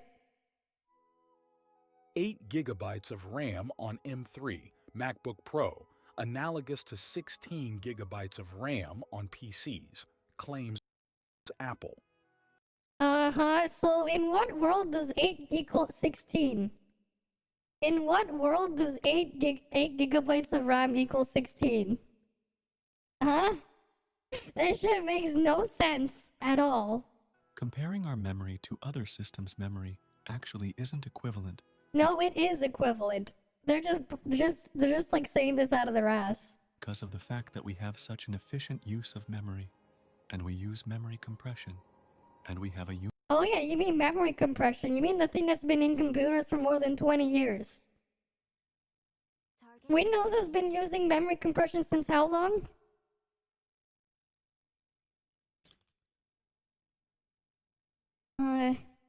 Right.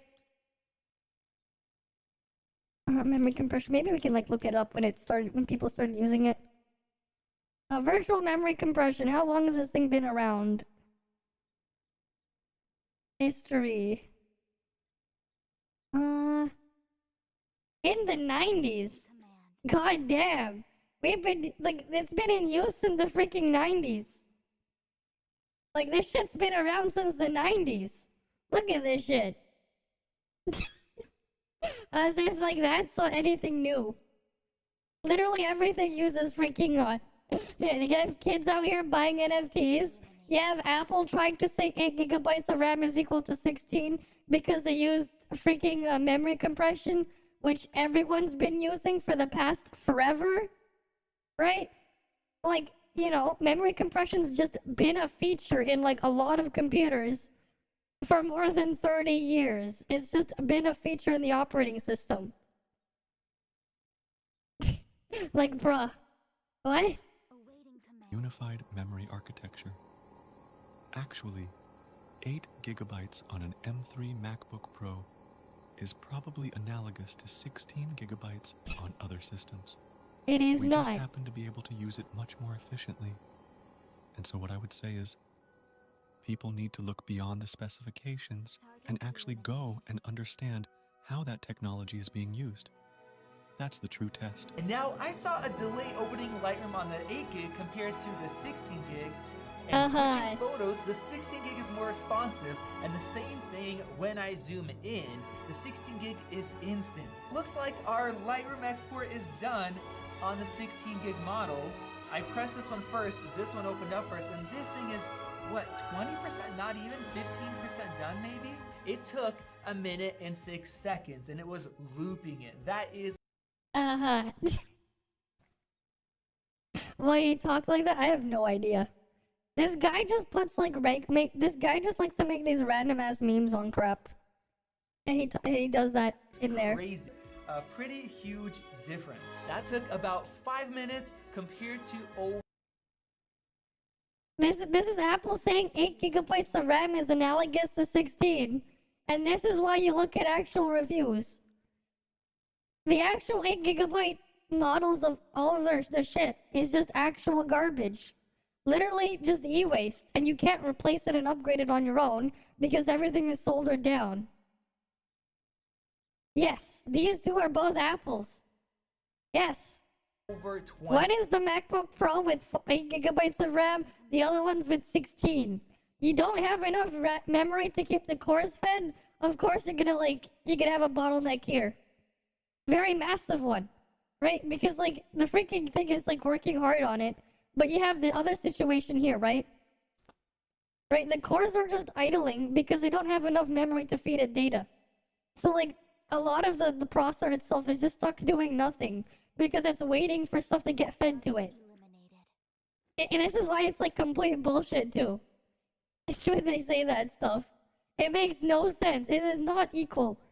8 is not equal to 16.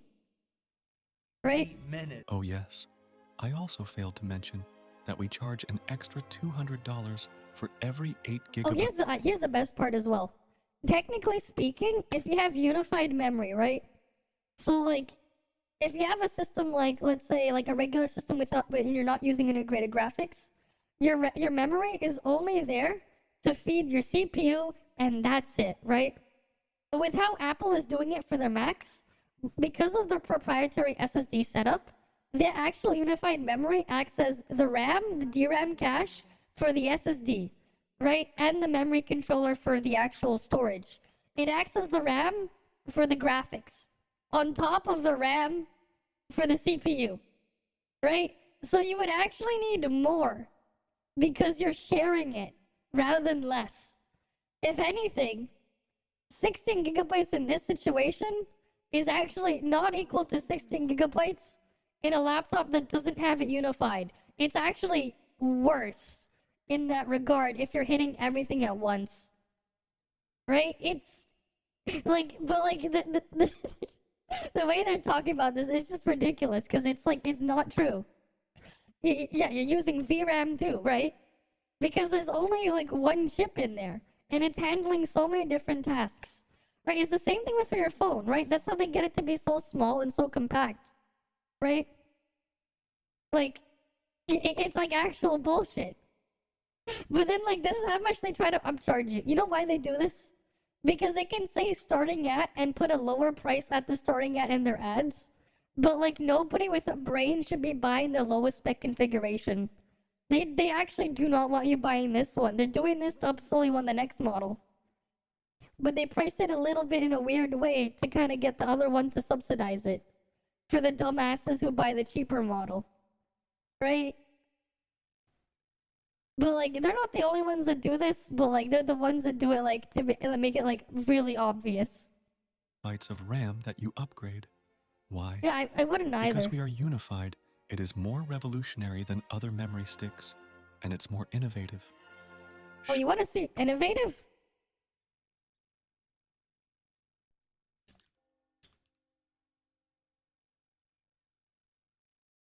Okay.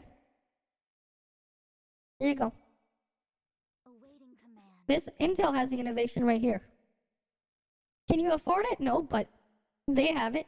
Let me find the exact product SKU. This CPU right here, 56 cores. Right, this one with the EMIB thing with their 4 tiles. And they have a bunch of HBM on their thing. 64 gigs of HBM. This Intel Xeon CPU can literally load Windows and boot into Windows without any RAM. You could actually run Windows off of this. You could even put it on a freaking RAM disk off of this Intel Xeon Max series CPU without any RAM. You can literally run Windows off of it without any RAM. Right?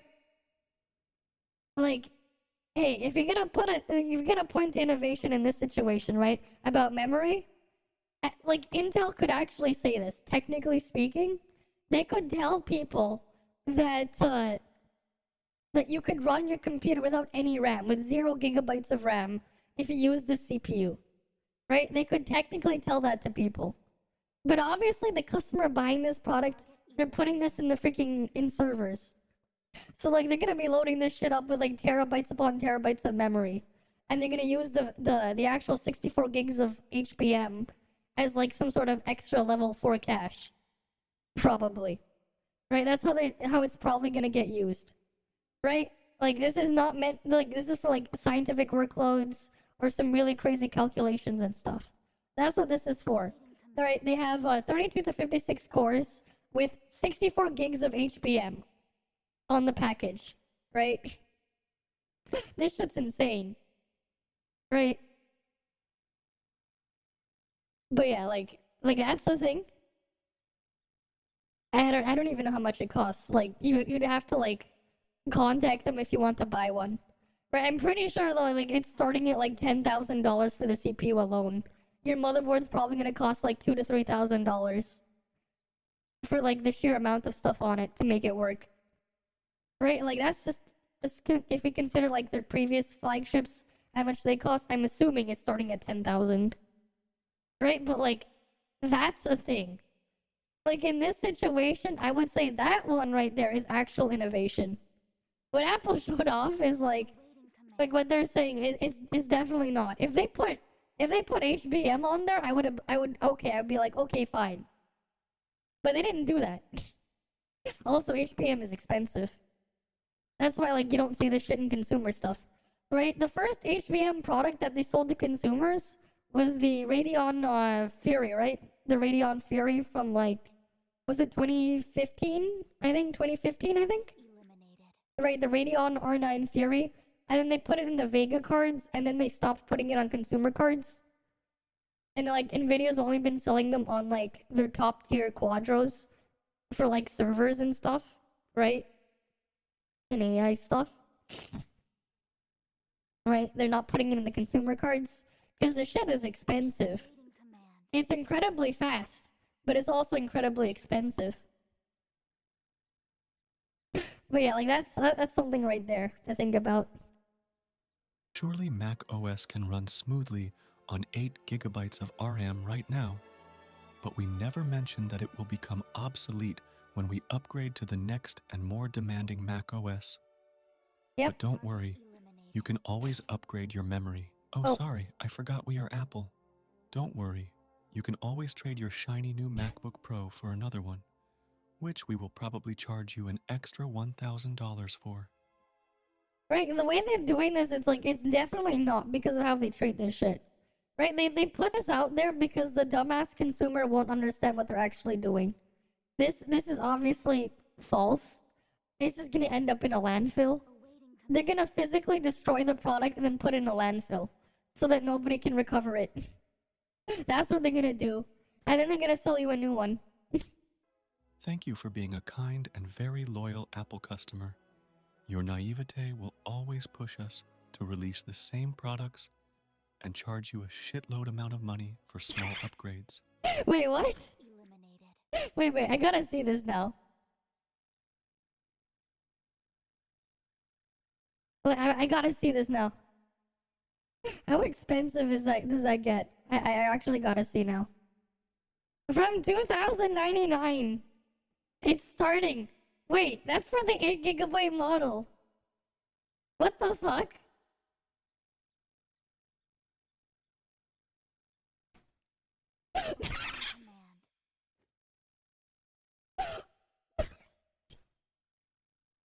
It's this one right here.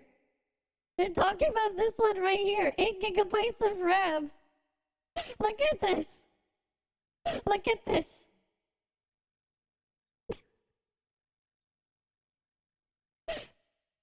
Okay, wait, no, it is the funny part, right?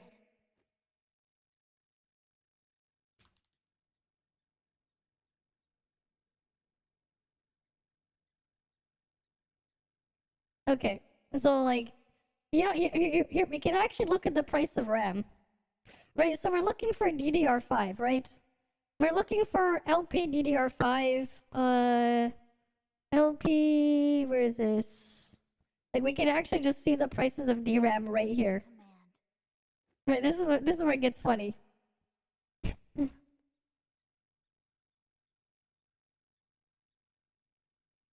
Right here, wait, that's DDR5.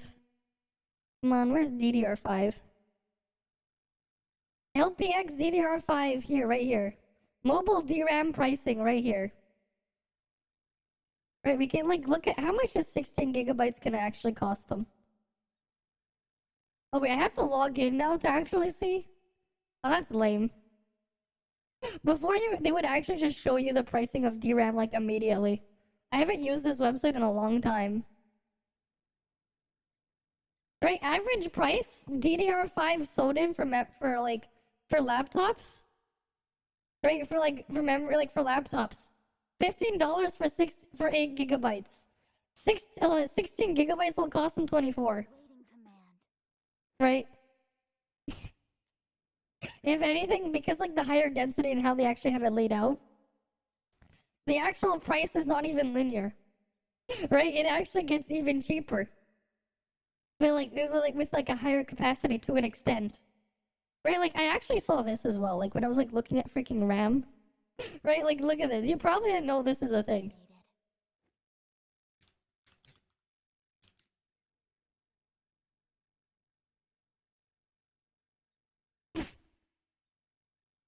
You can buy literally 48 gigabyte RAM sticks. You can literally buy 48 gigs of RAM like as like a stick there. They actually have 96 gigabyte versions for ECs like DIM ECC, like if you're talking like servers, right? DDR5 ECC, like it goes crazy, this rabbit hole. I'll put the music back in, but like it gets crazy. Let's see capacity.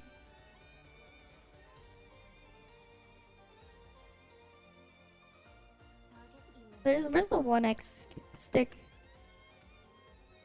No, let's go raise it higher. Does Newegg have them in stock? Because I know like they make larger capacities. Oh, Newegg doesn't even list them here. You can get 128GB modules. Look at this shit. You want to buy 2TB of RAM? For the low price of 34,000 Canadian. Right, 33,300 Canadian. Right, you can buy 2TB of RAM. You get 16 sticks of DDR5, 128GB DIMMs, ECC. Target eliminated. Right? You can literally like, okay, but like, how much are you paying per gigabyte of RAM with this? How much are we paying per gigabyte? So we have 2048 gigabytes of RAM, right? Right, so we have, you know, 33,300. Divide that by, right? 2048. We're paying $16 per gigabyte in this situation because this is registered ECC. This isn't even the best value, right? Right, this is not even the best value, but like, you know, this is like verified for like specific use case. Right, but like this is like higher end shit. Fine, but like if we go to the consumer side, because the Apple shit isn't gonna have ECC and all these other stuff. This is just current gen. Right? But let's say I wanted to buy, you know, if I wanted to buy RAM, right? I can go here. Let me just go add additional memory. And here's what I'll do, right? If I do price per gigabyte. So we're looking at DDR5, right? Not even DDR4. Right? DDR5 price per gigabyte. I can buy two X16GB DIMMs, right? Of DDR4 right now, $70 for 32GB of RAM. But let's say, oh wait, this is because of this thing. Let's start new. That's for DDR4. If I was gonna buy DDR5, right? So let me go filter it. DDR5. Price per gigabyte. Right? 64 gigs of DDR5 is 189 Canadian dollars. Right? It's less than $200 for 64 gigabytes of DDR5 RAM. Right? 180 at my local Canada computers right there. For 64 gigs of RAM, 2x 32 gigabytes right there. The Apple AR headset is interesting, but I do feel like it's still better off to wait a little bit, at least for a second gen if you're interested in it, instead of getting it immediately first gen. Like if I was gonna like get the Apple AR headset, I would actually wait for the second version of that at least, because then people can deal with all the other problems, so you can get a better product, right? When the second generation comes out, they can probably work out. You'll probably have better software support by then. And probably some of the other issues that they might have at the beginning might get fixed. Right? Instead of being the early adopter there.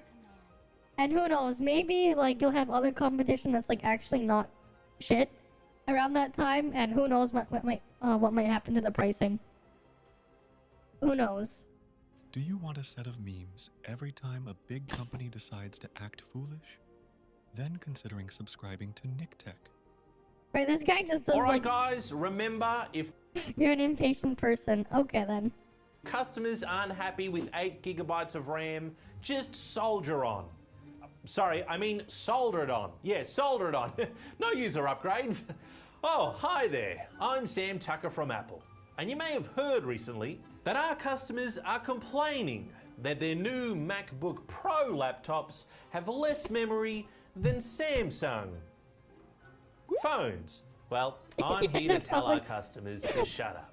You're calculating it wrong. You see, our engineers have just said that 8GB on a MacBook Pro is analogous to 16GB on another system, which makes sense. Because you see, here at Apple, less is more. Unless it's the price, then more please. Always more. Besides, 8 gigabytes is fine. Build a because we PC on the use verge you got memory destroyed. I know. compression, which makes I it remember too. even smaller. Plus, we use unified memory, which means we have to share it with the graphics as well, which makes it even less. Look, the point is that the... Oh, it's a lot less than that, because they're not just sharing with the graphics. Right? Especially because NVMe protocol means you can share it with your SSD as well. Right? And like a lot of manufacturers like to do that too. Apple is also one of them. They do it with their SSDs on their Macs as well. They share it with the freaking CPU as well. It's part of why their shit is so proprietary for like if you were to replace the actual SSD that comes with your Mac or whatever, it might not work.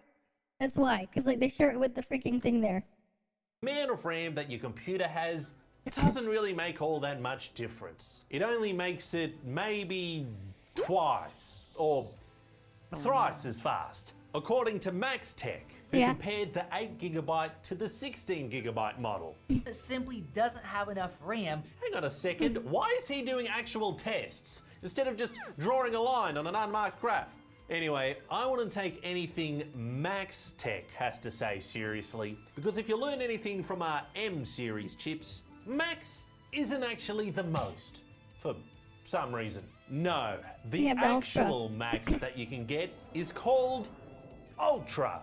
And if you type Ultra Tech into YouTube, you get a boxing channel.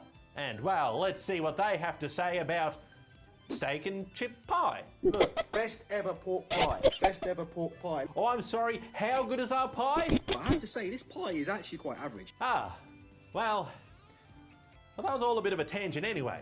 The main point is, we're not too worried about any of this. If our customers think there's not enough memory in their computers, well, they'll soon forget, because there's not enough memory in their heads. I mean, just have a look at what else we've gotten away with over the years. Styluses. Who wants a stylus? Nobody wants a stylus. It's called Apple Pencil. Yuck. Headphones. So we'll be including earpods, the new iPhone 5. Customers already have Lightning headphones, so we are removing these items from the iPhone box. The size mattering. Your thumb. It goes from here to here. This bigger screen goes from here to here. Now, that's either A, an amazing coincidence. Okay. Or an iPhone 15 Pro Max. So you see, we can get away with anything. I mean, how does that saying go? Teach a man to fish and he'll catch some lunch, but if a man is a fish, then just sprinkle some new emojis in front of their face and they'll forget everything. The all-new iMath from Apple, giving you half as much and telling you it's twice as good. Subscribe today. Hey everyone, thanks for watching the video. You know, you subscribe to this channel for the chins. You get 2 instead of just 1, because more is more, and we give people what they demand. Like this tech video in the corner somewhere. Give it a click. Click it twice, just to be sure. Right, that one is definitely funny. Right.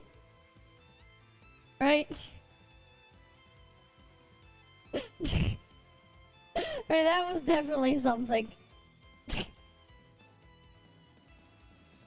Definitely something for sure.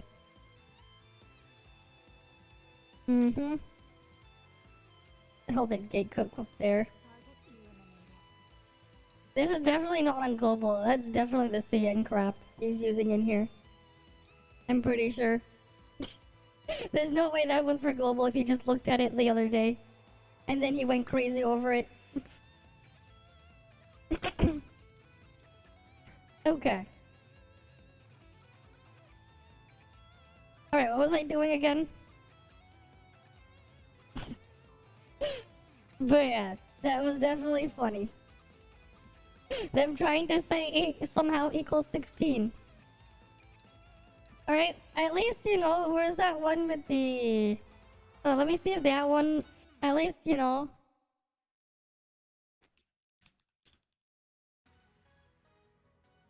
The 13 times 7 is 28. At least there in that skit, they actually had something here, right?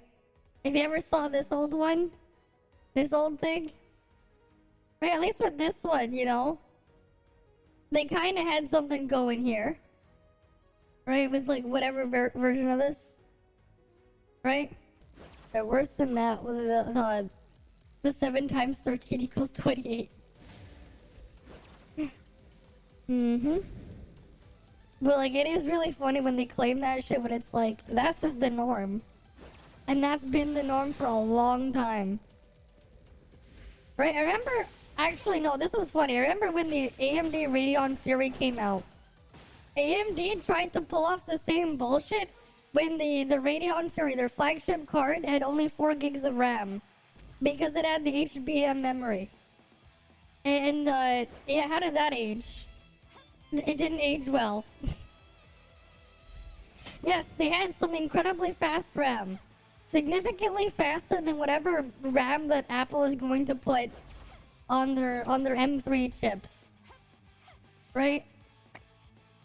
But like, this was just for a graphics card, and this was like all the way back then. Right? It is what it is. But it is also just quite funny. They're basically relying on the fact that they think you're that stupid. We're like, yeah, you know, they think you're the kind of person that thinks 7 times 13 is 28. That's probably what they think of their customers.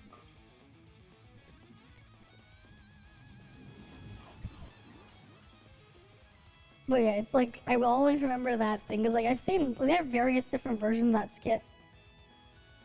But like, yeah. It is what it is.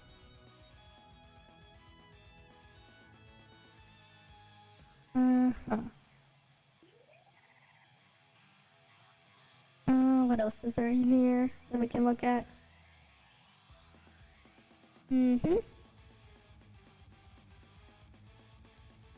Not there.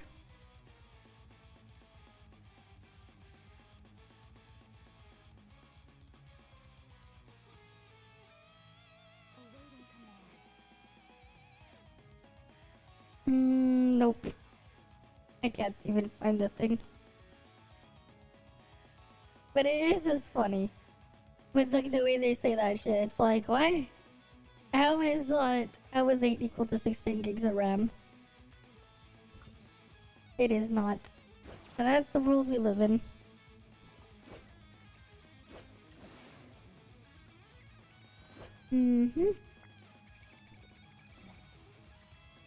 And like, you'll have like other shit too, where they won't even compare things properly. But like, also it's like, how do you even compare it to your older system too, right? Your older system, if it had 16 gigs of RAM, is really the 8 gigs of RAM just as fast? The answer is probably not, but it's also funny. Why is it freaking 2,100 Canadian before taxes, and it only has 8 gigs of RAM? Right? It's like, why does it cost that much when it has so little? Right? It's like, what? What's the computer I'm gonna end up using? Like, how much is the total price that I paid? Let me see if I can find it. Let me get the PC part picker list.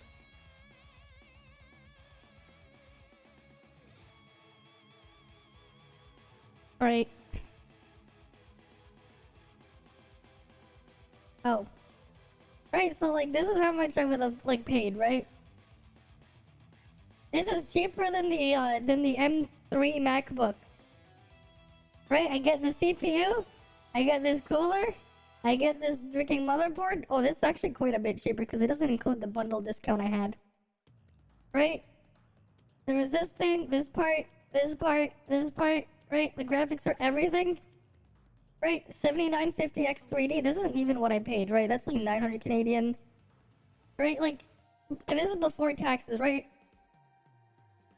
I think I sent you a screenshot before though, Kusanagi, right? Of what I got ahead of time, because it was like, you sent it at like you made the donation at just like the perfect time. It couldn't be any more perfect. Right, because like, I got a bundle deal, right? Right, for the price of just the CPU alone, I got the motherboard included. Right, the motherboard was included. It was actually a bit like the actual motherboard was like included in there with it.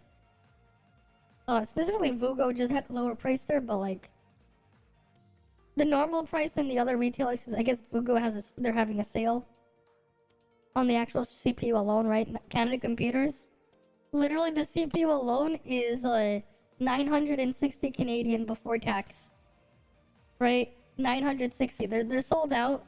The reason why they're sold out already, like immediately, was because they had that bundle deal, and I got one of them.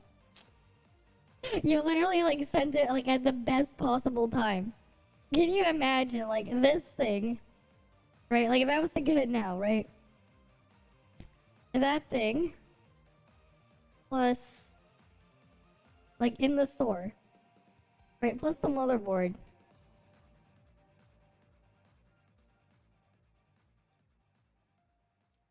Right, this entire combo right here. Can I go to the cart, please? It's like, goddamn. Right, you see it right there.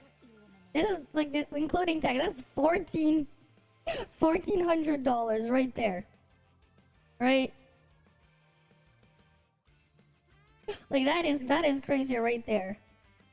$1,400. Oh yeah, that's probably why I had to like reserve it for a store pickup. That's probably why they asked me to get it in the store. But here's the funny part, right? This thing has like 144 megabytes of cache. But like that's kind of crazy, like by comparison. It's like you look at this freaking thing right here. They want how much? Right? Actually, this is something I'm actually curious on. What about the Mac Pros, actually? I'm actually curious, because, like, I know the power draw of this thing already. And it actually runs really cool with once I actually adjusted everything. Let's see if I look for the Mac Pro, right? Mac Studio. Right. $26.99? What? You have to freaking scroll. This is okay. So this is just like the M2 Ultra, I guess. Not the Ultra, the M1, M2 Max. They don't compare. They only talk about H.264. They don't have AV1. No AV1. That's funny. They don't talk about AV1. That's like the big one that people want to be doing now. Right, H.264 is like old news. Ah yes, compared to the old Radeon Pro 5700 XT. But like in what? Just in this freaking render, this specific render benchmark? Uh-huh. They don't actually give like a real actual comparison here. That's funny. Right, at least give like the full information of what they were doing. Right, but let's say like we look at the price. Right? It's like this one is just the actual Mac Pro itself, the Mac Studio or whatever. Not including all the other crap. Right?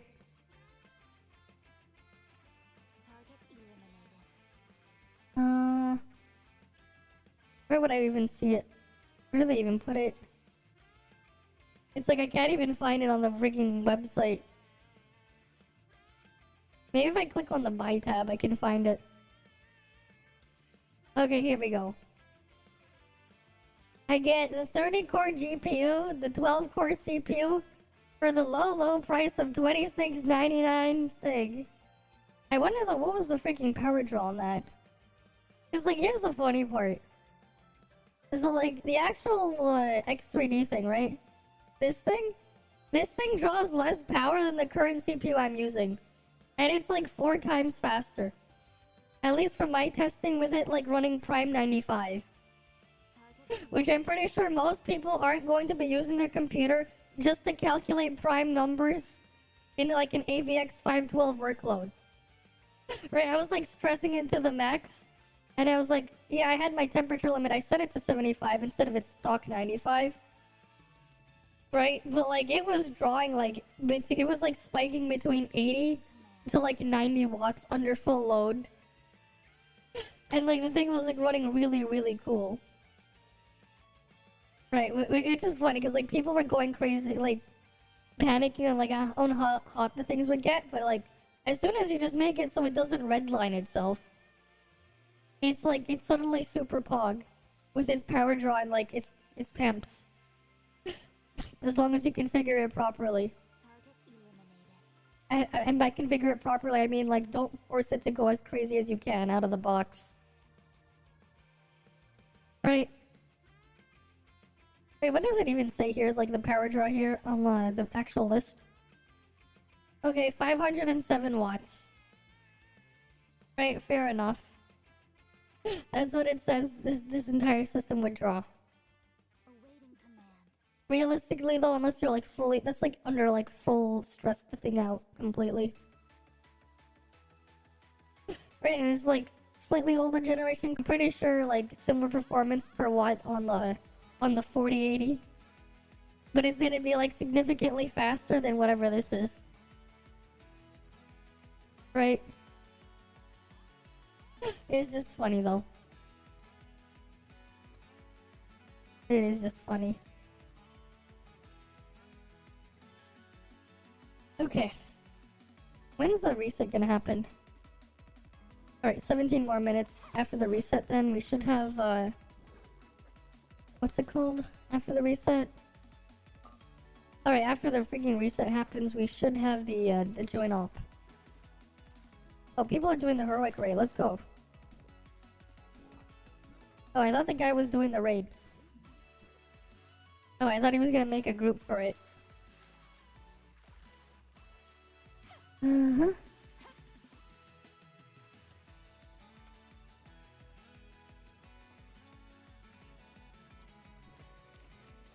Alright then, let's just go over there.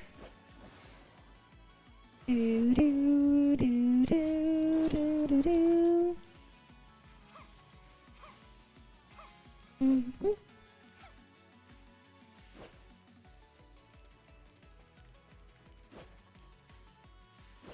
I'll probably do only the proper exploration here eventually. Let me just hit those little things over there first.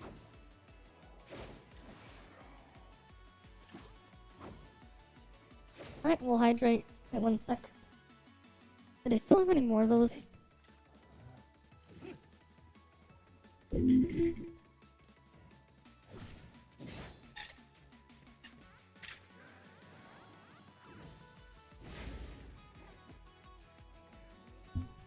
Alright.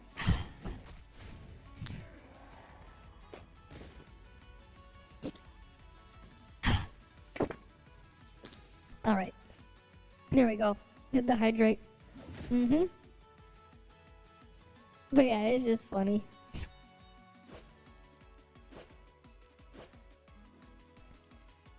Okay. Let's go activate this one. Time to get this thing.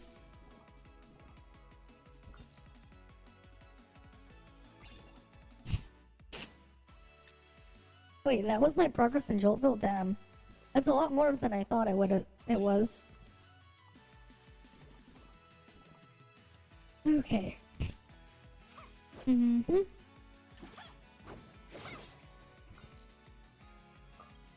Let's go to the thing over there. Wait, I'm definitely gonna have to like go crazy like grinding quite a bit though. Because I definitely want to get like at least... I definitely do want to get the matrices from non-yin on this account too. So I definitely got a lot of work ahead of me on this to slowly go through. In terms of like exploration and crap, I need to finish up Asperia as well. Did I ever play Vampire Survivors? I have not. I never played Vampire Survivors. I did play Hollow Cure, but I never played Vampire Survivors. Alright, I did try Hollow Cure. I remember like I did it because like we were waiting for something to install and I was like, okay, let me just download it real quick. And because like I had gigabit internet, it's like it didn't take long for it to download on Steam. Right? Because like the game itself was like relatively small. But yeah, I heard the gameplay was similar though. Right? Hello was fun. I haven't played it in a while though. Alright, let's go back up here.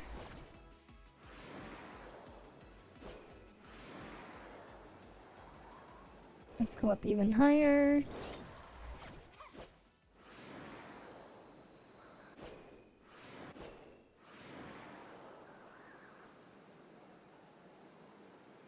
Man, I really miss having Linghorn A6. When games like that come out, it's like, sheesh, such a good idea can be simple and fun. Oh yeah, for sure. It really is. It is really cool that, like, it's such a simple thing, but, like, it just works. Right? It just works. Right? It just works. And it works really nicely, too.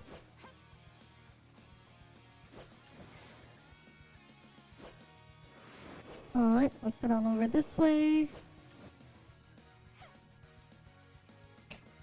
Mm-hmm.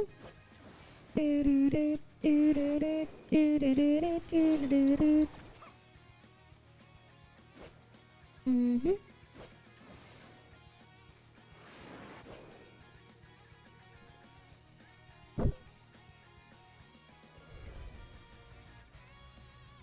Okay.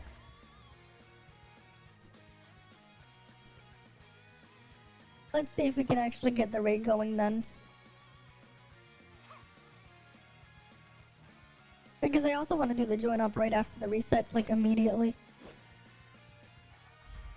Right, because it'll be that join up with Abuela Matrices shards. Right? Mm-hmm.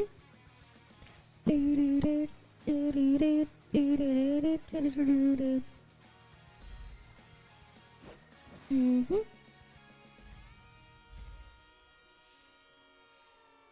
Alright, what over here?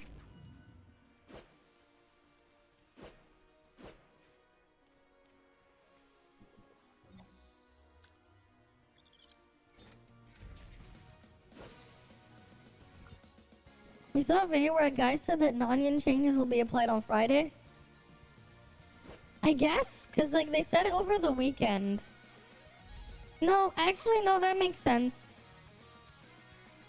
Yeah, actually, no, that does make sense. Because, it would be Friday for some people. Depends on where you live, right?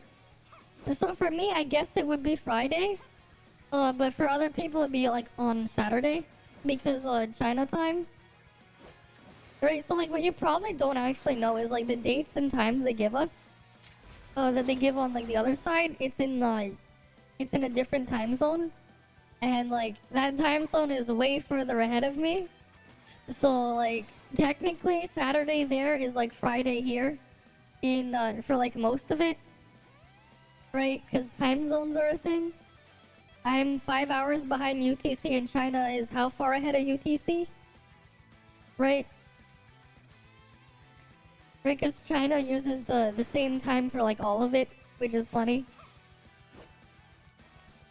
Right, so, like, I have to, like, always, like, convert the time thing, make the little link thing there when I set up the stuff ahead of time. But yeah, that's, like, that is what they said in the message. Because, like, they are making changes. It's really Pepega. It really is.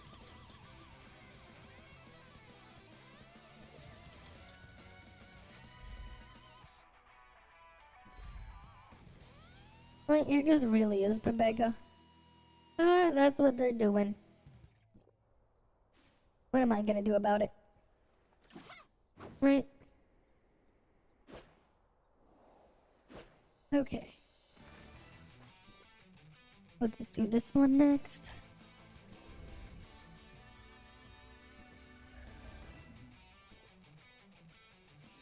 Damn, I didn't even notice the team, like, just filled up. God damn it.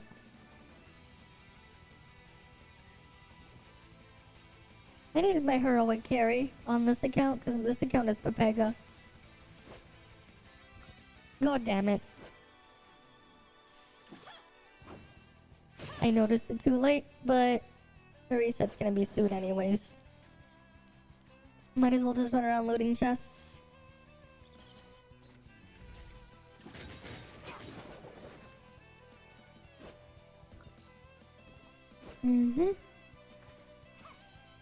It's probably underneath here in like a cave somewhere or something. Those chests. Or not.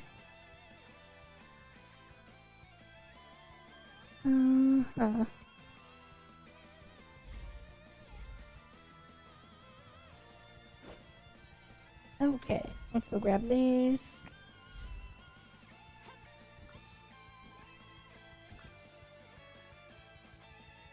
If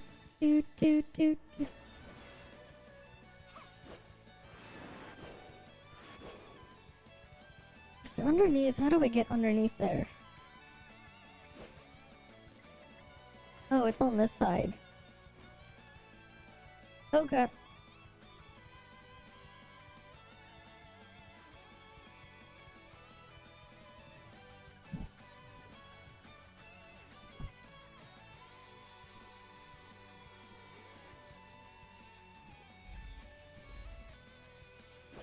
Alright, let's go get the thing over here. Wait, how many nuclei do I have? 41, and then I have that. Okay. I do have the code from the Pioneer program that would give me 3,000 dark crystals. I might use it here. With 10 reds. I might end up using here. I do have that one code, the content creator code, for myself. That I didn't redeem yet. That's like single use. I'll probably end up using it here. And it'd still technically be fully free to play. I really should do a Asperia exploration here though. That would be a good idea. And get this stuff from Asperia exploration. Because I do want to get Nonian either way on this account. Like Nonian plus her 4-piece. Because it would just be really good to have.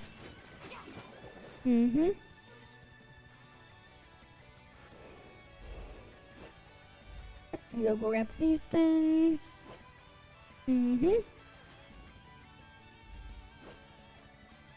What else here?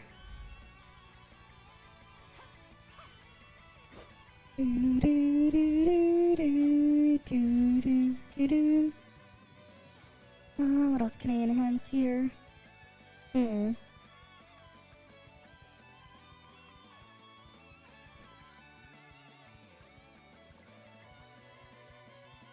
I put those there.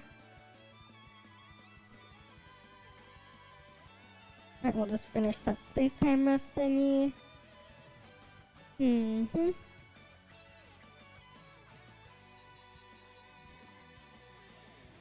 what was my Titan looking like?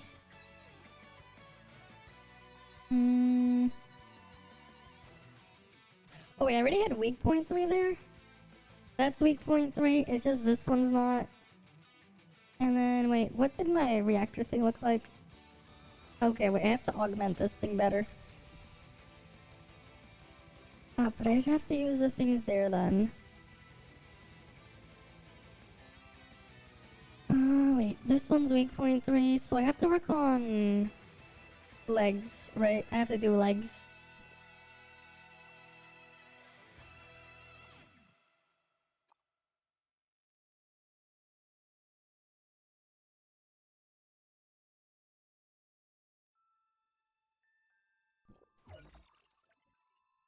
But this one should come first.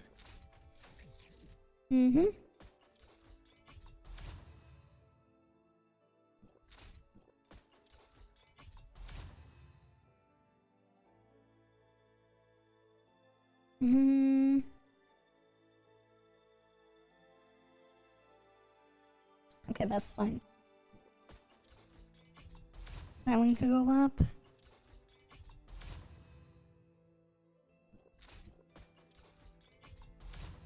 Right, we're just gonna make this as high as possible. where I really want the stats to go up are an attack, a flame attack, and then this part. If those go down, I don't want to do that, because like the higher the space roll goes, the better the augment stats will be. Right, because it's always based off the other one.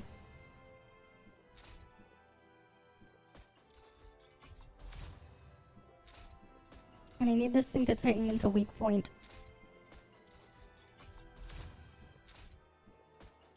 So we can make my alt account a little bit stronger.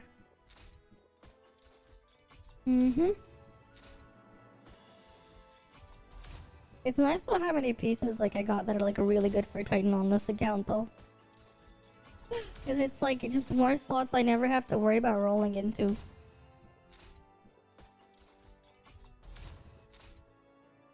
Okay, but we need more of those eventually.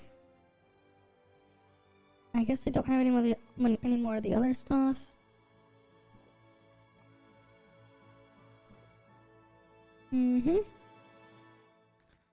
Anything else we have here that I can use? Nope. Not really.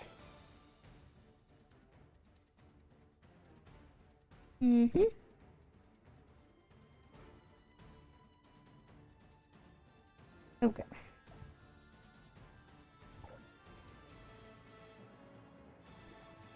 And what's like the next weapon I can buy on this then?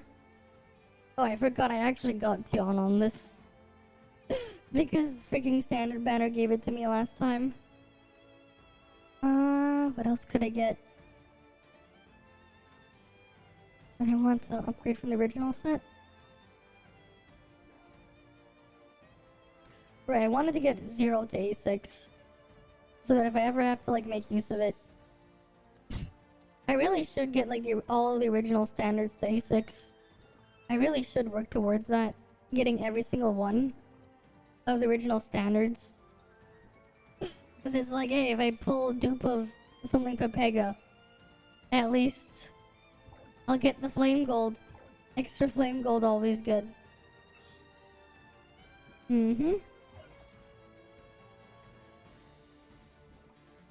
Okay.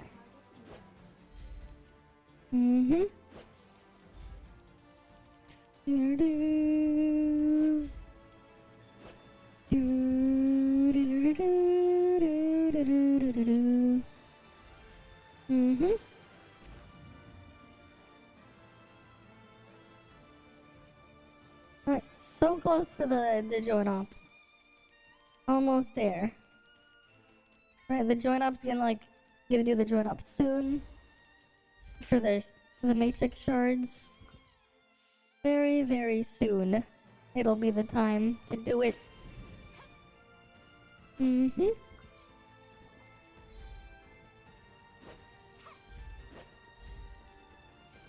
Very, very, very soon.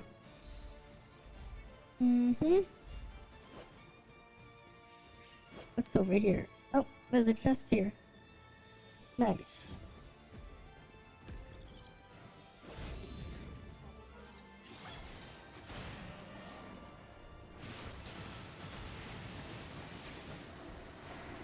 Oh, that's another target found and killed. Nice.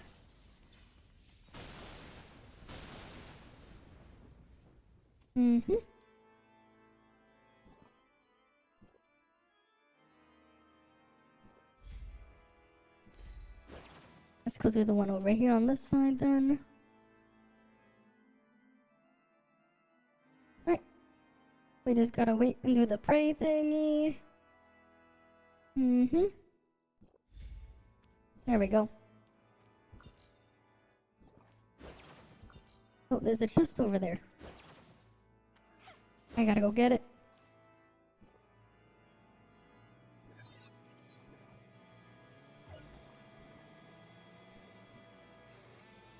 Okay, what else we got here? We got a temple here, and again, nothing. Just a bunch of useless weapon batteries. How about over here?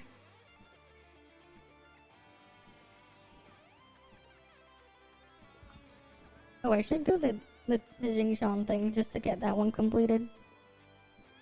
I also need to finish this stuff too.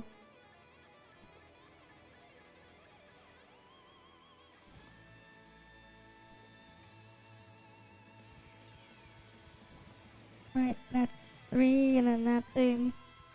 Yeah, because there's free resources there. I need to make sure I do those before the thing goes away. Join up first. What do we got here? Endgame, Habuella Shard Day, cool. Right, it's Habuella Shard Day, easy.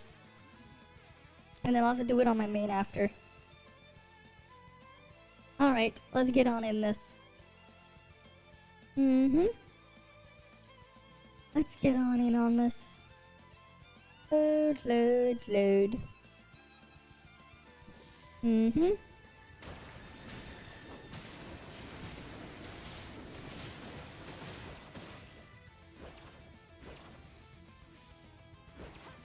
Yeah, the shit's already dead. Gotta get our Habuella shards. Now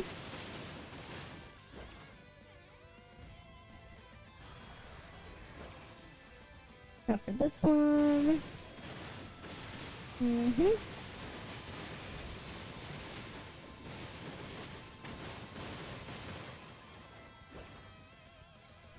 I loot this. And then we keep on going.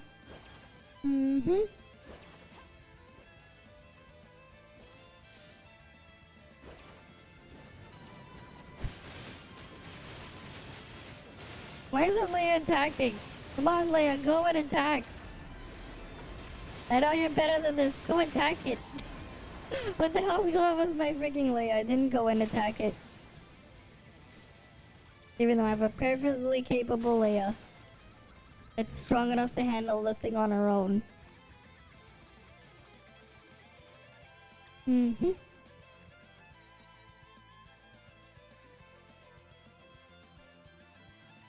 Alright. Let's go do some more join ups.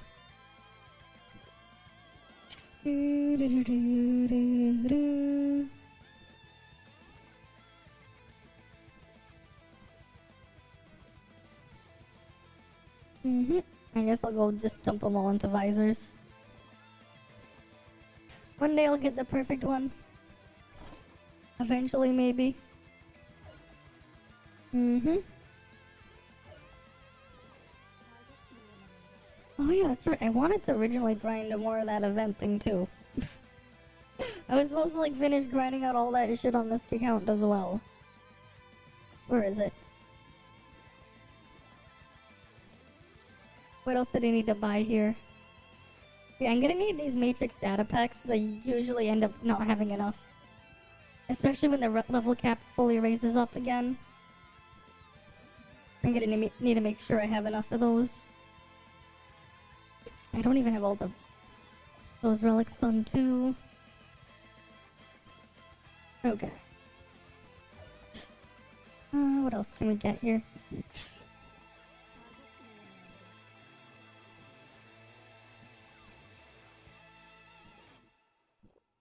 We'll find the next match.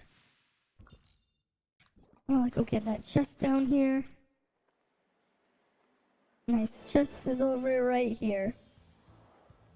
Right over here is the next chest.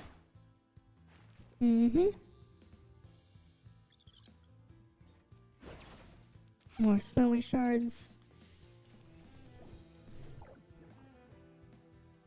Where is Snowy?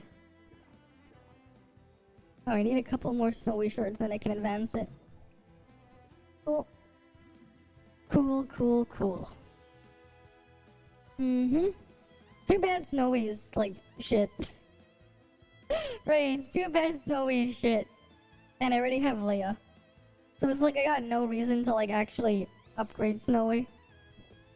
But it's like, hey, I should do more of the exploration and like work towards it anyways.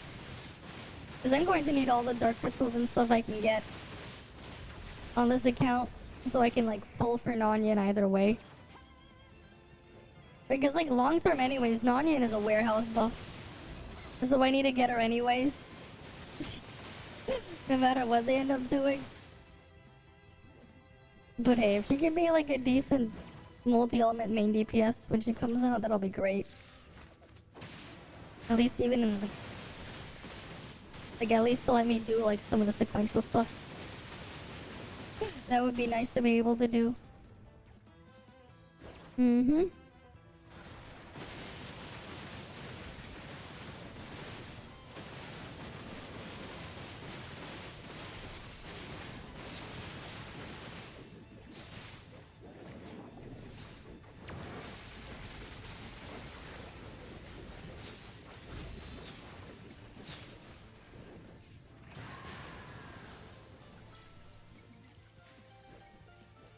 Alright, let's keep going. Useless Huma Matrix that nobody cares about. Because those are still a thing. Mm-hmm.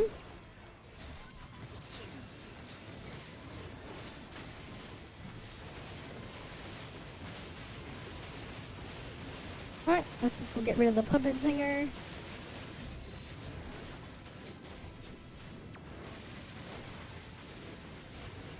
Yeah, Nan definitely better value, exactly. I want to get Nan on here. Right, because this one's the free-to-play account.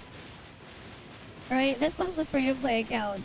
I might, though, like, just use my Pioneer rewards on this account, too. Because it'd technically be free as well. It technically would be if I use it here. Like, to put in perspective what we got here. On this account, we have... Right, we have stuff like low advancement crap. I don't have all the standards maxed out yet. Right, this is like what we have here. Right. Missing a bunch of stuff. This is not my main account. This is Nan Zeke. I know. Exactly, I could use it on this account. It'll be the strongest option there, or Fiona. I could use Fiona, Nan, Zeke as well. Right? Fiona, Nan, Zeke for Fizz, Lan, Nan, Zeke for Flame. Very pog options right there. Frost, I have Yulon as well for Frost. I have Yulon for Frost as well as an option. It's only Volt that's like dead, but like, that's just Volt. Volt always gonna be Pepega. Like, that's the copium shit I ran was actually more than enough for me to clear up to BR20. I have like 20k attack, not even. Like 20k attack is including residence.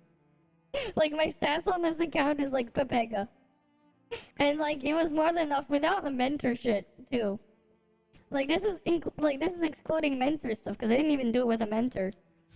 Though most of the work was like from Leia. Yeah, okay, I just barely have 20k attack. Right? I haven't grinded for some of the other things as well. Enhancement shot would help a lot probably. Right? Just need to get up to here and then exit. But yeah. I have a bunch of stuff on here. I'm pretty sure as well meme would be worse than using Fenrir if I wanted to play Vault on this. With Nonyan. It probably would be. Because my meme is only A1. You're on 15 with Volt free to play and 25k Volt attack? Yeah, so here's the secret. The secret was I spent 6,000 Dark Crystals on Leia. I had like a lot more Dark Crystals. And then I pulled Leia on this account because Leia was so strong. Leia freaking hard carried this shit. Right, Leia freaking hard carried this account. It's worth like 40% of my damage, Leia. Right, Leia is like worth 40% of my damage here. It's funny. It's funny and sad at the same time. But it was like, yeah, that's like a big boost. Bigger improvement than like anything else I could get, at least in the short term. Right, because like, you know, getting that much damage and it's like, yeah, Leia's like already maxed out too. I didn't have to worry about like getting anything else for her. Right, I just use what she comes with. It's like no brainer. Of course I'm gonna use that stuff.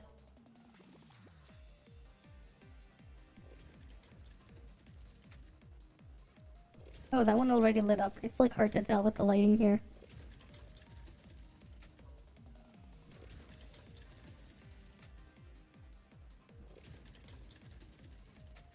Mm-hmm.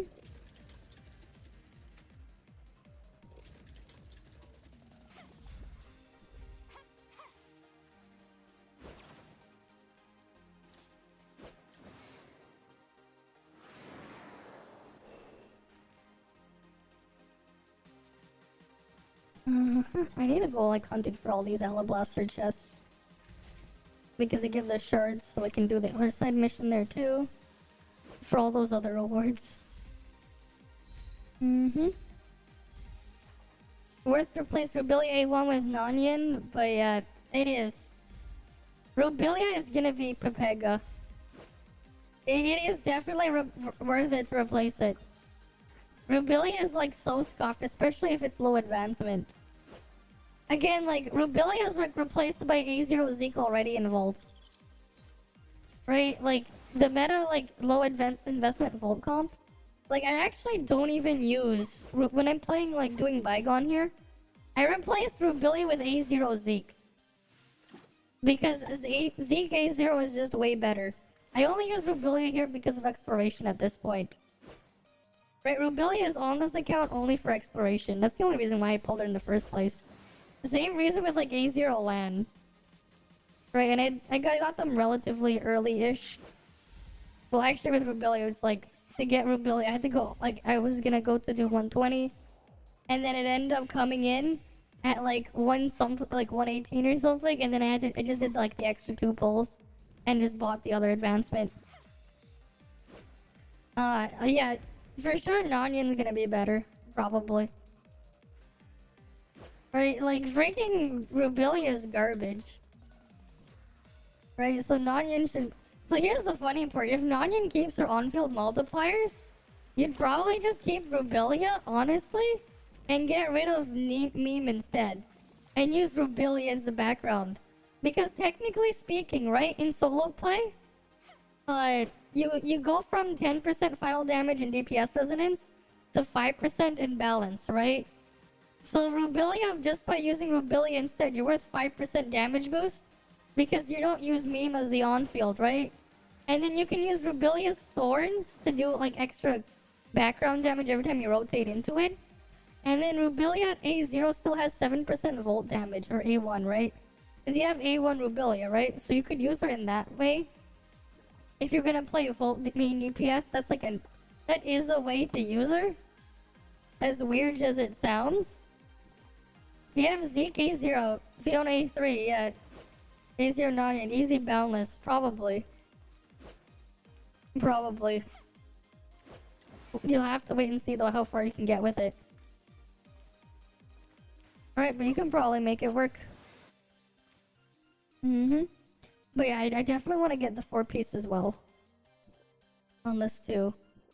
Because like, a second set of like actual good background matrices would be really nice to have. You're at 3.2 with... I haven't even touched Sequential properly on this account. I'm just too lazy. I mean, I guess I could do Volt Sequential. And Frost. For Frost Sequential though, I'll probably have to do this. Where's Fenrir? Where is Fenrir here? I mean, this is my Frost comp that I can do. Yeah, this'll work.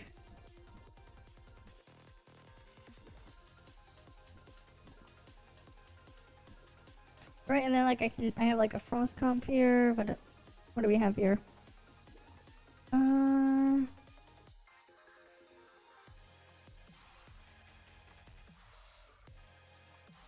We'll Spring Hydro Focus.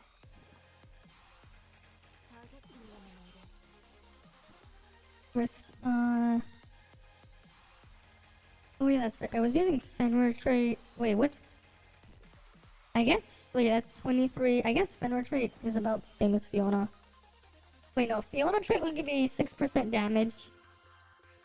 Fenrir is only giving me, what, 5?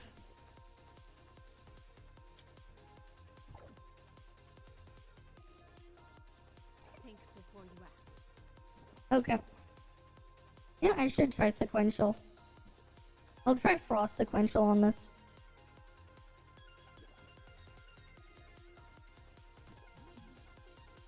You tried Tian Lan on live? Tian is garbage no matter what you do. Tian is just garbage. He's useless. Right, there's like nothing you can really do with Tian. Unsalvageable unit. Yeah, because he's garbage. He does like nothing. He's just a badge.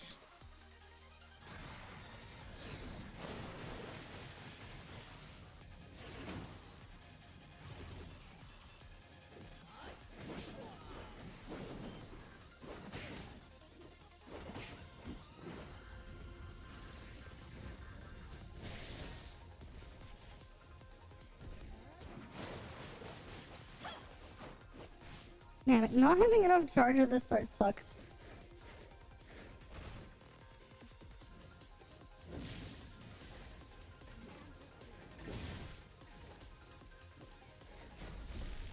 I want to pre-charge. I can't do that shit. Oh, I should have tried to pre-charge ahead of time. I forgot I could do that on here. I keep thinking this is freaking Boundless Realm. You can pre-charge in regular sequential, right? It's like, I need a freaking pre-charge this shit before I can even do anything. I mean, at least Leia's hard carrying.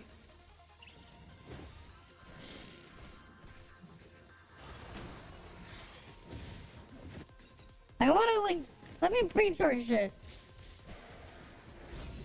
There we go, now I can actually start playing. This is so Pepega.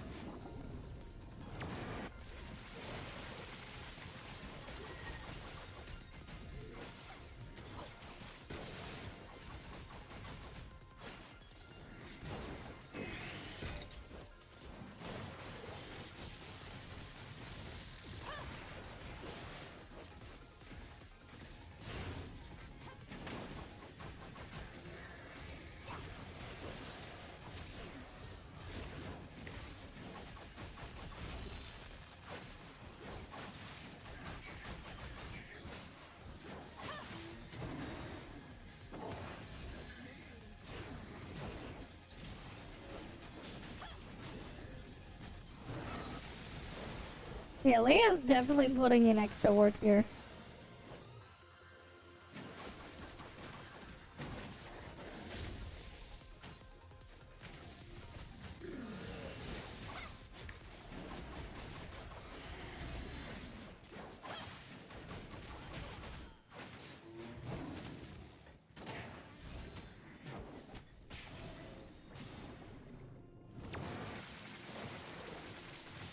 Yeah, my stats are too scuffed for this shit.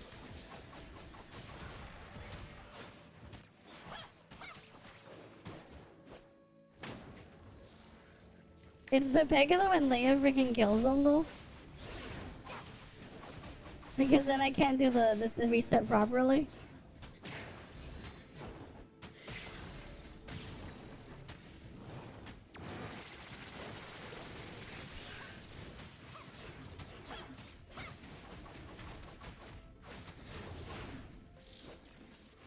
Alright, that's the downside if Leia kills them. I'm like screwed.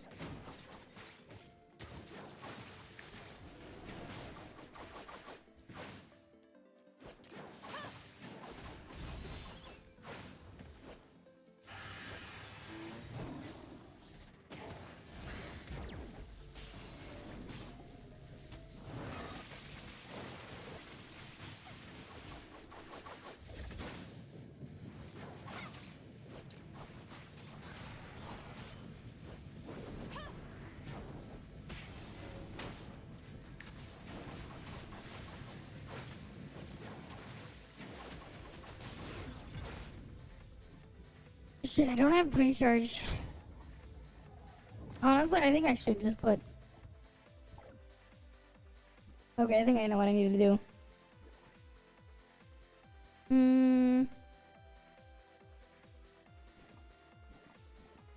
Oh wait, no, this is big brain. I should be running torrential force and then wellspring. Because I'm only doing skill damage anyways. I should be using wellspring torrential instead of the other thing. Because this other thing is higher damage, but like, at least then I'll have like the charge. Okay, I should use Fenrir trait. This is the big brain strat. Because I haven't played this in a while. Right. We want... Not that one. We want torrential and hydro focus. Actually, no. Not hydro focus. Wellspring and then torrential. There we go. Like, I've never actually done the sequential shit on this. Because I've just always been too lazy to actually do sequential. Honestly though, the dream is to be able to do all the one... Get them all to Boundless Realm, because then you can just chill every season. Because like, you can just not clear any stage in Boundless Realm. And like, every time they reset sequential, you just get the rewards. I have like been slacking on that shit. So hard. Because I'm just too lazy.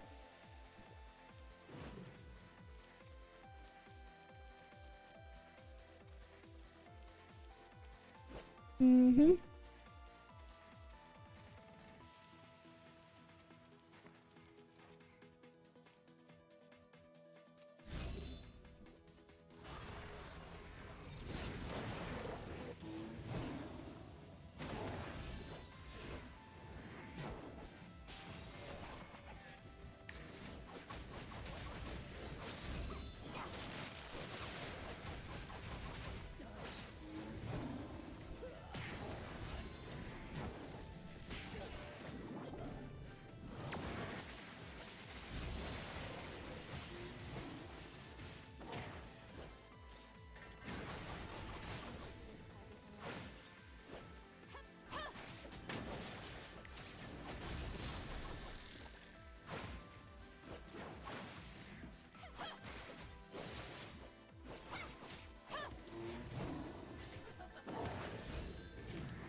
We'll go kill that one.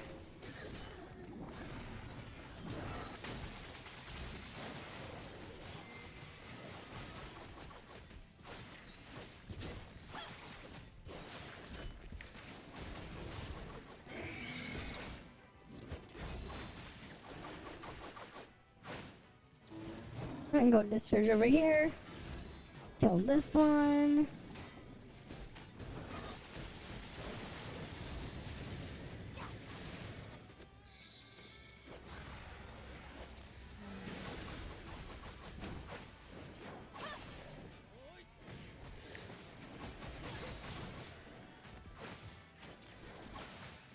Now this thing is just magically working. This is crazy how good this core is though. Veteran does like help buff you on to a lesser extent because like, hey, you're getting like extra free stray charge. Not charge, not that one. Extra free stray, what's it called, shred. That's what it was, the word.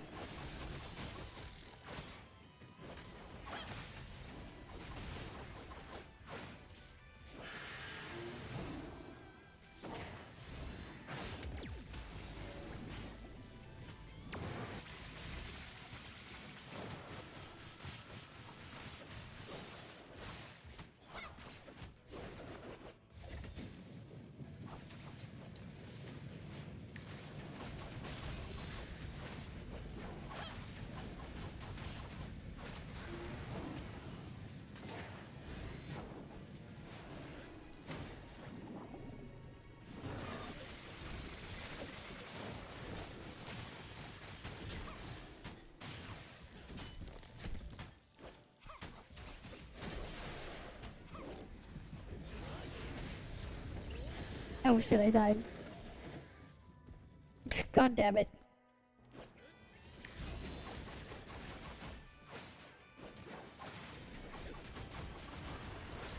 Honestly, that's like a lot better than I thought I would get. The bet definitely helps a lot here.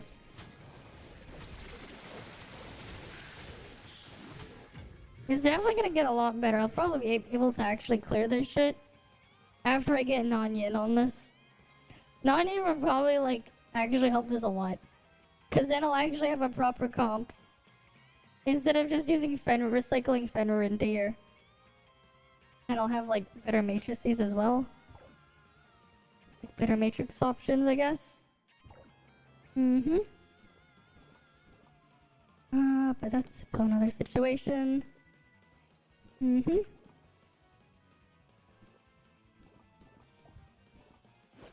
Alright, let's go do another join up.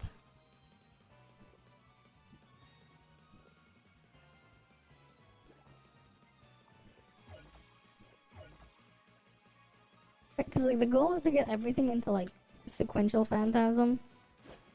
Like a sequential boundless realm.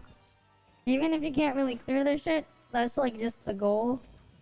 Because then like once you have everything in there, in the sequential boundless, at least, you know. You get like auto rewards every season. Okay, what else is here? Anything else here? I need like regular big chests I can open. Any regular chests? Cause I want to get the 3 tissue papers, the 3 red tissue papers, and then I'll start working on Asperia. They definitely want to be able to like afford to get all those things. Oh.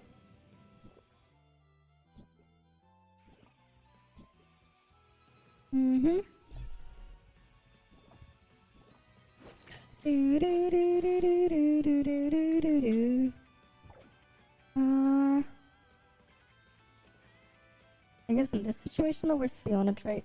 Think before you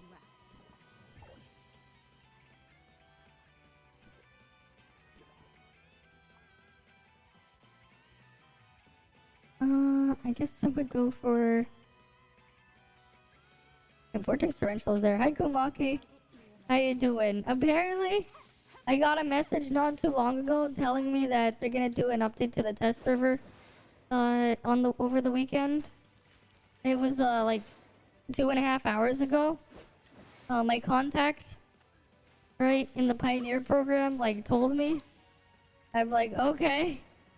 But it's gonna be like really scuffed because like how I'm gonna have to rush it at that point. Which is not gonna be fun because like I'll have to rush things like that. Alright, let's see what we got here. Let's go get those chests. I'm slowly working towards like getting exploration done here. Yeah, but like it's really annoying what some of the things, like certain things just happen around it. Because like Gates in particular as well, like he told like a bunch of people like he was freaking out over the fact that Nonyan had her CN numbers for her normal attack combos. But like they're actually fine for global. But like he was freaking out and then he was like he refuses to show this shit off. There's like some really weird drama going on there too, because it's like I don't even understand why even like freaking FKW was like saying this is too much. Even though like, you know, for Frost in particular, he was using martial artist stance on Yulon over non-Yun main DPS to get his highest damage for Frost. And it like, he was like using that shit. So like, I don't know why he was complaining about non-Yun on-field DPS. And it's like, what's Fizz gonna get next? Oh, they're gonna get Yam Meow. What's Yam Meow supposed to be? Oh, main DPS. Okay. Right? It's like, some of the shit some of the people have been saying are like just really kind of brain dead. It's like, just because it has that high of a number there, It's not even like broken. Right? Like, I don't know what the hell they're gonna do. It'd be funny if it's like instead they just buff up the clone. Because like, yeah, her A3 is kinda shit. Because the clone's damage is kinda shit. But I'd rather them not like focus the power distribution onto the clone. Because the clone has like no scaling potential. Right, it's like, it's forever like bricked. But I don't know, people are dumb. Right.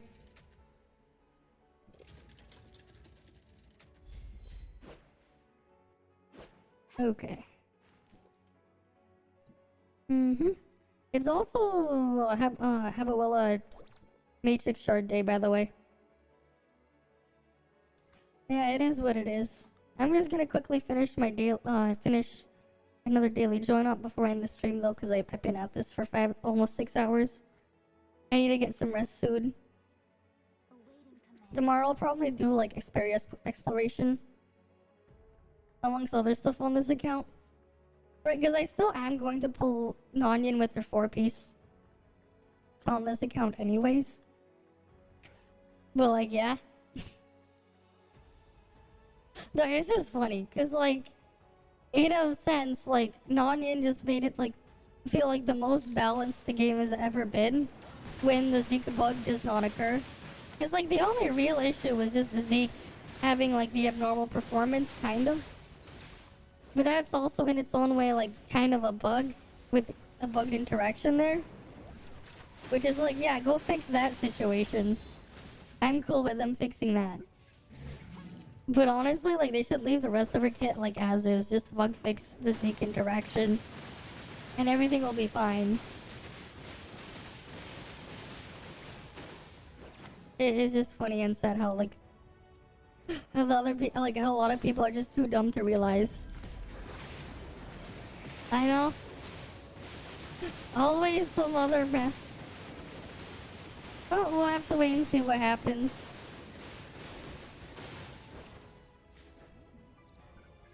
Right. We're gonna find out in a few days. Alright, hi Bez. Welcome. Right, like as I just mentioned, there's gonna be another non-yin test on the weekend. It's gonna be scuffed. At this point, I gave up on making the video until after I see the changes. No one said anything for Fenrir, no one said anything for Zeke. Like, it's funny, the double standards here. They didn't say anything for Fenrir, they didn't say anything for Zeke. And like, it's like you look at non-yin and like you see some of the people's complaints, but then how is Zeke okay? How is Zeke's buff for Fizz and Flame okay? Right? How is Zeke okay then? Right? How is it okay then that Zeke, you know, like if you use that logic, right? How is it okay that Zeke has a 26% physical and flame damage buff, and then a unique layer damage boost through Serpent Chain of another 50% damage boost? Right? That transfers off like its own actual damage. They definitely are, and like for like really stupid reasons. Like, you know, how is Zeke okay then by that logic? Because Zeke's buffs are broken. Right? We all know this. Right? Zeke, Nonyan, Fiona gonna be better than Ganano for Fizz. It was for me on the test server. We'll have to see what happens because there's gonna be apparently another test over the weekend. We're literally gonna get another test, like literally like a few days before she releases. Can you imagine? And I have to like work my ass off to get like the video out before the Tuesday next week. Right before she releases. It's gonna be a mess. For sure. Right, Flame needed Fizz and then he saved Flame. Like, yeah, people were like that's why I don't understand what the hell people were thinking in there too. Like honestly, if it wasn't for that Zeke interaction bug with Serpent Chain, she'd be super balanced. Yes, she's an increase, but she'd also like made it like feel like the most balanced the game has ever been. Which is funny. And it's like, if they make those changes, if they destroy all that, it's like they ruined like basically the best balance they ever had. which is funny. The video's gonna be a mess. It's gonna ruin. It's gonna make like the weekend a hell for me. That's all I know. It's gonna be a pain. Cause like how much I have to work on that, get the differences sorted out and everything. That's gonna be my weekend right there. Right. It is what it is. Crystalline Crisis. Okay, we're just gonna kill the hatchlings. I hope they actually get it out earlier than that, though. He just said over the weekend, but I hope they actually get it out earlier so we can start work on it sooner rather than later. Well, we'll have to wait and see. Yeah, sometimes you want CM balance and people see. I know, people are just ridiculous. Right? It's like, they think it looks broken just because you see the big number. But then, like, they ignore everything else that exists. Right? Like, even FKW, if they're still, like, the fact that he's using Yulan martial artist. And how old is Yulan martial artist now, right? When did Yulan come out? Oh. Yulan came out in July of this year. How many months ago was July? Right? And like this is gonna help everything. Right? Because like in that current state, like Volt wasn't as far behind as they were before. But if they kill that stuff, Volt is gonna be much further behind than it already is. And it's like already pretty bad for Volt now. Which is like what they ignore too. Like Volt is really far behind. They panic over a big number. And like because they don't understand the big number. It's ridiculous. But like from my experience, that was the most balanced the game has ever been. When the Zeke bug does not occur. It was the most balanced. If you saw me testing and doing the parses the other day, you saw that the parses were all relatively close to each other. Right? Because we weren't really able to get the Zeke bug to really occur for physical and flame. Because I was lagging so hard. Lag seems to like kind of solve the problem in its own way. So they just need to do some tweaking to the code. Maybe like edit something to like time out something with Zeke Serpent Chain with that thing or Nonyan skill. I don't know what they'll have to do there. But like that they just need to bug fix that interaction. Because it's like triggering it like multiple times. That's why I was like surprised when I didn't see that happening there. Right? I was like, wait, I normally get much higher than this on like under the specific thing. It's like, oh. Okay. Yeah. Right? But like that's the other thing, cause like it's gonna be such a last minute test. They can't really do anything. They can't really do anything. Right? What are they gonna do in like 3 days before it releases? What are they gonna do in 3 days? They just plop it out? What are they gonna do in 3 days before it releases? Right?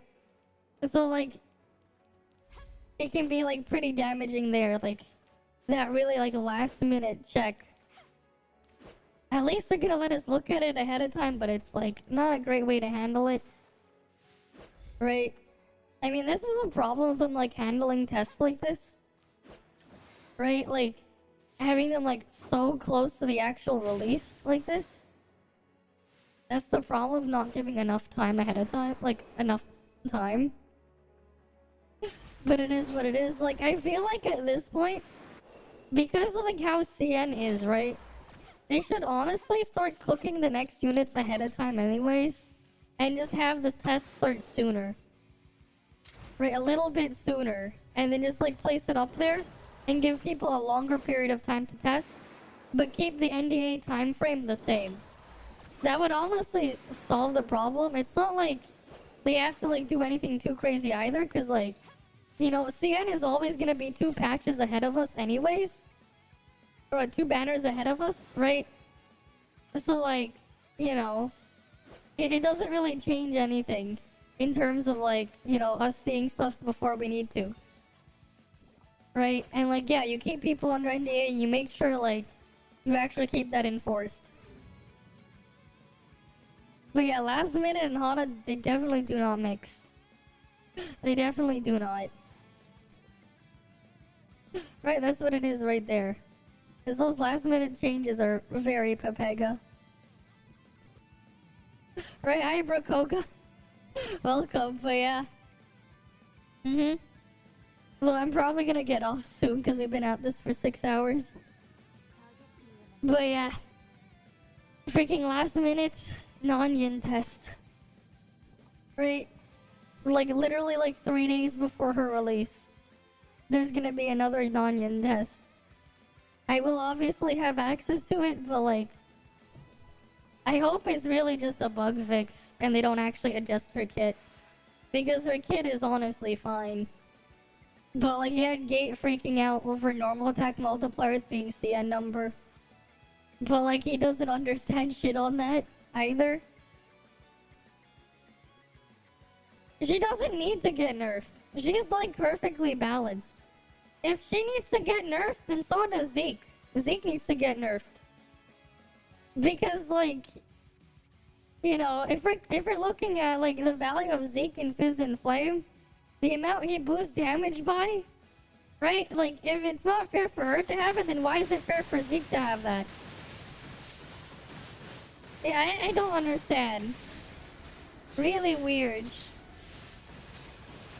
Why, just because Global will get a better version of non-yin gameplay than CN? And like, he refuses to even try it. No, like, actually, no. Like, I know, like, we know deep down they're probably gonna fuck something up. Which is gonna be really sad.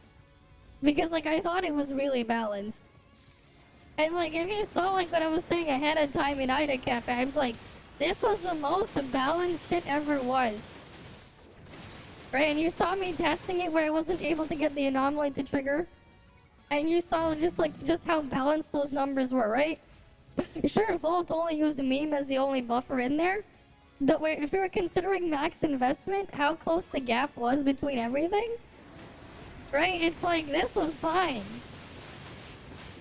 And like, you have a bunch of crazy people wanting it to like, go away.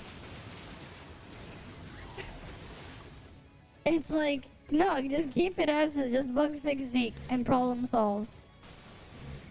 And it's like, it's not even like fully consistent to trigger the anomaly. It's not even consistent.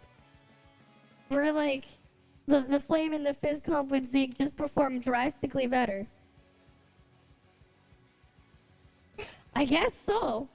Right, just because like she has like, you know, on par main DPS potential with a slightly better trait to temporarily make her better than some of the other options, temporarily, when like we all know what's coming next. Right, we're all aware of what the hell CN has cooking. We already seen Yan Meow on from CN. We already know what Brevi is. Brevi just released on CN too, right? We all know what's coming there. Right? And then they freaking want her normal attack multipliers nerfed? Like giving people options? That's apparently a bad thing. That's apparently a bad thing. Right? Like, I guess they don't want me I guess like people don't want me to make those videos as well. Where I put in all that work, all those hours of editing and testing, and like tweaking to make sure the shit's working nicely. Despite dealing with like 300 plus ping. Right? They obviously don't need me spending several days working on those videos. They obviously don't care for that, right? They obviously don't want that information. Right? They obviously don't. Yeah, like that's the funny part. It's like they act like the way you see those other people acting, it's like they act like they don't want to have those options. Right? Yeah, because like it gives you stuff that you can pick between. It's like you can see the performance difference, but then you can make a decision. Which one do you want to actually play? Right? Which one do you want to play? You can see just how much you're winning or losing over using a different option. But it feels like those guys don't like that. And exactly, you're still a new player, so planning to like, yeah, planning based on numbers is how you catch up. Exactly. Exactly. And then it's just funny, because it's like the way those people are acting. I just don't understand.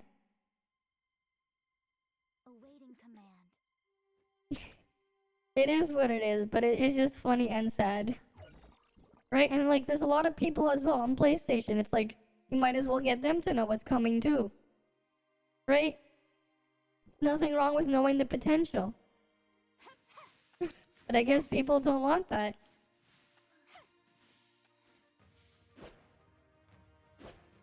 I guess they don't. It's just silly.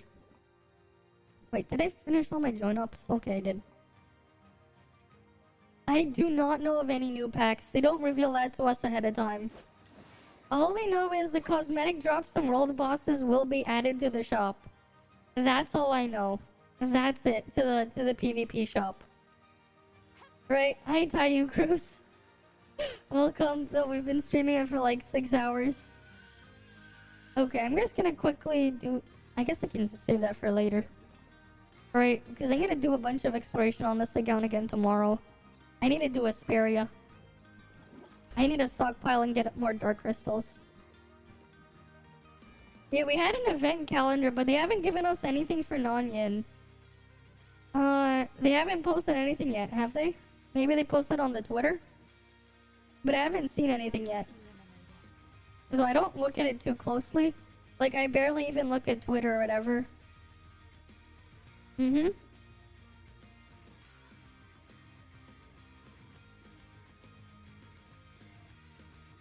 Okay.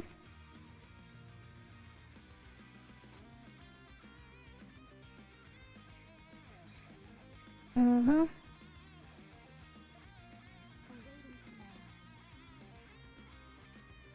Oh, let me just see. Maybe let me just check on the Twitter if they have any information ahead of time. Social media, because like they posted it on their official Twitter. Alright, let me just scroll all the way down. They got some teasers and concept art there. It doesn't look like it. Maybe on the PlayStation one? Maybe it's on the PlayStation account they might have released it ahead of time, because they get the same shit too. Right, they get mostly the same shit, plus some rerun catch-ups from us. Social feeds. Let's check Twitter. Right, though their drops are different than ours. No, wait. Wait, no, that's Linghan.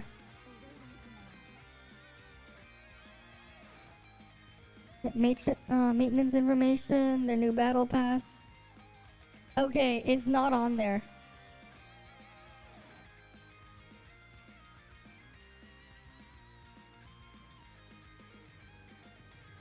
Apparently, PlayStation is getting a 45% off. I mean, a 40% off Black Friday pack of some sort. On like 3,500 Dark Crystals plus Nucleus and vouchers. I don't even know the price, but I saw that on their Twitter. It's apparently gonna come on PlayStation. They're getting some sort of Tanium discount pack or something.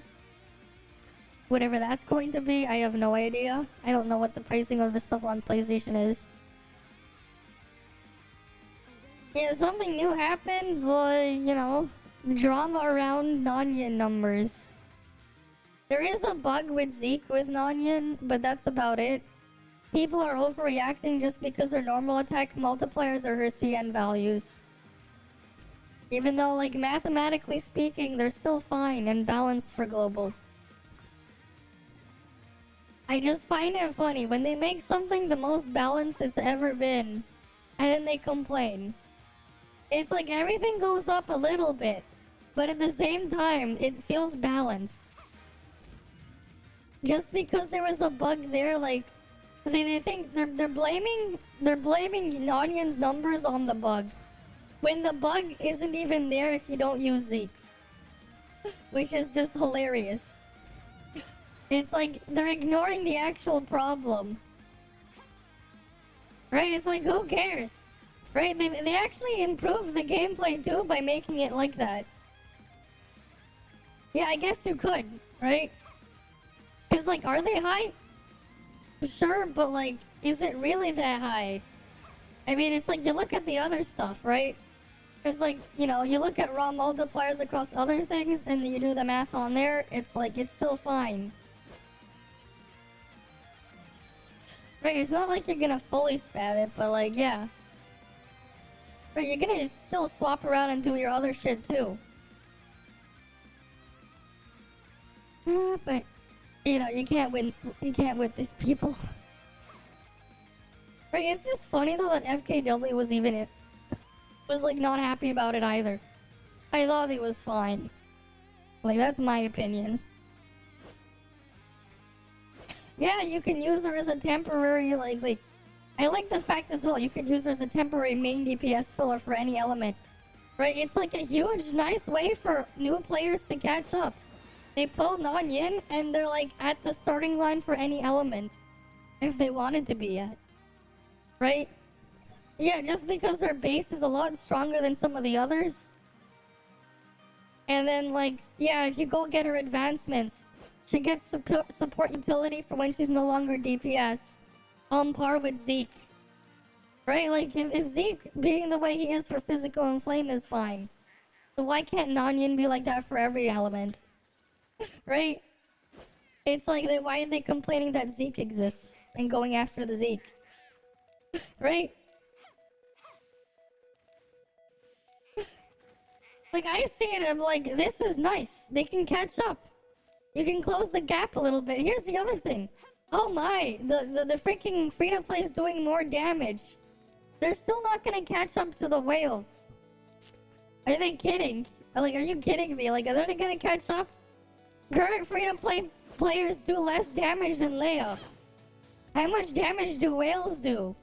Right? Dolphin players, right? If you're doing like dolphin players in the current meta, right? They're doing like what? 7 times Leia damage? Right? Leia's worth like 10 to 15% damage of a whale of a dolphin player's parts. If you're like a maxed out whale, it's more like 3 to 5%. Because of like how much the gap is there? Oh my, you know, the player catches up a little bit. They get a bit closer to the dolphin player. You're still gonna be towering over them. They're not gonna just magically clear Boundless Realm stage 50. They're not just gonna go random, like magically clear, you know, Sequential Boundless Realm stage 7. Right? They're not gonna just do that. They're still not gonna be strong enough. There's still a lot of stuff that's like part of the gap there. But like, yeah, you're just helping them out a little bit, but they're also getting stronger. If anything, when the shit works properly, it's just as strong of an increase for whales too. So it's like, they're complaining about stuff that just makes no sense. Right? It's like, you're going after the wrong culprit. It's like, you know what? It's like you have someone who's crazy, right? It's like, actually, you know what? It's like blaming 9/11 on the fact that planes were invented, right? Right? Would you blame the 9/11 tragedy, right? Where the Twin Towers, they got struck by a plane right after it was hijacked on by a terrorist group by the guy who made the plane? Or would you blame it on the freaking on the crazy deranged terrorist who crashed the plane? Right? Who would you blame the incident on, right? Like, would you blame the first guy to ever make a knife? Right? The first knife ever created, right? Would you blame that? Like, it was created for utility to cut things, right? Would you blame stabbings on the invention of the knife? Or would you blame the stabbing on the person who actually committed the crime? Right? Like, this is the problem there. They're pointing it, like, the thing in the wrong direction, right? They're blaming something else for their own stupidity or some other issue. Right? It's like the whole thing where, like, as well, you have like these crazy parents for not doing their job, who are complaining, oh, this shit's too violent or whatever for their kids, because they let their 8-year-old play Call of Duty or whatever, right?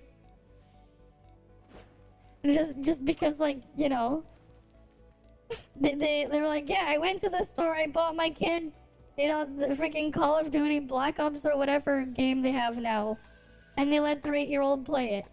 instead of like doing their job as a parent. It's like the kid isn't gonna have the money to go and buy the game, so they had to go buy the game for the child. Why are they blaming the game or the company that made it in this situation? When like they even put warnings on the freaking box. Oh, what's this M for mature rating? Or in some other countries you'll have like, what was it, like 17 plus or 18 plus or whatever? Or depending on the country or whatever other rating they have. It's like, gee, I wonder what that's for. Right? Then the gap got bigger and free-to-play all quit and the whales complaining too many whales. And they can't win with the free-to-play. Exactly. It's like now you're gonna have less free-to-plays in your bracket. Great job, guys. Why are you complaining? Right now the shit gets even more competitive on that end. That's why I just don't understand. You're complaining about the wrong thing. Right? It is just silly. It is just really silly. Yeah, the elitism, yeah, that's the problem. Like, that's in every gacha. Right? That's honestly why I think at this point I actually really should just get started on making that video. That I wanted, it's like, on its own thing, it's like in general. Because the way some of these people also treat it, right? They act as if it's their freaking full-time job. Doesn't matter the game. You see it on all sorts of games, different Reddits and different Discord communities or whatever. Twitter too. You'll have people like shaming people or like, you know, downplaying people or whatever, like attacking people in some cases just because they couldn't do something in the game or whatever, right? You're having them feel like, you have people as well like guilt tripping people into like feeling bad they can't clear whatever. You know, clear all 10 stages plus the other thing in whatever that mode is in Reverse 1999. I don't know the name off the top of my head. Shit's so long. Or like you have that situation as well in like Spiral Abyss and Genshin or whatever other game. Right? The same shit. Right? And like even like in other games as well, right? The other day, right? We had someone come in. He was like worried about doing, you know, Phantom Pain Cage and thinking he needed all this shit at once. It's like, just take your time and go through it slowly. And then like I whipped out the freaking calculator and told him, so these are the rewards you would be getting if you can clear all of this. And here's the cost of actually getting all of those rewards. You're not even, like, it's gonna take you forever to actually get a positive return on that. If you end up wailing just for those rewards there, you're just doing it wrong as well. Because, like, that should not be the reason why you're doing it. It really should not be.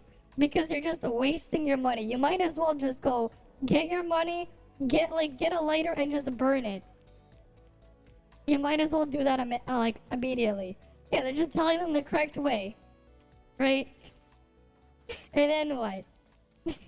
Yeah, just let it burn. Because, like, you're just wasting your money if that's what you're doing it for.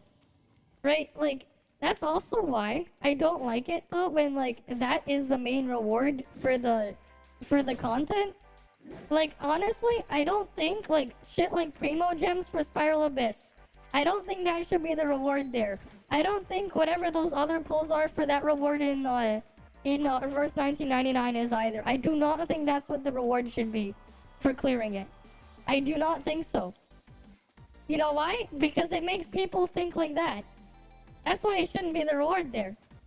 Right? If you count, like, if you consider the time it takes to actually get this shit set up there, right? The resources, whatever you need to pull from the gacha to get there to be able to clear it and get all the rewards there. If you look at it that way, right? You look at the actual cost versus how much you get back. It's like, what, you're gonna go spend $1,000 to get, you know, $5 back? Or something? Right? Are you gonna go spend that much? Does that make any sense to you? And that's how new players quit too.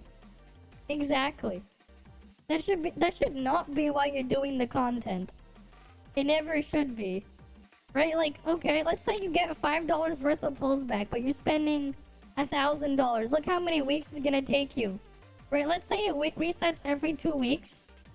It's gonna take you 500 weeks. How many years is that? You have 52 weeks in a year. It's gonna take you almost 10 years. The shit's gonna be end of service well before that. Right? And in some cases, if they keep power creeping the content, that $500,000, whatever it is, it won't be enough, and you're gonna have to go in again, and again, and again. Right? Like, if you're chasing, you know, whatever that whole thing is there, you're doing it wrong. It's like, it absolutely makes no sense. Right? And for the people who are whaling anyways, why should they even care about that? Like, the amount that they're getting from that is, like, negligible. Right? Genshin Abyss, just like Honkai Impact, right? You get your roll, for example, you struggle to finish 412 for a small number. I know. Exactly. And how many do you need? Right? How many times do you need to do that to go guarantee one copy of a C0 character there? Right? It's 180 pulls to guarantee a copy, or $400 worth of gems. You're only getting like $5 back at most every 2 weeks because of how expensive they are. But like, you know, you consider the cost and time investment. You're doing it wrong. They have like the wrong mindset right there. Right? What if you think about it this way? Honestly, the smartest way to think about it is, instead, you're an employer and you're hiring an employee. Right? Like, your goal is to be the scummiest employer ever and spend the least amount of money on your employee to get them to do whatever you needed them to do, right? That would be like the smart way to approach it. Think of it from that perspective, right? And it's like, oh, it's not worth doing it this way. Because now, like, if you compare it, as if you just, like, remove that and just put, like, a dollar amount there. And you change the entry cost into a dollar amount entry cost. And you see what you get back. It's just stupid. Right? That's why, like, I say it's dumb. If anything, like, that's actually one of the nice things that we have here. That's why I actually quite like how we have Bygone and Sequential Phantasm. Right? Like, I will actually defend it in this situation because, hey, you get the basic ass rewards regardless of whatever you do. Except instead, you're not forced to constantly think about climbing it. Unless you somehow got that dumb idea in your head. You could just chill wherever you want and just do the game mode once you get stronger. You can always come back to it later. There's no need to try to push it as far as you can. Because you have to. Right? There's no real anxiety or anything there. You can come back and do it later. Right? The same thing with Sequential Phantasm. Occasionally, sure, they'll do a season reset. But you have quite a long period of time between them. Right? Yeah, and people keep continuing to do it, right? Hi, Ration. Yeah, there isn't anything forcing you to. Right? Like, there isn't anything forcing you to. And I think that's a good thing. Right? It's like, you go play a different game, right? Let's say, like, I go to the store, right? Let's say I went and bought, you know, that Mario game, Super Mario Bros. Wonder, right? Let's say I bought that new Mario game and I go play it, right? There's nothing forcing you to 100% clear that game, right? To do the special levels in that special world, right? Most people aren't even gonna play through all that if they don't feel like it, right? Yeah, you get like one extra Titan click every like 3 weeks. Great. One extra Titan roll every 3 weeks. Is that really worth it? Right, is that one extra Titan click every 3 weeks, 2-3 weeks, really worth it? Probably not. But people are freaking out over it. Right, Nikkei Anniversary is up right now and they have a free character. Released the most broken character and they gave it 100 pulls. Supposedly it's the most generous gacha game it's ever been. Ah, I see. Yeah, like raid, just don't go raid. Yeah, good luck in your gear, you'll never catch up. Exactly. But like, yeah, it's like people are treating it like they're treating it wrong. Right? They're not treating it as a game, they're treating it as a job. But they're also just ignoring the more important part there too. Right? Why do you work a job? What's one of the main reasons why you do it? Oh, you do it for money. Right? Because you need the money for stuff. Right? You need the money to survive. You need it to be able to pay rent or your mortgage or whatever. You need it to buy clothes. You need it to buy food. You need it to buy You need it to pay for your utilities. And then whatever else you have left is whatever you can use for other stuff. Right? Right, that's like one of the main reasons why we work jobs. Right? That's the whole point. Right? But is this a job or is it a game? But they're definitely not treating it that way. Yeah, let's not forget on MMOs as well. You need several accounts to keep up. I know. That's part of why I stopped playing World of Warcraft as well, with how some of this stuff happened, especially with Legion, with how grindy it is. That's the other thing I don't understand. Why the hell do people want things to be overly grindy for no reason? Right? Do you really want shit to be overly grindy for like absolutely no reason? Right? That's also why it's like, as well, I have the mindset like, if you're gonna put an auto button in there, just make it just auto clear itself. Because there's absolutely no point in like just having an auto battle feature there and just not having it just instantly clear itself for you if you can already clear it one time. It's like you already played through the content, you already beat the content, right? Why do I need to like do it all over again just for the same rewards? Right? It's like I already proved that I can already do it. Why do I have to repeat it constantly? They're trying too hard for the wrong reasons. Right? And it's not just ToF players. It's like in gacha games as a whole. And it doesn't just apply to gacha games. It's even worse in a lot of MMOs. Like in a lot of MMO communities with how people will act and treat things. It's like they treat it like they're working a full-time job for some reason. It's like, are you playing a game or are you working a full-time job? What are you doing? Like actually, that's how I view it. Right? It's like they lost the point. They lost the plot. Are they playing a game or are they working a full-time job? Yeah, you remember playing Destiny once for 9 hours trying to finish a raid? You had to call out from work and because you didn't sleep. You stopped playing Destiny because it felt like it was a job. Exactly. Right? You see, that's the problem there with these things being overly grindy. It ends up feeling that way. And I remember as well, like seeing around when Genshin was like, came out and like a little bit after, people were complaining about not enough resin and stuff. And then people were like, what if they made an infinite resin mode? And I'm just like sitting here, like I remember like back then I was like sitting here thinking, that's just gonna burn you out faster. You know what? There actually was a game that actually had an infinite resin mode for grinding gear. Right? And what did it end up playing into? If you ever played World of Warcraft during the Legion expansion, they had this thing called Titan Forging, where there was a hard cap every patch on what the highest item level gear could drop. Right? And any piece of gear that could drop had this very, very rare chance to Titan Forge all the way up to the gear cap. So what ended up happening is all these people got competitive with increasing their item level by farming the fastest Mythic Plus dungeon they could clear, which happened to be Maw of Souls, to get that chest at the end. Right?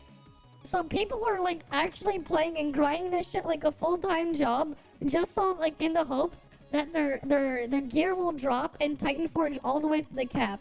And the gear that could Titan Forge and drop all the way to the cap is better than even like the mythic raid tier drops, unless the mythic raid tier drops also Titan Forge. Right? That was the theoretical max potential. So like it literally was a full-time job and you could grind it endlessly. You had unlimited attempts at doing Mythic Plus dungeons as long as you had a keystone. And how did you get a keystone? You clear a Mythic dungeon, they'll give you a Mythic Plus keystone for a random dungeon. The gear loot table is the same for every single Mythic Plus dungeon. After you clear that dungeon again with your group, you get a new keystone. And then you get another new keystone. And you could grind it endlessly. It literally just became a meme of people trying to get like RNG it into Maw of Souls, Mythic Plus runs, and they would just farm it like crazy. Right? You'd have like the top end raiding guilds that were really competitive grinding that shit like 24/7 across all their alt accounts to feed the best in slot gear onto their main so they could use it in the freaking world first Mythic Plus Mythic raid races. You had people doing that. And that shit was like incredibly crazy. Right? Playing those games 9 hours just to get a leg piece. And like, no, it gets even worse, right? You like, if you consider the amount of time, right? So like, I remember when I grinded like, let's say this specific instance to try and get a goblet in Genshin for one character. I grinded the same domain like every single day, spending the entire total resin almost, right? For like almost 2 years before I quit. I still never got that goblet, right? But like, if each domain clear, if we include the loading screen, took me about 2 minutes to speedrun. If this is including loading into the instance, clearing the mobs in the instance, looting the gear at the end of the instance, and then reloading it again, right? The entire process would take about 2 minutes, right? And I would spend how much a day, like how much every day in there, right? You would, it was what? It was like 30 resin to loot it, right? 30 resin. You got 180 resin a day divided by 30, right? So you got 6 runs in there, right? So you could run it 6 times. 6 times 2 minutes? This is 12 minutes a day. You multiply that by 365. Okay, times this by 2, right? Over the course of 2 years, right? We divide this by 60. Right? Divide this by 24. I worked 6 whole days straight. Right? This is like, okay, we multiply this back by 24. This is literally 146 hours to grind one piece of gear that I never got. Right? Like, to put that in perspective. Right? We just actually just put it into math terms, right? We actually take the actual time there and we put it in there. And like, I find it really brain dead and stupid when people think like, yeah, just let us grind it mindlessly every day. Right? Like, if like, considering you're not gonna get it in 2 years, right? You're not getting it in 2 years. What makes you think you're gonna get it if you grinded it endlessly? Right? This is like how many hours of grinding you'll be doing for over 2 years over the current resin that you get. Right? This is almost 150 hours. Right? And like, you're still not gonna get it, right? So like, how hard are you gonna have to like keep grinding the same boring room, fighting the same boring, badly designed enemies, right? And what are you even gonna be doing it for? Right? So if you take it like, you take it from that approach, it's like you kind of lost the point. Yeah. Oh, your pass delivered? Did you get the battle pass or something? Right? But like, that's not just exclusive to Genshin. That applies to any other game, right? Because it's like, I was traumatized back in Legion when I used to play World of Warcraft all the time. Just if I wanted to catch up, just so I can play with other people on raids, to play whatever class or spec I wanted, right? Because I liked to play multiple classes back then. I literally had to be working a full-time job to play the game. Like, work the full-time job in the game just to play one character. Not even one character, one spec of one character. Like, let alone the entirety of one character's class. Right? Like, if I wanted to play, like, a paladin, right? It has 3 roles. It has a DPS set with retribution. It has a tanking set as well in protection. And then a healing set in holy. But each one of them needed completely different gear. And they would go after different pieces of gear too. So like, I would have to grind like crazy to get the Titan Forge optimized, like, to the way I want for each spec. Especially in regards to like getting the legendary gear equips fitted in. Because that was the other problem as well. Like, the legendaries during the Legion expansion were all random world drops. And how did you get your random world drops? By doing whatever I could to drop gear. So you would be farming, again, what was the most efficient thing? It was farming Maw of Souls. Right? Because that Maw of Soul run took like 10 minutes. If you were to speedrun it, and Mythic Plus for all 3 chests. So people would just keep farming it over and over and over again. But yeah. Yeah, you can't even hoard resin either. I don't even care if you can't even hoard it. Because either way, you're going to spend that time doing it no matter what. Either you spend it up front or you spend it when you hoard it. Right? It doesn't change the fact that you're still spending it. And you're still taking the time to clear the instance. Right? Yeah, ToF stretches that other itch, right? It managed to, like the movement and the other stuff. Yep, exactly. Right? But I do think it's funny though, like how people are going like overly crazy over some like the other Pepega shit there. It's like there's not even a need to. Right? You're not forced to do Bygone. You're not forced to do Sequential if you don't want to. Right? And like people think it's like people act as if it's a bad thing. Right? It's like people aren't complaining that like, I don't know, like Breath of the Wild doesn't have their own version of like Spiral Abyss or whatever.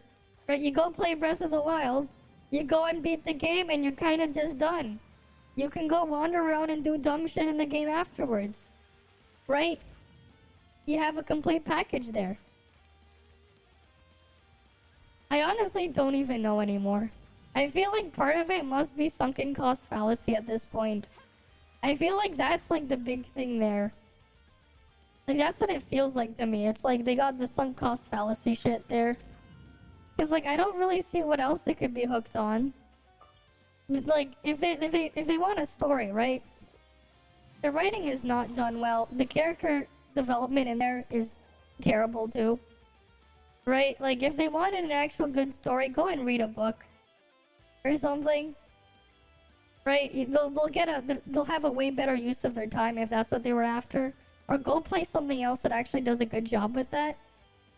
Right? Because like, and then we look at the gameplay, that's its own other Pepega mess there. Right? And honestly, I remember when people were complaining that they confirmed that they weren't gonna have endgame. And again, it goes back to what I said about like how these game modes are. They treat it as if they're working a full-time job for some reason. Oh cool, I got a free Shocky. But like, you know, if that's what they're doing it for, they definitely lost the plot. Right? They keep saying end of service for other shit. It's like their wet dream for it. I don't even understand. If they don't want to interact with it anymore, they can just not interact with it. Right? It's like, okay, if they're done with it, then you're done with it. Why are they gonna keep, like, going after this shit? Like, that's another thing I just do not understand what goes on through their minds. It's like, I thought they were done. If they were actually truly done with it, they wouldn't even be saying that shit. They would have just been gone. Right? A regular person would have just left. They would have been like, okay, I'm done. No more. And then they leave. Right? Yeah, it's like it's a freaking joke at this point. It's just silly. They keep claiming all this shit there. I don't know what you're saying there. I don't have to read what you're saying, Scott check. But like what I'm saying doesn't just apply to Genshin, it just applies to games as a whole. It just happened to be a very easy thing to set as an example. But like, yeah. I like endless mindless grinding for no point is just stupid. I really do think it's stupid. I think eventually like there really should be at least an end for people to work towards. And when someone's done with something, they can like, if you can leave them satisfied with it, and then you make more stuff in the future, I think they'll be more likely to come back and mess with it than if you just burn them out the other way. Right? But like that's like the other thing as well. It's like when you talk to some of those people there too, they say, oh, you play XK, it's supposed to be casual. But then you see how they actually go about playing it, and it's anything but. So it's just like, okay. Right? We got a guy that is passionate over it and overzealous over it, but at least he enjoys the game, yeah. Sure, some people can make fun of him, at least he's playing it, he's having fun with it, exactly. Good for him. Right? Good for him with that.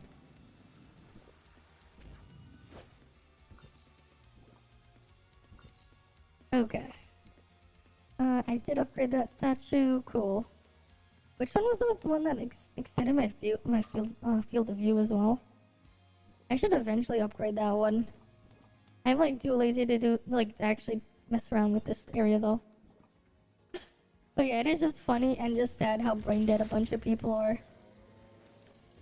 Right? You'd think, you know, you're playing a game to have fun and go play a game. But I guess they just want to get another job. But at that point, if that's what they want, then go get another job. Right? Like, just go ahead and go get another job if that's what you really want.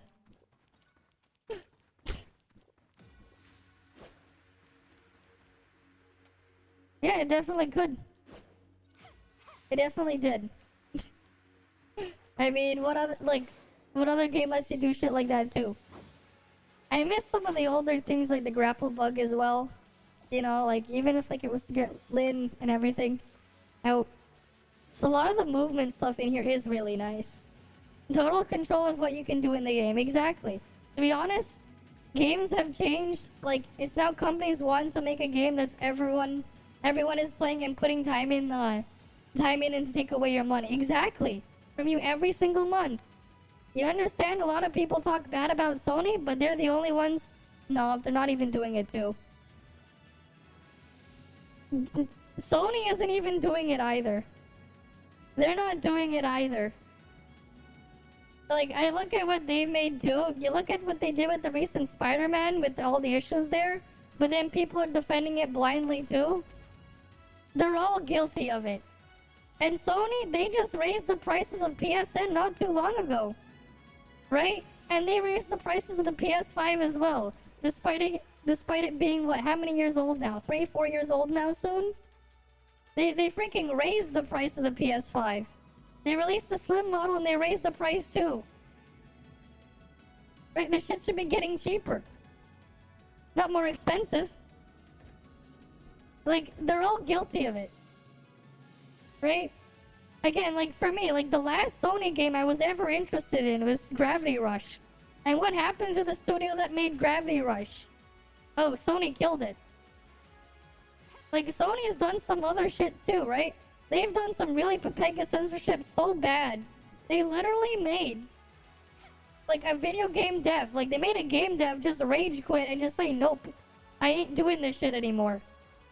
Right? They literally did that. They literally spawned another meme game where, like, they made where a company was like, oh, we'll make the PlayStation version so family friendly. You can play it in front of your freaking newborn child.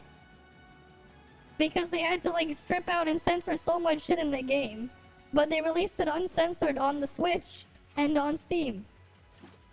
But yeah, like, that rage quitting developer part in the video game producer thing, that's a true story. Look up whatever happened to Senran Kagura. That's why we haven't had anything from Senran Kagura in, like, forever. Like, an actual, like, thing there. Right? They literally canceled the last game they were working on and just completely gave up on it. Because they were, like, they put in all this work and only for Sony to, like, pull the rug from under them before they finish it and go really aggressive with these policies. Well, another game was like, we'll comply, but they complied in, like, the most malicious way possible. Right, that's the situation between Omega Life Labyrinth and Life Labyrinth on right. It's Omega Life Labyrinth on the Switch and on Steam, but it's Omega Labyrinth, not Omega Labyrinth. It's just Life Labyrinth or something on the PlayStation. Same game, but a lot of the content is cut. Right, the last Senran Kagura game they released on the PlayStation, I heard they removed an entire game mode from that game. They removed like a third of the game's content and an entire game mode because of Sony censorship. But they're asking for the same price on release on PlayStation as they did on PC. Right? Like, Sony's doing this other crazy shit too. Right? And like, in these situations, these were single player games that like that were like fully complete when they came out. Right? But then you have all these other games just releasing unfinished state. They're asking full price, and maybe they'll finish it later. I don't think it's fair too. Nintendo is smart keeping it safe. Nintendo's guilty of it too. You saw what happened with Nintendo Switch Sports? Did you see what happened with the recent Mario Strikers remake on the Switch? See what happened there? You see what happened with the Pokemon games?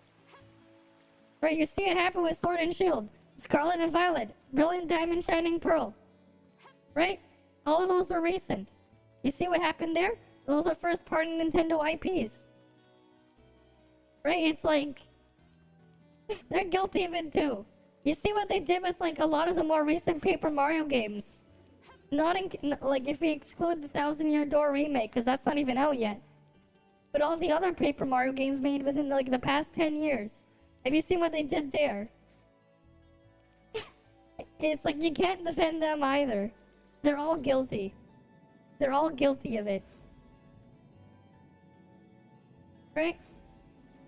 Yeah, like at this point as well, sometimes just play some of the older games. Exactly. Right, you see what Square did with Final Fantasy VII. Right, I never played the original, but the freaking remake part 1 was garbage. Right, a lot of people, they have like nostalgic ties to it. That's probably what's selling it for them. But in my opinion, what I got out of it and what I played from it, it was bad.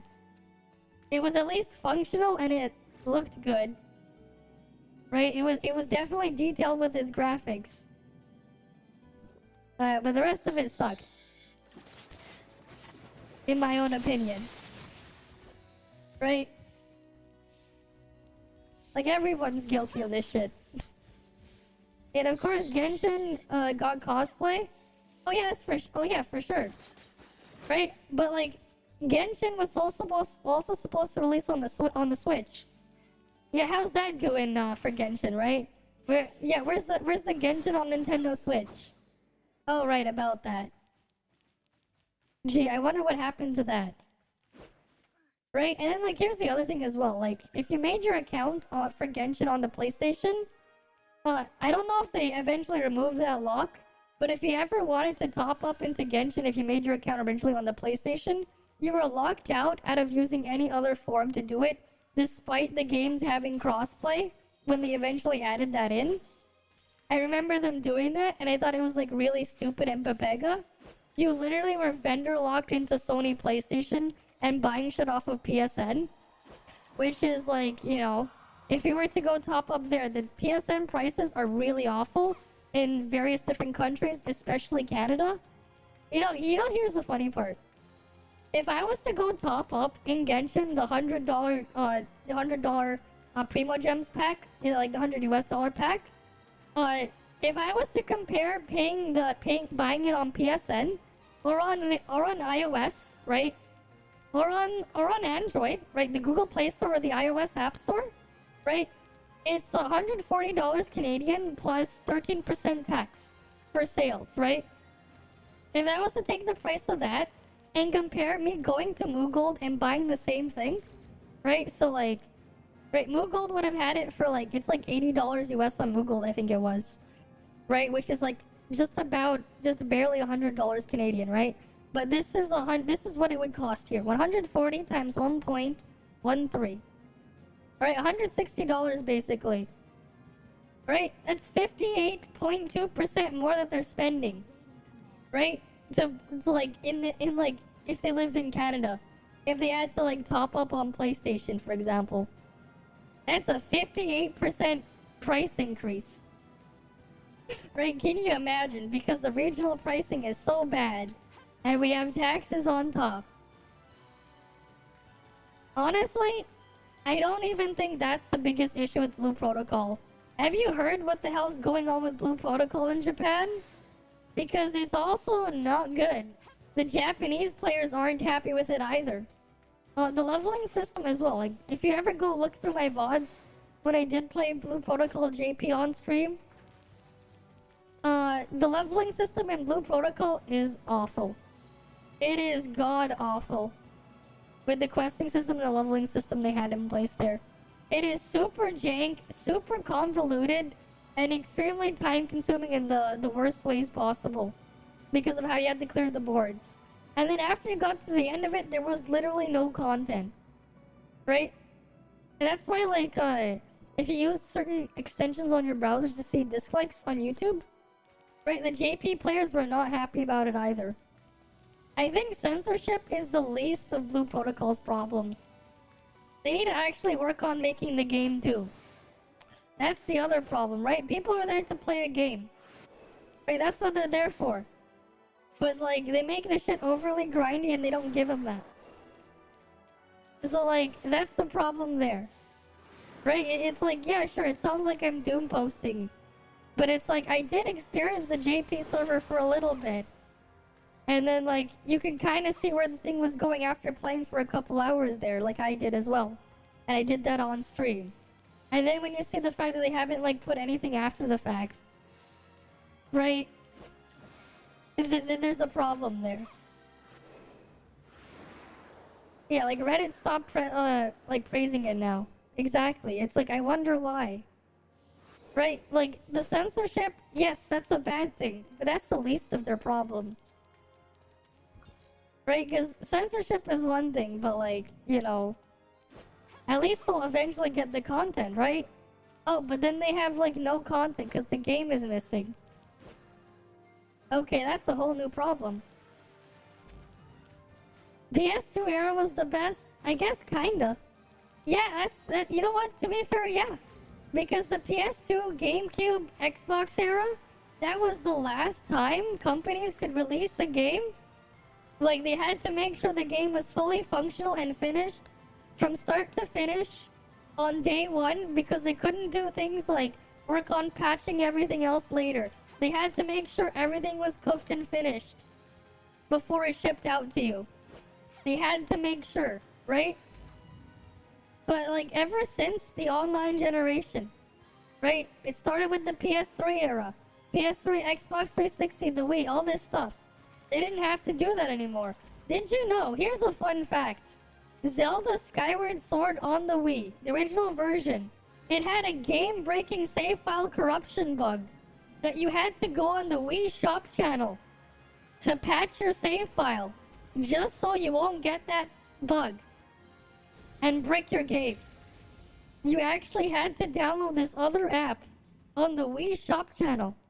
Right, if you go buy a used Wii now and buy an original copy of Skyward Sword on the Wii, you cannot get that anymore because Nintendo shut down the Wii shop channel.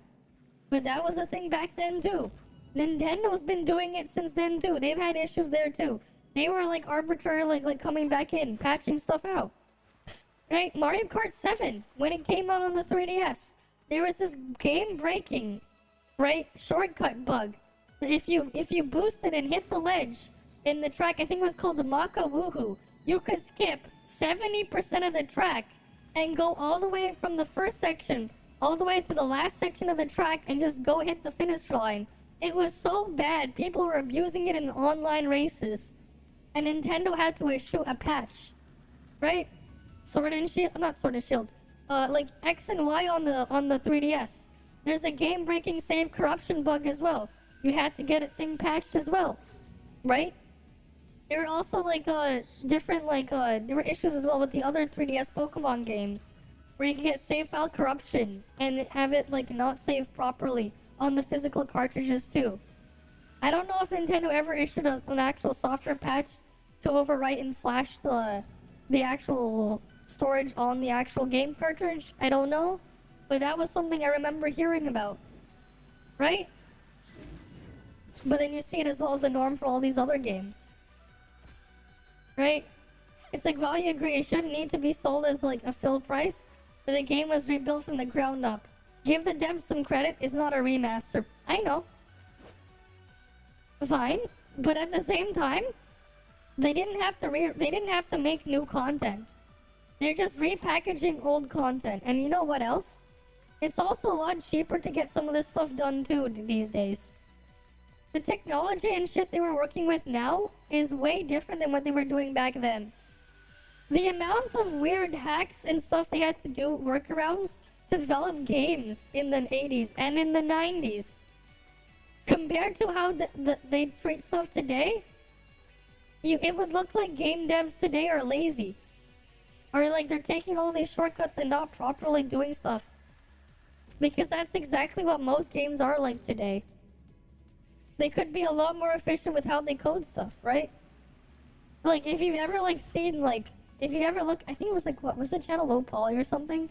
Where they go over, like, how, like, old games were, like, developed for certain things? How they got around to making 3D graphics back in that era? The amount of shit they would do, right? The amount of really ingenious ideas and stuff they would do to get around limitations and optimizations they would do back then. Versus now, you go see things. You go to the store, you go buy a new copy of Pokemon Scarlet and Violet. You get that mess that they had there. You do it with Sword and Shield, it's the same thing. Right? You go look at various other games there. It's like, you know, they're taking shortcuts here. Yeah, you have all these AI building games too, right? Exactly. It's not the same anymore. It's definitely not. Right, the only thing that's changed is the hardware they're working on and like access to all these other APIs. Back then, they would actually code shit specifically and directly to interface with the hardware. But in some cases, they had to go the extra mile and include an extra chip on the cartridge. Right, there was like the Mode 7 chip and stuff.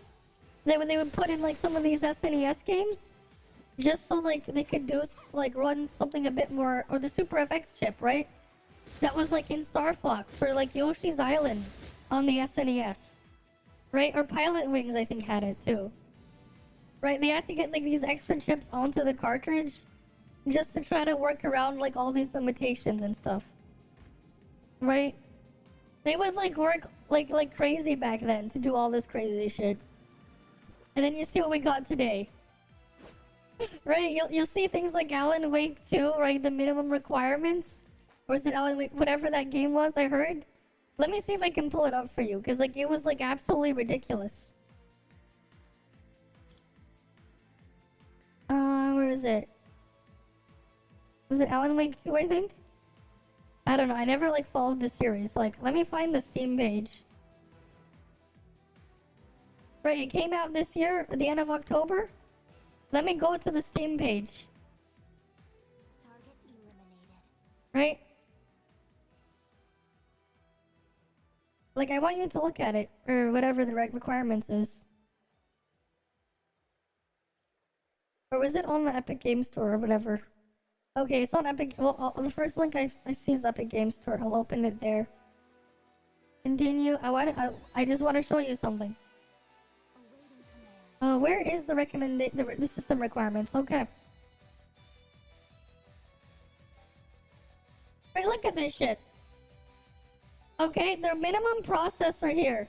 i5 7600K is the minimum. And like, they want RTX 2060, RX 6600. Right? But like, what settings are you getting out of this? Right? I think it was this one. Right, they need minimum 16 gigs of RAM just to play this shit.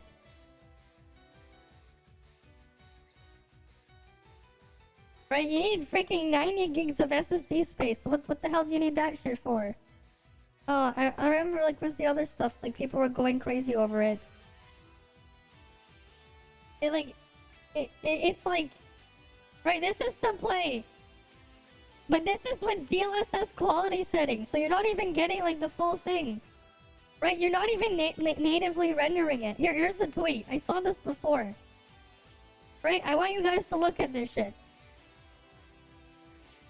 Right, this is like the standard now for games these days. Right, minimum requirements. You need RTX 2060, 6600, right? But like, what graphics settings are they playing this at? It says 1080p, but they're using FSR quality. You know the FSR quality settings they're using here? They're playing it at like not even 480p, I think it was. Just to have it upscale itself to 1080p. It's like, it's something ridiculous. Right? It's not even native. The resolution. If they have to use DLSS or FSR2. Whatever it is. It's like absolutely crazy. Right, so who knows what's gonna happen with the mess that'll be GTA 6. Right, Rockstar games have always been a wild west of being buggy and messy. Right? Target eliminated. Right, I like... Was it Nick Tech or whatever? That channel we looked at before? The future of gaming... Oh, let me find it. It's like on his channel. Right?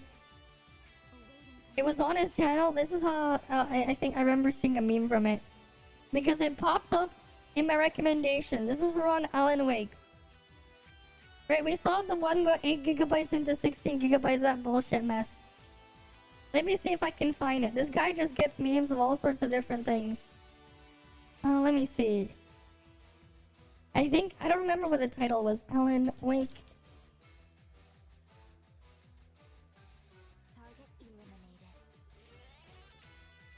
What happened to that meme when he put? I'm trying to remember where he put the thing requirements. Or maybe it was someone else.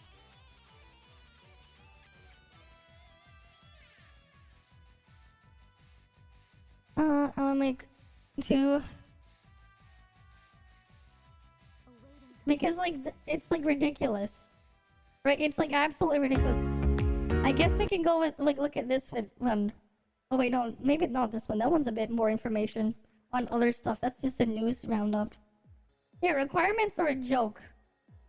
Well, look at this meme video. Right, but this is like the norm these days. This just happens to be like the easiest example here.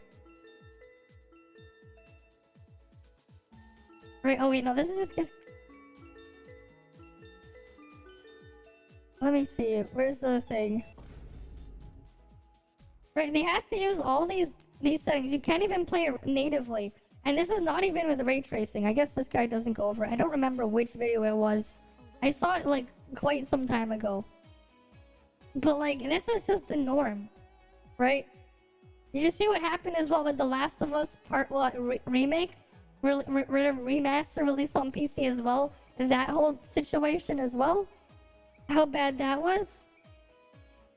Right? Like... Right? Like... It's ridiculous. Right? It's like absolutely ridiculous. Right? Like, if you understand what the freaking settings really mean, right? Just so you can play the game. Right? The minimum as well. It's like, it's so absurdly high. Can you imagine? To play at 1080p, you gotta render like an upscaled 400p game quality. With FSR or whatever, or DLSS. You're running all these weird ass hacks to try to work around because they don't bother to actually code it properly. Right, that's the world we live in now. That's what we live in right now. Right, that's what we live in. So like, this is why I don't think it's like fully justified either. Cause like they're not even like fully going all the way for it too. Right? And that's just the norm. Right? That's just the norm. Right? And it trickles down to consoles as well, right? Does Starfield even run at 60 FPS on the Xbox Series? Does it? Or whatever? I heard it doesn't even like run that well. Or like as well as it could. Right? And then you have the issue with Spider-Man, right?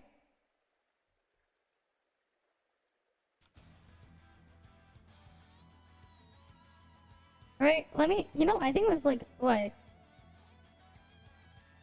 Right? Like, you know what? Here. Because, like, this is again with Sony, right? I saw this on this channel. Right? I want you guys to see this. At least it shouldn't be too long ago, because this is on the recent Spider-Man game.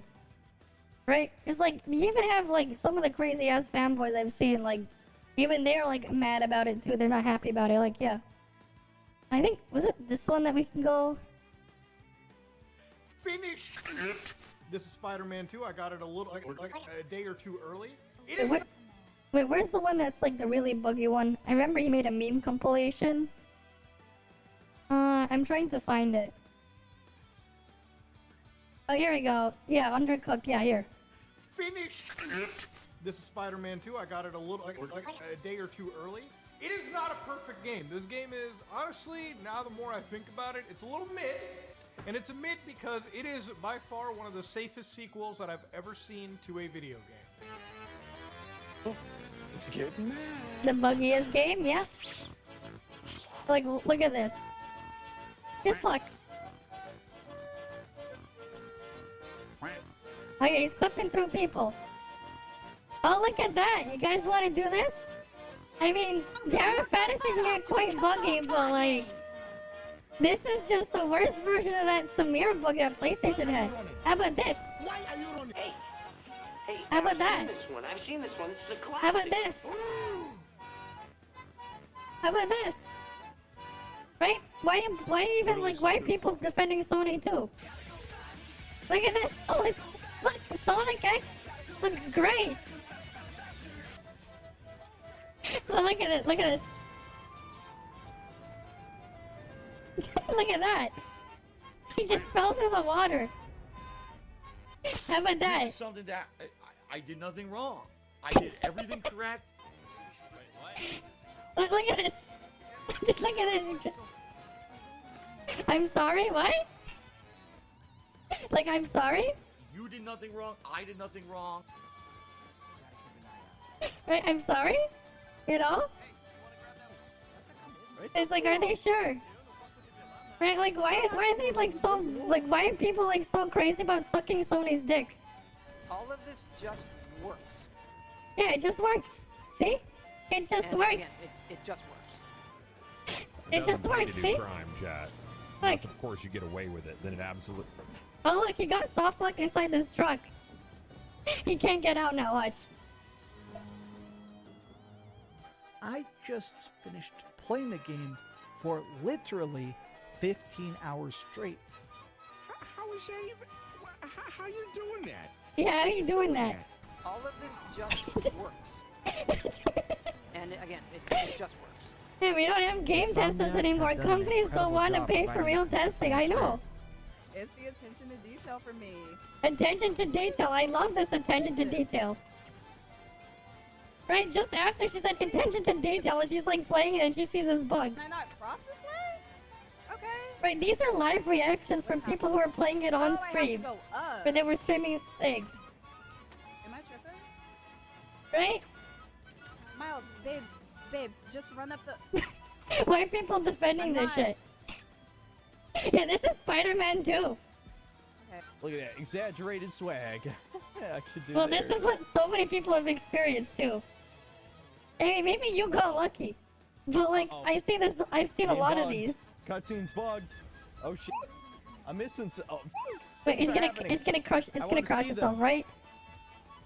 Oh, well, alright. The cutscene's just broken. Oh, shit, I think the game crashed. Oh, it crashes PlayStation. Great Yeah, job. Hard crash by PS5. Holy shit. Insomniac has done an incredible job providing a consistent experience. The fucking hard I mean, you crash shouldn't by be getting PS5. stuck in the first place if they actually tested it properly. Holy shit. Let's be real. Right, and Guys, they even actually increased the turned price off. of the games too, right? Remember when like how much does Spider-Man 2 even cost? Let me go on Amazon. Let's say I wanted to buy Spider-Man 2. Right?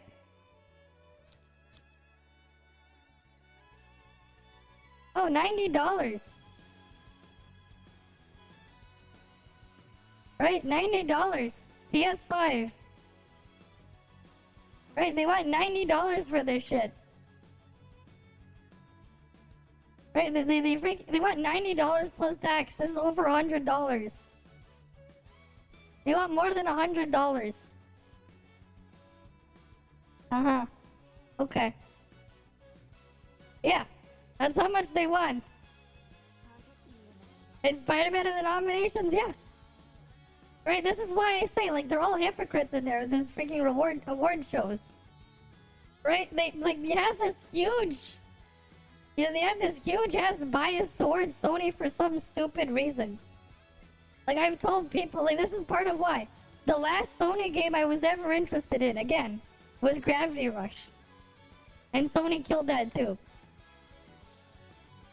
You know, the only way to get in there is to buy your way in, or like, you give them the freaking sponsor money, but then they also have their own weird-ass biases on top. It's ridiculous. Right? Yeah, even freaking Cyberpunk, I know. Right? You look at this shit and, like, it's a joke. Right?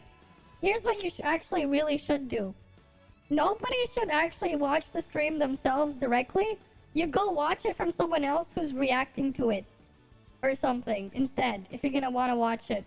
You don't watch it from their official Twitch or YouTube channel or whatever. Go watch it for someone else. Never watch it for them directly. Don't even interact. Don't even engage in the voting. Because it's pointless. And you're just giving them more encouragement to keep doing their bullshit if you engage with that too. Right? So you don't even support them there. Just completely ignore them and tune them out. Right? If everyone did that, they could just stop completely. Oh, freaking Silly Skylines. We'll look at that one too after. Right? Because, like... Uh-oh. Yeah. That's not good. Yeah, don't worry. I remember the last Game Awards show. They literally had like 2 ads, sponsored ads, that played during that show for Genshin Impact. They literally had 2 sponsor spots during the last year's Game Awards show. Right? They literally like right? They literally freaking bribed their way in there too, cause like, you know, it is ridiculous. That's going in the video. Right, here's another person playing it, right? Okay. Looks okay so far until... Wait for it?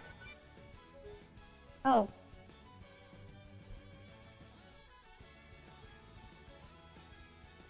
Right, money talks. Even Marvel Snap won. Exactly.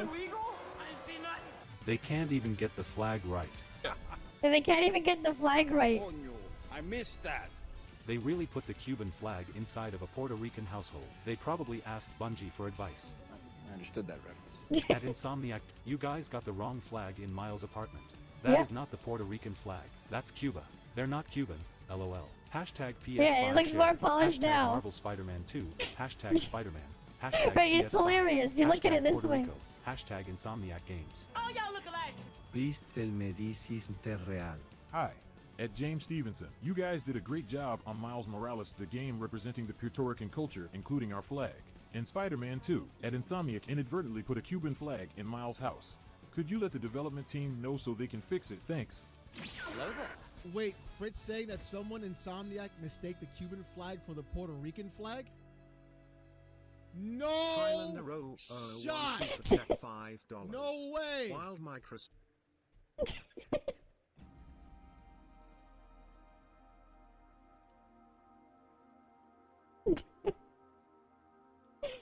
Right, this shit's all real. Right? Surely game of the year material. Surely.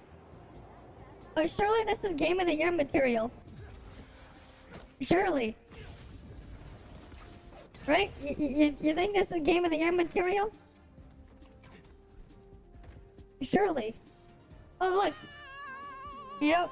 Quality game right there. Pizza time.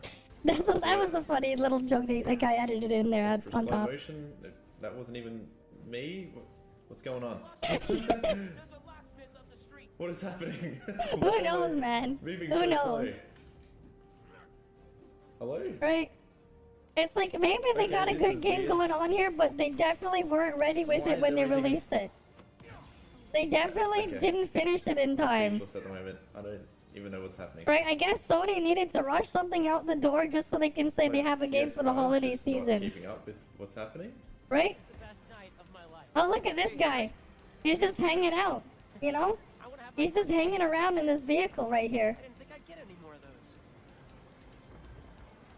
Hey, look at that guy. He's hanging out. You ready? Can you see me? Floating here a little. Miles, I've been meaning to talk to you about something. I mean, I have been talking to you all the time. There is a couple Mary Jane missions in this. No, God! No, God, please, no! No! No! And thankfully, she actually has a taser this time around, so she can fight, and she does get some other gadgets here and there. I don't think these are bad. No! Oh no! Oh my! Oh my! Look at that! Oh, look at that kid over there! Oh look! Look at the new Spider-Man suit. It's a cube. No, that's why they had the Cuban flag, right? Because they turned Spider-Man into a cube. Right? I am giving Spider-Man 2 Exactly. on the PlayStation 5 a 10 out of 10. Right, what's up with people with that ridiculous bias towards it? I'm sorry, if we have all these game-breaking bugs in there, you're not getting a 10 out of 10. No way would I give anything a 10 out of 10 with those types of bugs in there. Right? Like, I'll dog points for that shit. You put all those things in there, I have to look at it as a full product. Right? And it's like, it's not as if they were making it for multiple devices either. There's only one PlayStation 5. Right? It's like, you see this shit, like, this is just them being lazy. Right? Like, I'm telling you guys, like, this is just what's going on there. And it's not just this game, like, that's just another example, too. They're all guilty of this shit. All of them are guilty of this shit. And people are defending it, too. Right? People are defending it, too. Yeah, they made negative 10 out of 10. I don't think it's that bad, but, like, you know. Right? There's all these obvious flaws in there. If something's 10 out of 10, that means they got a perfect score. It's like saying, like, you know, someone did a test, they only scored half of the answers right. And you said, no, you got 100%.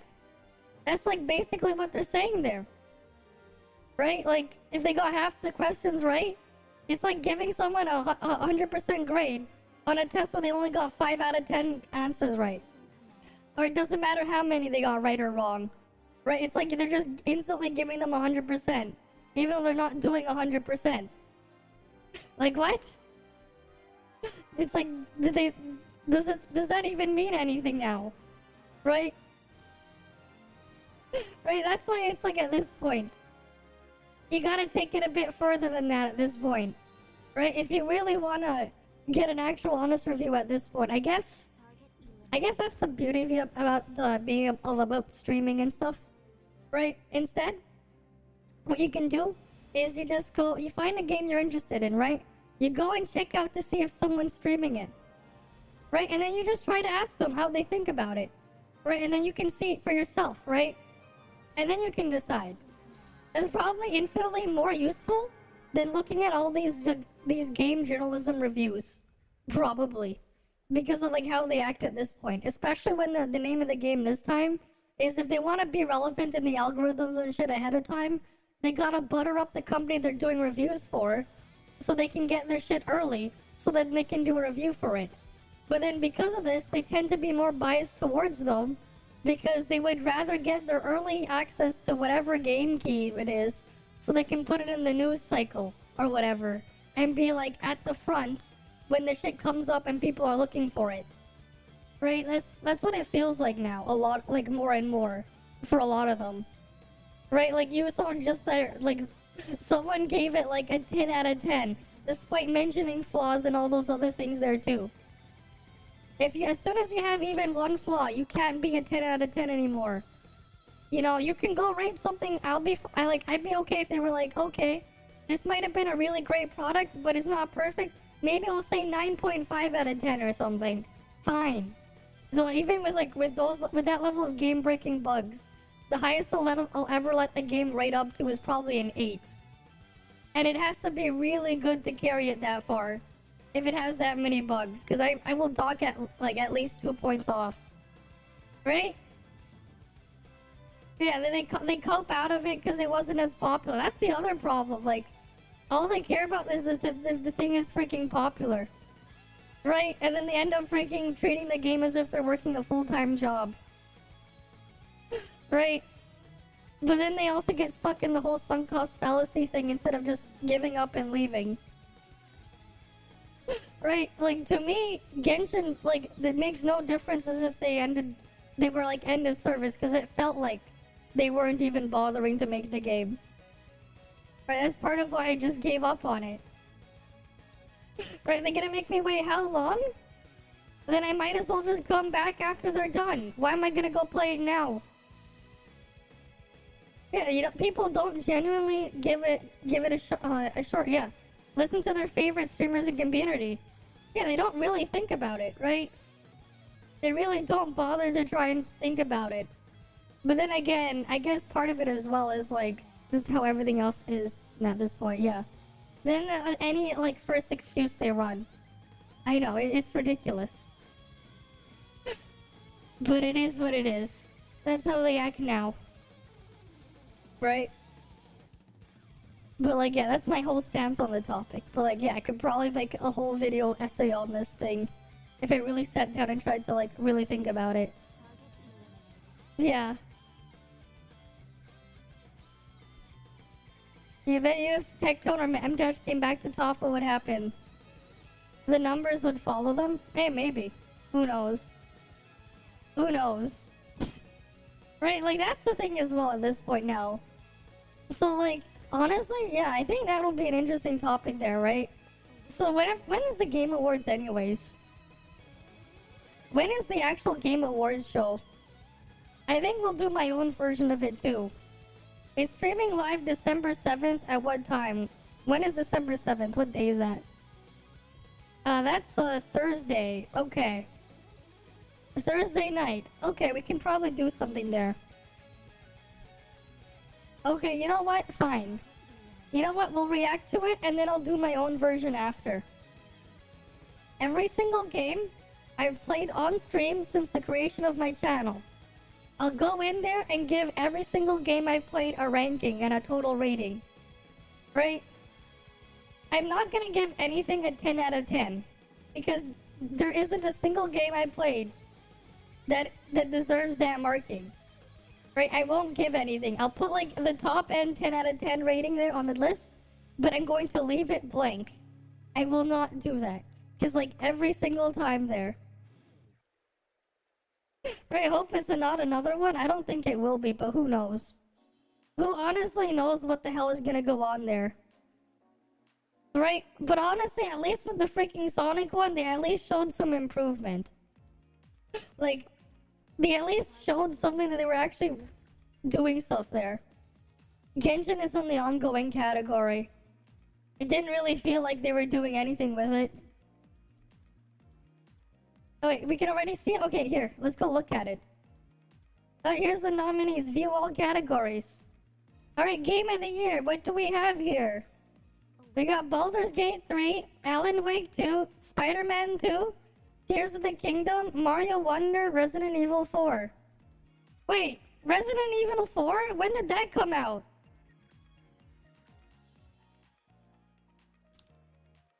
That was like on the GameCube or something, wasn't that? PlayStation 2 GameCube era. Why is that here? I don't care if it's a remake. It's from 2005.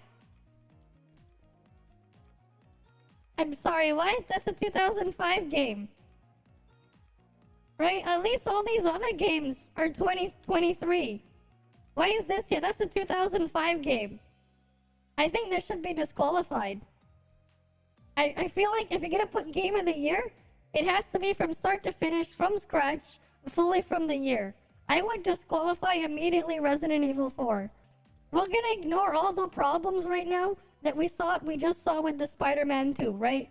We'll pretend none of that ever happened, and we'll just ignore that for now for the context of this thing. At least all these other games, except for Resident Evil 4, were from 2023, right? Tears of the Kingdom, when did that come out, right? Right, 2023, what? It was like spring 2023. This one came out end of October. This one came out end of October. This one came out, what? Was it like September or something? Or end of August? This one was end of October. Fine, they're all 2023 except for this one. That's 2005. Right? I don't care. Right? I don't care if this is a remake. It shouldn't be included here. Right? I don't think it should be allowed. Right? Okay, what's the next category? Okay, best game direction. I'm like, okay, if we looked at the bugs and all the issues we saw there, I'm gonna disqualify Spider-Man 2.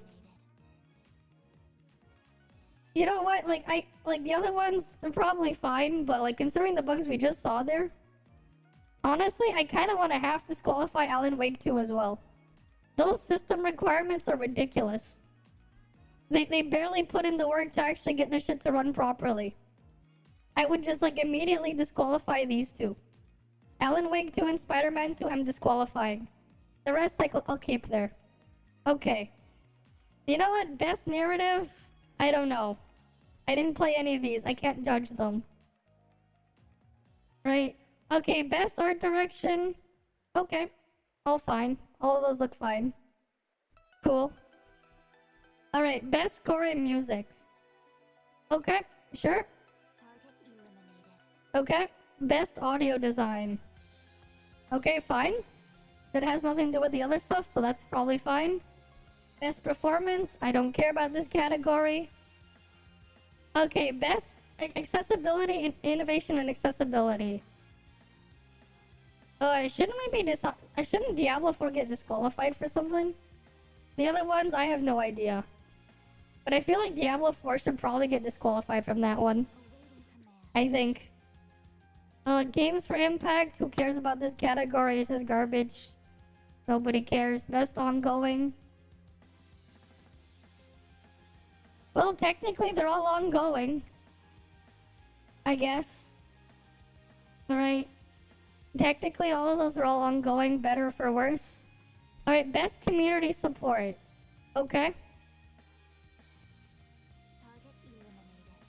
Okay. Alright, next one. Best independent game. Alright. Cool. Fine. Best indie debut. Okay, that's fine. Alright, best mobile game. I don't know, are all of these 2023? If all of these are all 2023, okay, that's fine. Though, we obviously know who's going to win at this point because they probably paid them off.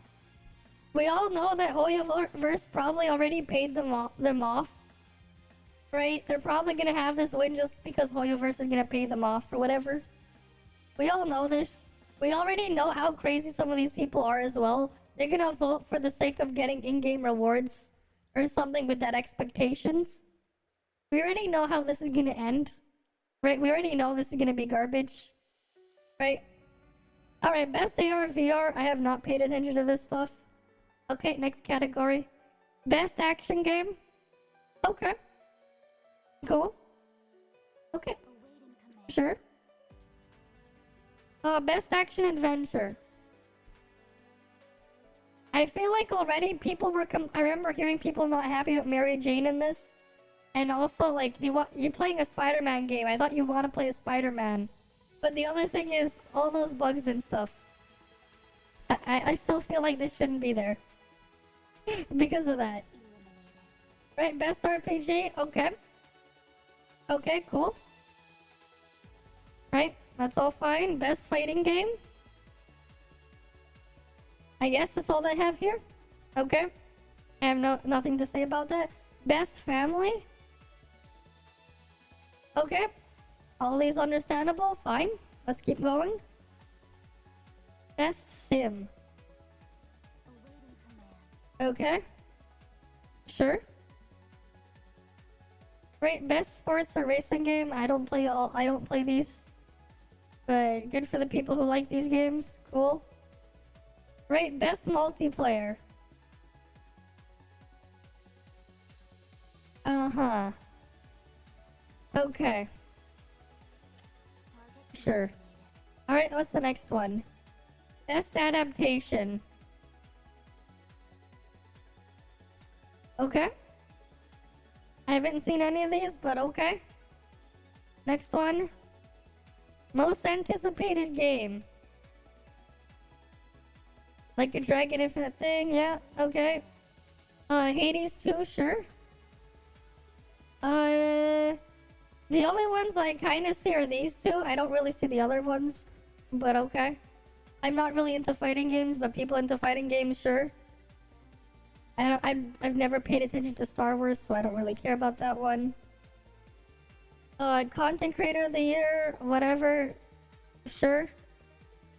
Cool. Best esports game. Counter-Strike 2. This one's a funny one. Oh boy, wasn't Counter-Strike 2 the game that banned people for using AMD graphics cards? For a brief bit because of an AMD driver? That was funny. Right, wasn't Counter-Strike 2 the one that gave random people AMD, like, VAC bans?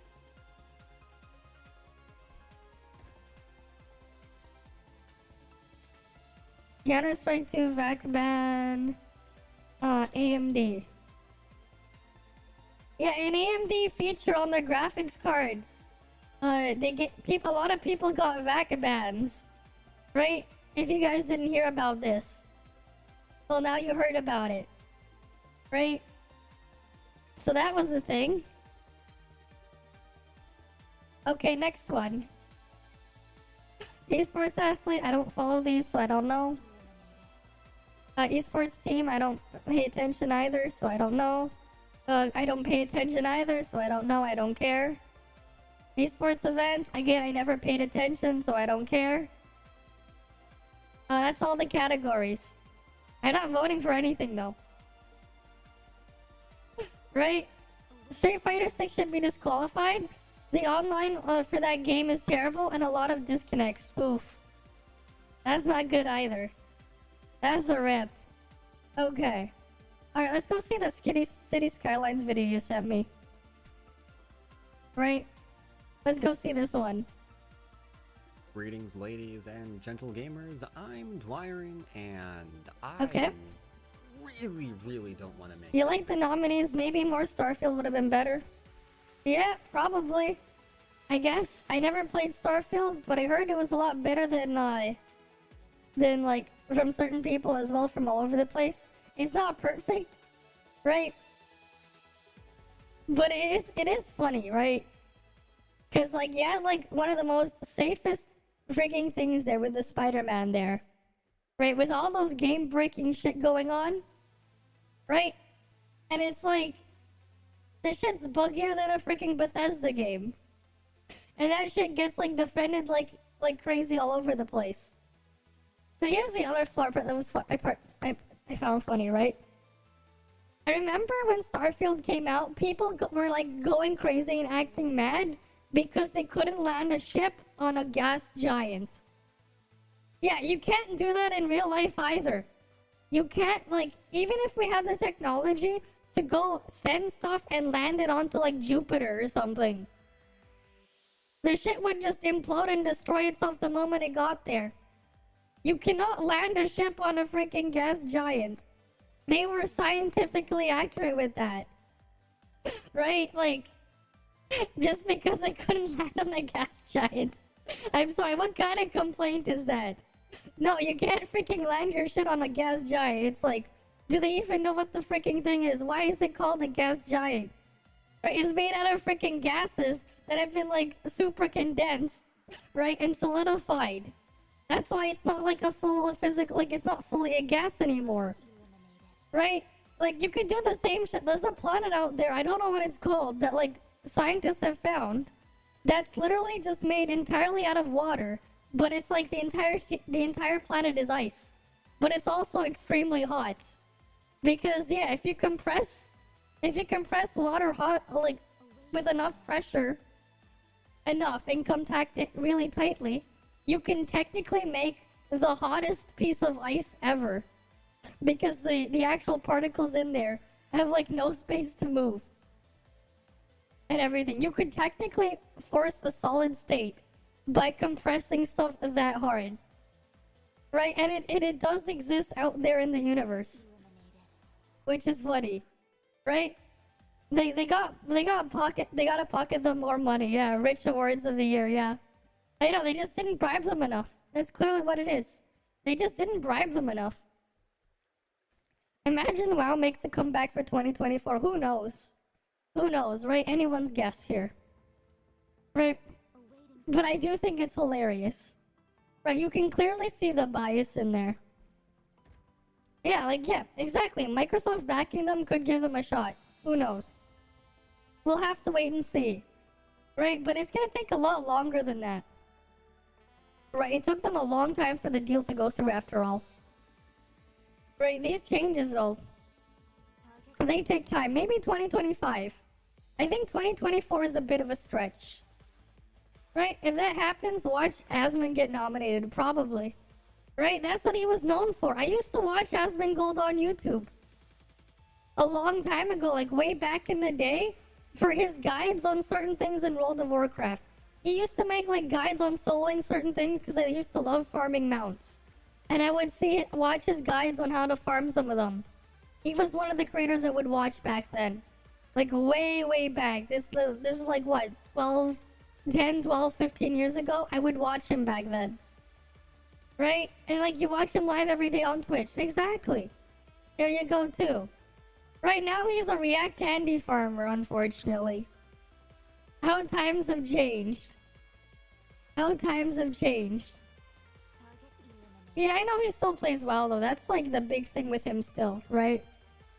But it's still funny now. But yeah, there you go. You know, it's kind of funny. It's like I'm doing the React candy thing right now.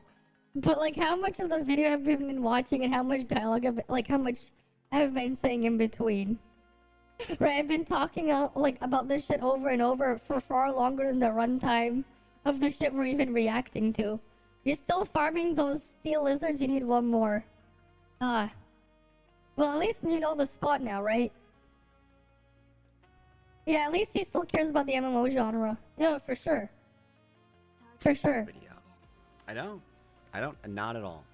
I've been putting it off since the game's release. Okay, what's wrong with Skylines 2 then? There's some problems with City Skylines 2.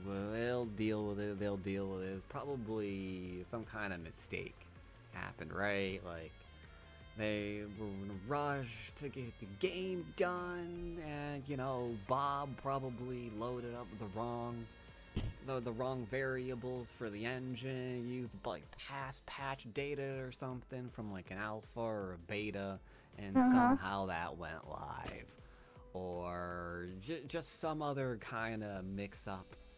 It's gonna be taken care of. Don't you worry about it. And here we are. And this is part of why I kind of gave up on physical copies and games on consoles too. And right, you have all these problems. It's like, then why even bother at this point, right? If they're gonna have all these problems and issues, why should I even bother? Right? It's like the full proper experience won't even be on the disc or whatever. So it's like I'm not even gonna have that there too to hold on to. And then like this is parts of why it's like I just can't really do it with console gaming anymore. And why in my mind console gaming died with the PlayStation 2, the Xbox, and the GameCube. That's when it actually truly died. That was the end of actual console gaming.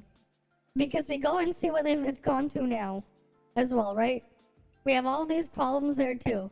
They're like, we'll fix it later, you know? We'll go charge you, $90 to buy the game now? Except you won't even have all the content. You gotta go get all these season passes and battle passes and there's like 20,000 pieces of DLC that cost more than the entire game. And the entire game is a buggy mess. It's incomplete, it's unfinished, and it's not even ready to go. And like, yeah, we'll go ask you for like, you want the full package, $400. Right? Like, that's what it is. Oh, Train Simulator DLC, I'm pretty sure it gets worse than that. But that's not just Train Simulator DLC, that's just the norm. That's just the norm. Payday 2, Payday 3, whatever, it doesn't matter in the game. That's just the norm these days. Right?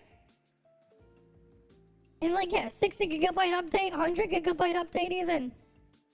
It's like, what was even the point of the disc? Or the cartridge or whatever I bought it on? What even was the point? The game's not even there anymore. Right? Like, what even was the point? Like, if I'm gonna have to deal with these issues, at least I'll do it on a platform where I can at least fix them. Or have someone else fix them ahead of time or do whatever. Right? But then you have these assholes at this company called Denuvo that want to stop you too.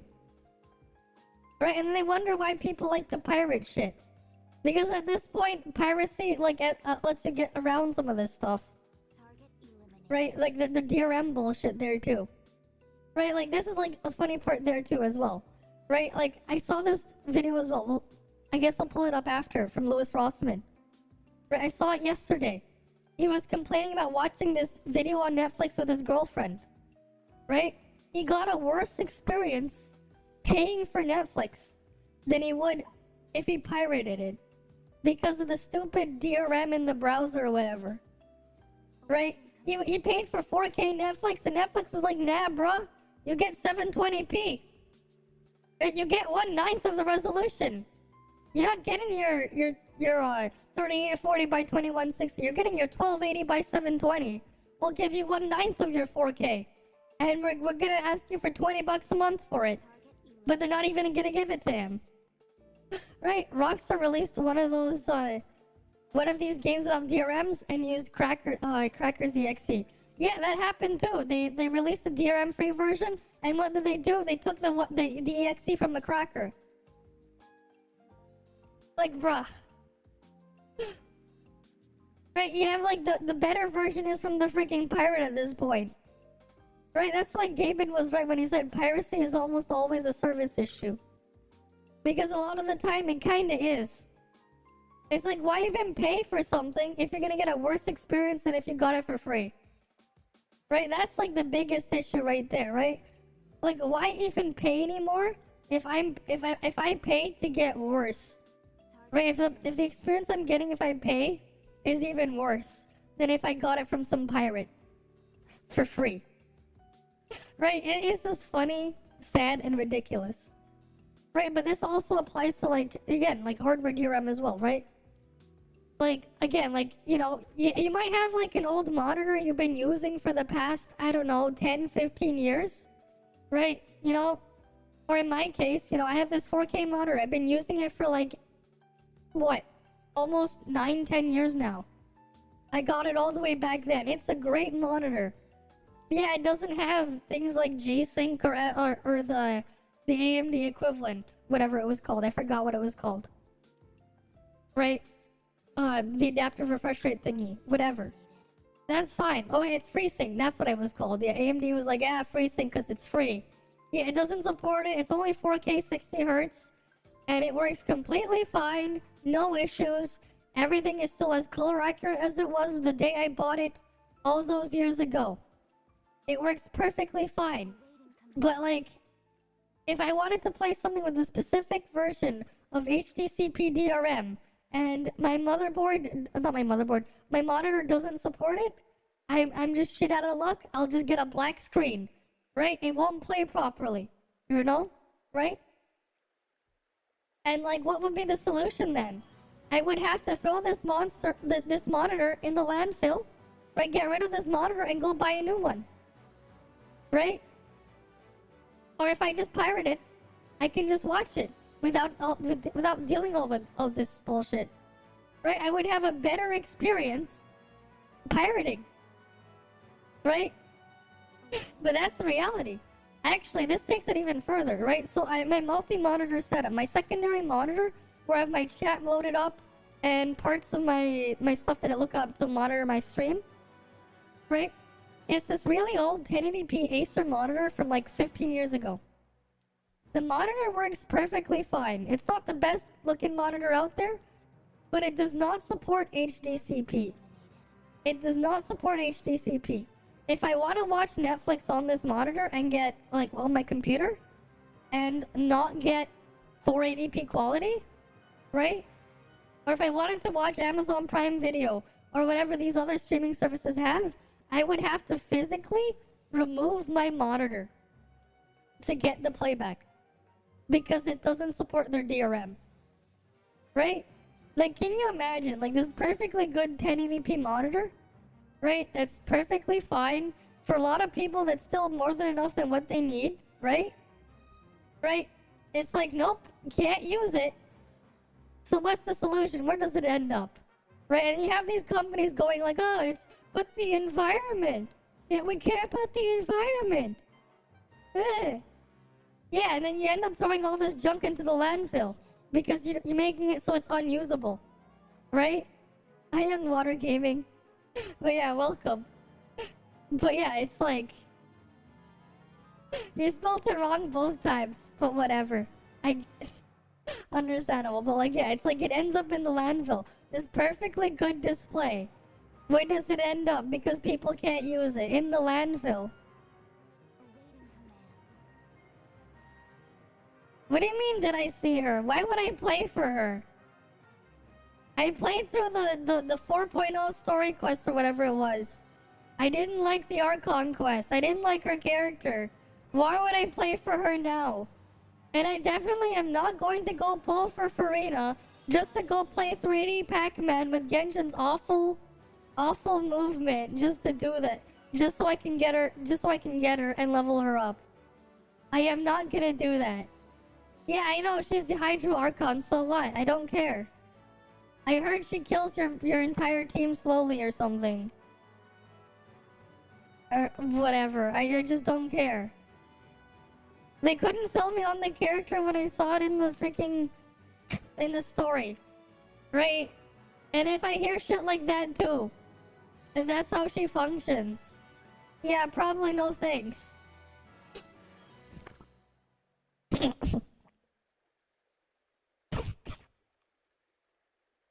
Right?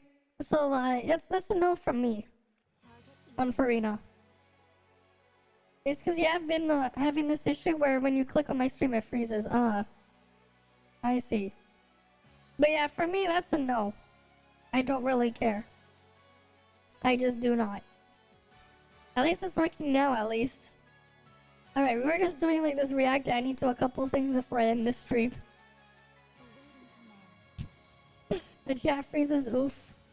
The game still sucks. And it's occurred to me,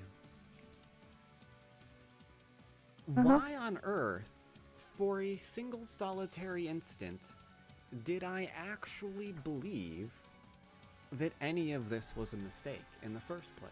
Yep. Because I actually have no reason to believe that, and every reason to believe they just don't care. Oh yeah, about for sure. the state that the game is in. That's just the norm these their days. Top concern. Now, before I go off onto that rant, if anyone doesn't know who I am, and I'm a little person, so most people I'm sure don't. I really love city builders. Yep. 10, 12, 13 years ago, I was creating videos on... I remember playing SimCity as a kid, like a long time ago. That was fun. I had a lot of fun with it. Started with good old SimCity. Since then, I've played just about every city building game that's come out, even a few of them. Did I play the first game of City Skylines? Early access on Steam. I played a little bit of City Skylines. I have it on Steam. I haven't touched it in a long time though. It's been a long time. Though I think the main reason why I got it was because it was cheap and it was a really good stress tester too. City Skylines was one of those games I got for like basically nothing. It was really cheap and it had a really good use case of being a great way to test CPU performance. Because it was like, it was demanding enough in a way where like I could even justify installing it on random people's machines when I was like troubleshooting stuff. And maybe pretend to play a little bit under the thing where like I'm testing to make sure something is working. It's one of those games, right? It's like Ashes of the Singularity as well. It's another one of those games where where like I don't think anyone has actually played Ashes of the Singularity. I'm pretty sure people only downloaded Ashes of the Singularity when that was a thing, just to use as a benchmarking tool, right? At least in my knowledge. Yeah, I heard, like, I actually haven't paid attention to City Skylines too. So I actually have no idea what the hell's going on in there. I'm fairly out of the loop. Game that I don't want to talk about. But yeah, let's give it a listen. Don't worry, whatever. But I just say that to point out that I deeply enjoy this genre. And when City Skylines 2 came out, I went ahead and immediately pre-ordered. I used to love playing these types of builder games as a kid too. Bunch of people got early access to the game. Although my favorite one of these was like the roller coaster tycoon ones. Just because of the dumb rides you can make. So I was like, okay, yeah, this game's I used to have fun with those wacky rides. All these, you know, well-known creators releasing content for it. I haven't seen. Surely they wouldn't push a game. So the only thing I know about Alan Wake 2 perfectly broken is the ridiculous PC requirements to play Alan Wake 2 to run at like the Pepega resolution, because it's entirely relying on DLSS or FSR to even function. Right? Like that's all I know about it. We were actually talking about it earlier. Because like we were talking about like the problems with like a bunch of modern shit. We ended up going over the video game awards and stuff. Right, we were talking about all these crazy different things there. But it's even more ridiculous, right? Like it is really ridiculous. Honestly though, like I feel like at this point, like I could probably compile like all of this shit and probably make it into like a podcast style video actually. Like it's funny, like all the shit I talk about and say. You gotta vote for the Game Awards? Honestly, don't. Don't support them. Here's what this is what like I would do. Right? I would just not vote. Just like nobody should vote for the Game Awards. But like you can't get the entire mob to do that. But if everyone just stopped, right? Who knows what might happen, right? Because if like they lose the engagement and shit, that could be really funny. Yes, they indeed are. So you should just not vote at all. Do not give them their interaction, right? And do not give them your data. Do not let them see your data. Do not give them the interaction. If you want to even watch the Game Awards, do not even watch it from their official YouTube or Twitch account or whatever. Watch it from someone else who's then reacting to it live. If you want to watch the Game Awards, do not watch it from them directly either. Do not support them. It's always rigged.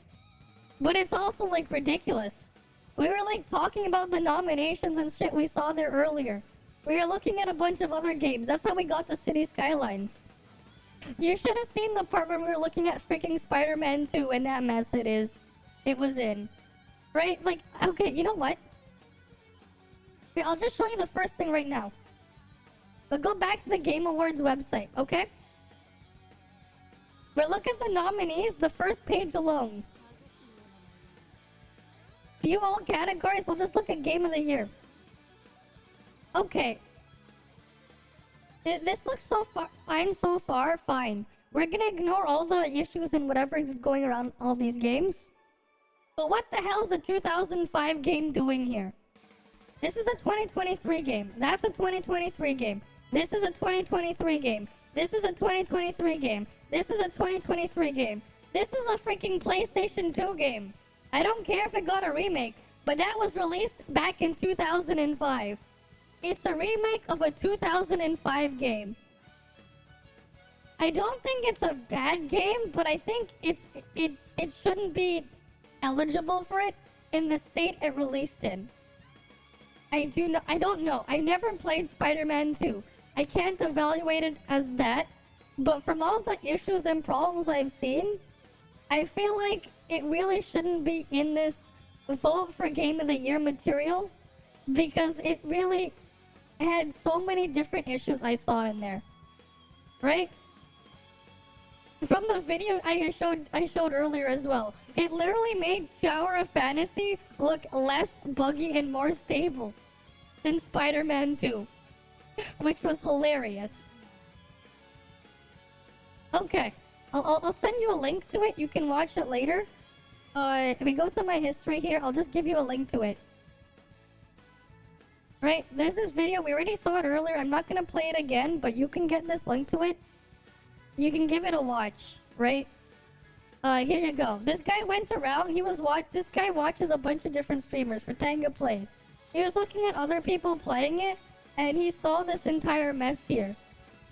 Right? You know him? He made a video on the freaking things there, right? I saw this randomly pop up because it was in like the freaking recommended thing. I saw it. It was interesting, right? I remembered that video, right? It's like, if your game is like in that state, right? I don't think you should be evaluating it all that highly. I don't think it should be, right? Like, going for that category, right? Should be like, you know, 9.5 to 10 out of 10s, right? 9.5 out of 10s to 10 out of 10s. Right? It should be like at that state, right?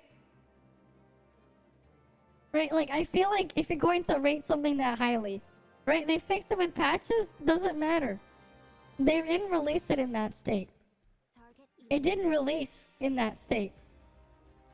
Right? Out of the box, the expectations, especially if they're asking for like $90 plus tax, right? 90. So this is gonna be over $100 in my country. They release it in that state. I think that's ridiculous. Right? I think that's ridiculous. I would be docking points immediately if that's like what the first thing I would see there. Right? I think a more interesting way to evaluate a game, honestly, is you evaluate every game at the start as a 10 out of 10, and then you start deducting points instead to get your final score. You give everything a 10 out of 10, and then you start taking away their score. I think that would be a lot more fair to evaluate games in that sense. Because then, like, at least you'd be looking at everything. If there's like all these different issues there. Yeah, they barely get punished releasing buggy messes. Right? And people keep pre-ordering them. Exactly. It's just another prime example. And then one of the other things as well that I remember hearing was people were complaining a lot about Mary Jane missions in the first Spider-Man game. And like, they made it even worse from what I've heard in Spider-Man 2. Right? They made it even worse. And the developers were even doubling down. Did the first one have those bugs? It probably had bugs, but I don't remember it being this bad. I don't think it was anywhere near this bad on the first Spider-Man. Right? Welcome back. Right? But yeah. Let's get back into the thing with City Skylines. Right, but like, that's just the state these things are coming out in. Honestly though, I need to like go back into the VOD. I could probably just cut out all this shit and make it into a video. Right? The Mary Jane missions, you heard she has a gun and a taser now? Yeah? And I saw this cutscene where, like, from Spider-Man 2, where Peter Parker was struggling to lift a fridge. But then you had Mary Jane, like, fighting freaking Venom like it was nothing? Like, I'm sorry, what? If you gave me a freaking gun and a taser and you put Venom against me and I had to fight Venom, I'd be dead. Right? And then like, for some reason, Peter Parker, he can't lift a fucking fridge. I'm sorry, what? What the hell is going on there too? It makes no sense. Right? It makes no sense. That's ridiculous. I thought Spider-Man was supposed to have some super strength too, as one of his abilities as well. Right? I thought he had some sort of super strength too. At least that's what that's what I remember from the older ones, right? Like, he had some kind of enhanced strength and a couple other things. Right? But I guess that's not the case if he can't lift the fucking fridge. And it's not like some crazy ass, like, big ass giant Samsung smart fridge either. It was some like basic ass looking fridge that you see at like the clearance at like your local Best Buy or like your other hardware store. Like the cheap discounted one that you'd find for like $300. The cheap fridge, not the fancy shit. Not the fancy shit. Right, I heard they're temporarily replacing Peter with Miles. I don't care if that's the case. Who cares? As long as they do a good job with it. At least it's still Spider-Man, right? If Miles Morales Spider-Man, yeah, Peter Parker Spider-Man, at least it's still Spider-Man. Yeah, there's probably too much milk in that fridge. But don't you admit, that's kind of ridiculous. Right? Like, it's freaking Spider-Man. He shouldn't be that weak. He should not be that weak. If you're like a fan of Spider-Man, I think you'd find that kind of insulting and silly. right? As long as they're a well-written character, I don't care. But they also did Miles a disservice too, because in Miles' home, right? Miles is supposed to be what, Puerto Rican, right? Great, but they gave him a freaking Cuban flag. He had like on his wall, they put the wrong flag. Imagine, they gave him a freaking Cuban flag instead of the Puerto Rican flag. Who the fuck was writing that shit? Right? He's like, right in the first Spider-Man game, he had a Puerto Rican flag, but in Spider-Man 2, no, you got the Cuban flag. Like, why? What the hell happened there? That had to be on purpose for sure. Like, what the hell is going on there? Right? It's like you're insulting the freaking character. They made this great character and you're ruining the character. And like, this is like the most basic ass shit. Spider-Man can't lift a basic ass cheap refrigerator. You freaking give Miles Morales the wrong flag. What is this shit? And then you're apparently like ridiculously fantasy scaling for some reason Mary Jane in there. And then they're trying to make her look more like a man with her facial structure and features too. Again, like, that's the other problem. What the hell's up with the uglier characters? I thought the whole backstory about Mary Jane as well, where she's supposed to be this like super beautiful character that everyone wants to get into her, you know, with, you know? And then they make her look like, you know, they make her face look like a guy's face, kinda. Right? There's a Spanish language too. Right? The Filipino Vtuber said she won't play the game and support Insomniac anymore. Like, you have all this other shit too, and apparently that's Game of the Year material. They freaking rewrote and ruined an entire language just to fit some weird ass bullshit they wanted to say. They freaking changed a language. So what if like a freaking thing, yeah. Gwen is hotter, but that's your opinion, that's fine. But like, you know, it's like they're going against their own freaking, like the actual source material backstory there, right? They're freaking destroying the IP. Well, okay, I guess like Marvel's already destroying all the freaking IPs. Right, Disney's already destroying all of that shit, that's whatever. But like, it's just funny. Right, you know? What was his name again? I forgot his name now. He's probably like just rolling over in his grave. Like, can you just imagine? He looks at what, like, can you imagine? It's like the freaking creator just comes back, like, he's looking at what's going on with his shit now. Can you imagine just how he would feel about it? Right, Stan Lee, yeah. Right, can you imagine you're Stan Lee and like, they do this to your own creation? Right? Can you imagine? I know, the Zelda game is kind of just DLC. Yeah, of course. Right, that's Nintendo. They'll go for whatever the bare minimum is, and they'll go even less than that. And that's what they'll deliver to you. That's what they will deliver. Right? That's what they will deliver. Right? You spelt it wrong. It's the wrong one. Tara, that's the wrong soul. I think you're thinking of the fish. The other one is it's SOUL. Right? They all have these problems, but like it's really funny. But it's like they completely destroy the narrative shit there too. I haven't played Tears of the Kingdom, so I can't evaluate it. I have not touched it yet. So I have no idea. But I saw you can do some really funny, wacky, dumb shit in there. So that at least is cool. Right? Just wish it wasn't on the Switch. Alright.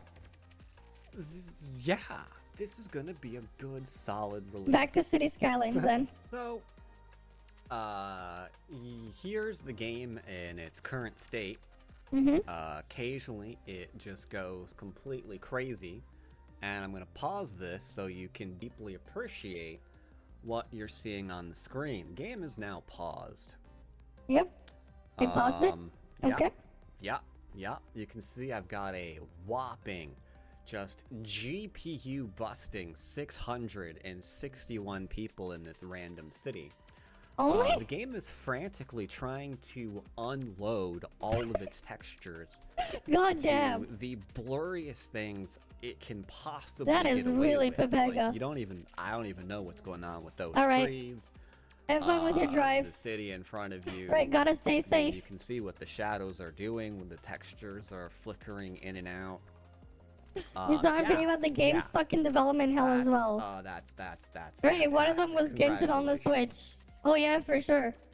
Now you might be thinking to Mm-hmm. yourself, well, that's because you don't have the latest update. I've got the latest update.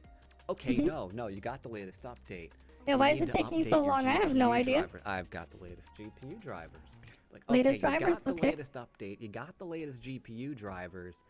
You probably just need to upgrade your PC. Like, what are you on? Minimum system specs? When we are going to be talking about that soon. Yeah, you know what'd be funny? It's like if I was to play this on my new computer, right? And it's like, if I was to have these issues, that would be hilarious. Because it's like, okay, what specs are you running? I'm like, I got the fastest gaming CPU on the planet. This is my recent upgrade, right? The 7950X3D. That is the fastest one that you can buy. Right? That's what I got. Although that's not going to be like the main reason why I got it. Because like, the shit I use is a lot more CPU intensive than you think. Right? The Switch is actually dog shit in terms of graphics. It's dog shit in terms of CPU as well. Honestly, I don't think it's the graphics part that's the problem. I honestly think if you tweak things down enough, it'd be fine. Genshin Impact is just very, very horribly optimized on the CPU side. I don't know why people were defending that shit for how it runs. But like, if you saw me when I was playing it on my Steam Deck too, a couple months ago, I was playing it from my Steam Deck, and I was showing people the performance there. The frame rate wasn't great. The shit performs worse than Elden Ring, looks worse than Elden Ring. It also consumes the battery way faster than if I was to play Elden Ring on it. Elden Ring would at least also just give me like a pretty stable frame rate on my Steam Deck. Right, like, it also doesn't draw as much power to run. Right, and like, the reason why, it's like I had Mango HUD open the entire time, and if you just looked at the freaking CPU resource usage numbers, you would see where the problem was. Because I was like, yeah, I had that feature there. I can open up Mango HUD, and it would show like all the utilization and everything. Really like how Valve made that like a freaking feature and built it in. It's like, yeah, you bought the freaking device. Yeah, it's the sensors are on there. Why don't we allow the user to look at it if they want? Right? Why not? It's their device. They paid for it. Good job on Valve on that. Right? A very consumer-friendly feature they put in there. Even if it's not something the average person will use, it is a nice to have. Especially if people want to use it as like a troubleshooting tool. Because it's incredibly useful as one. No, I've got one of the strongest CPUs you can get available on the market. I've loaded my motherboard up with about as much RAM as it can possibly handle. And I'm not running a 4090, but I am running an RTX 4080. So essentially one of the best GPUs money can buy. Yep. Is a step down, but yeah. This is Cities Skylines 2, everybody. Can you imagine? He's playing that on the 4080. Aren't you happy about this game? Yeah, it's almost an instant buy. Exactly. Can you? Now, At what's this particularly point. fascinating about this is the game is But pulling it's just in funny 8 and frames sad a how that's second, the case. While all its textures You are have to go like horrifically that far broken. now. Now, I'm not a programmer. I'm not a programmer. I'm just some idiot that talks into a microphone. Well, that seems to suggest to me that their engine is fundamentally broken. Like, am I wrong? Like, clearly, I've got plenty of resources. Right? Yeah, you to gotta push the game to a respectable frame rate. So But is it why not doing it? everything tanking? That seems to me like something that should not occur. Oh yeah, for sure. Maybe I'm crazy. Now, the game doesn't always do this. It just randomly does it. And then when it does it, your city usually can't recover from it. Oh, that's not good. Yeah, it's gonna essentially do this like every Imagine single time losing, it like, loads, all your so if progress. you just randomly get this, hopefully you've been saving repeatedly, and then you can go back and restart from an earlier save. Oh, that's a however big long yikes. ago that happened to be. And for those complete Mhm. brain dead apologists out there, who It is really, really bad. I bet that you probably just haven't disabled things. Now, Oh admittedly, no, you haven't one disabled. thing He you're has a gonna notice freaking is that frame 4080 resolution and a very above fast what CPU the, too. morons I who don't made think this that's the game problem. will recommend, because they'll be like, no, see, there you go. You're on a 1440p resolution when we've stated that we made the game at 1080p at 30 FPS. Oh, so no, if oh. you try to run the game higher than 30 FPS at 1080p, then it's your fault that the game is gonna break. Yeah, that's Now, what I call some being people incompetent. have been making that argument, And that's the they're problem with a idiots. lot of console games So too, with we're how gonna game ignore the developers idiots. develop games for them. They do that but yeah, bullshit this is too. with all of the normal things. It's ridiculous. disabled. You've got your depth of field disabled. Your Right, you see that all the time with Nintendo games as well. Clouds and fog and volumetrics, which are typical frame killers. When you try to Disable like all put that them in an stuff. emulator and try to like actually improve the global game, illumination, you'll break reflection, certain aspects of it field and have to motion patch it blur, in. Gone. So I'm not even trying to run the game at its highest graphical settings. You Here turn them go. all Let's as go low ahead as and do that. possible. There you go. Now we're going ahead and running on high, right? I think so. Double check that real quick. Double check that. Yeah. Global graphics quality is high. All right, there you go. So now Wait, did anything change? Not really. and you can see you got a lot of the same problems, only Yep. I guess the engine itself is now running slower. So the general problems are a Oh, yeah, now I little see bit it. slower to appear, as I guess it even struggles to show the things that it's struggling with. I don't even know. I don't even. That is just really bad. But yeah, made a couple of cities so far, and about every time you hit this, and congratulations, feels if you really never awful, recover like, from it.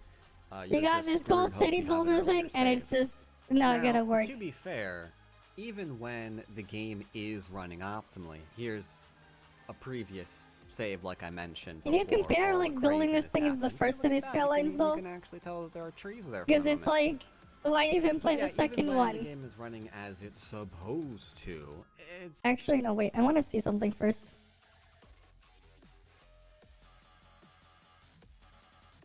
How much is City Skylines 2?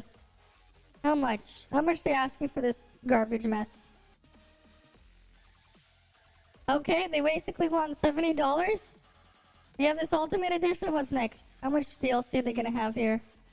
What the hell's the difference between the Ultimate Edition and the regular one? Base game plus expansion pass. Plus whatever. God damn. God damn. That's Pepega. That's unfortunate too. And just watch them have like a million expansions for it later on. Wait, how many does like City Skylines have? Alright, they got all this shit here. They probably just put it all in game instead. So like you don't see it up front. Right, you want the full City Skylines 1 experience. How much freaking DLC is this shit? $513? On top of the base $50 game? Can you imagine? Oh, at least it lets you have all the additional DLC. Eventually. But that's also assuming they actually do continue to honor it and support it, and they don't pull the rug from under you, or just take your money and run. Right? Yeah, like, they're probably gonna do that too. Okay, let's get back into this, but like, you know. still really nothing to write home about. Like right here, you can see. Why you know, even play the low second density game then? residential.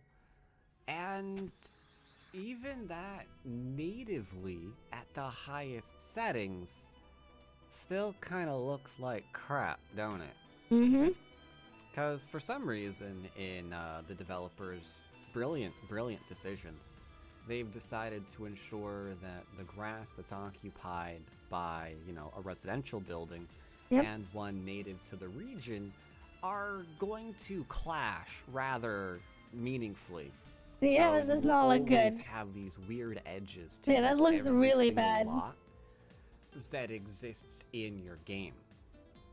Very, very, very strange idea. Yeah, that looks really bad. But your eye is definitely drawn towards it. It's hard to actually make a city where the neighborhoods actually blend into each other again. Yeah, because that's lots just ridiculous that it's like are that. all having like these hard borders, oftentimes, like you're seeing here, that don't really make a lot of sense. Like, I'm not really sure why this one gets curved and that one gets curved and this one gets curved like that way. Yeah, it makes no despite sense. Things being beyond it. Like, I have no idea how it's deciding to do these things. Actually, no. Second thought. I do know how it's doing these things. This lot is clipping into the... Okay, yeah, it's clipping issues. I'm sorry. I understand perfectly now. Clipping the game issues, can't okay. handle elevation. I think that's what's going on. I think this lot is currently clipping into the elevated hills and what have you. So they would be like...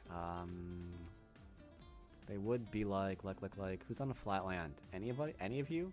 Yeah, it would be like something like this, right? But it's clipping. Nice. But instead, I guess maybe it's clipping into a hill, and so it's just half of it is just disappearing.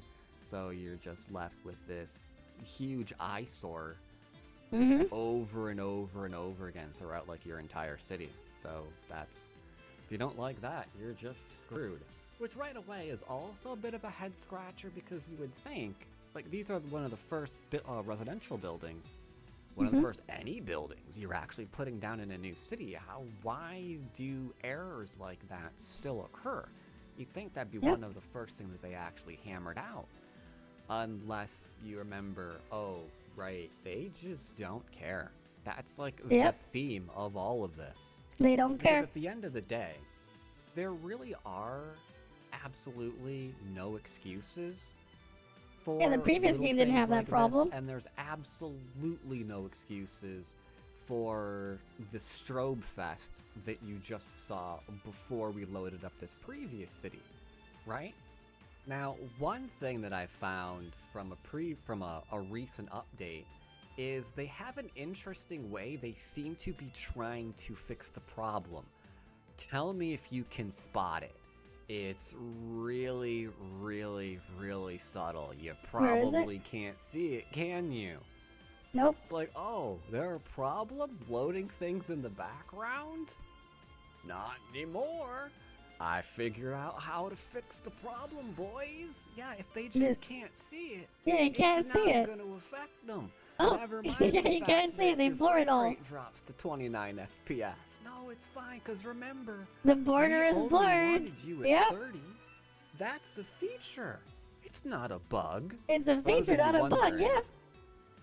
That latest feature came from a very, very aggressive depth of field change that I'm not sure if it was in the actual what's That it is called? just The bad patch notes, and sad. but I definitely noticed when I was flipping through options on one of the latest hot fixes. Now, really briefly, we can go and discuss a whole bunch of other things that absolutely sucks about the game, like your budget, for example, and how it's just like never going to actually even out until you get a much, much higher population, because you can't afford to give your citizens anything, despite the fact that they're going to be demanding it, until you have a much, much higher population. For example, if you want to give your citizens, let's just say, one elementary school, the minute you unlock your small village, which is what you're going to do early on, And let's see, I think I've already given them, no, I have not given them waste management because I can't afford the 30,000 a month upkeep, and that's just all there is to it. If I want to give these people a high school, oh god, I left no, didn't really leave a place for it, but there you go, you got a high school too, way to go guys, you're doing really, really great. Oh crap, we're losing $3,000 an hour. Yup, that really, really sucks. And we haven't given them fire or police yet because that's not unlocked until the next thing. Oh darn gee, that sucks. So sure, you keep playing for a while, you fast forward, only 3,000 people in your city. You start to slowly get closer to breaking even as you get enough citizens to pay for everything. Such as here, for example, I've got, Christ, I don't know where they are. I don't care, but I've got high school, elementary school, and now we've got fire, police, and medical is around here somewhere. Don't really know where. Yeah, there's high school and there's elementary school, and yeah, take my word for it. They're somewhere, who knows where. But yeah, you're still going to be struggling to actually try to make a profit for a couple of really, really stupid reasons. Or if there are reasons for this, they don't really make it very clear in the game. For example, almost whatever you do early on, you're going to have a surplus of water that you can't trade because you're not going to know how to trade your excess water to anybody. And the tutorial doesn't tell you, so you're just screwed there. So you'll be thinking, oh, I'll trade the electricity away. That's great. Don't even bother trying because the early game power plants are absolutely not going to cut it for actually making any kind of profit on trading of electricity. So that's just not going to work. If, for example, you just keep putting down coal power plants until everybody dies of smoke inhalation, you're going to run out of money and your city's going to fail. That's just not something that's going to work. So you might be scratching your head, like, how are you going to balance your budget in the early game ever? And there is a way. And since they don't tell you in this game how to do it, the only one way out of all of the options they give you, there is only one way to do it. And if you don't find it, or you don't go and look it up elsewhere online, congratulations, you're screwed. So if you're a person who likes taking time while letting the city go and develop, I am feeling a little bit. That kind of I want to end this soon after we watch this video. Maybe because they gave right, because like we were on this topic. Play on. Maybe you want right, I definitely am feeling it now, especially after 8 hours. A big one. Yeah, God you're damn. not going to be able to do that for a lot of different reasons. One of them is the demand bar. For whatever reason, they've made low density, medium density, and high density residential hopelessly intertwined with one another. Damn. So if you did want to set your sights on making some sort of it wasn't like that in the other one, right? Small group of rural towns, maybe you wanted to make like agricultural land or whatever, so you don't really want to build a lot of the high density buildings. The developers of this game told you where you can shove that idea, because you're eventually not going to be able to. You'll have to bleed off that medium density demand and high density demand, so you don't get to play the game how you want to play. That's all there is to it. You're not going to be able to play that game. Sorry, can't do it. Better luck next time. I know.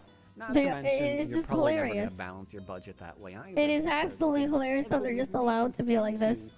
High density. It feels very subsidizing misleading. Low density.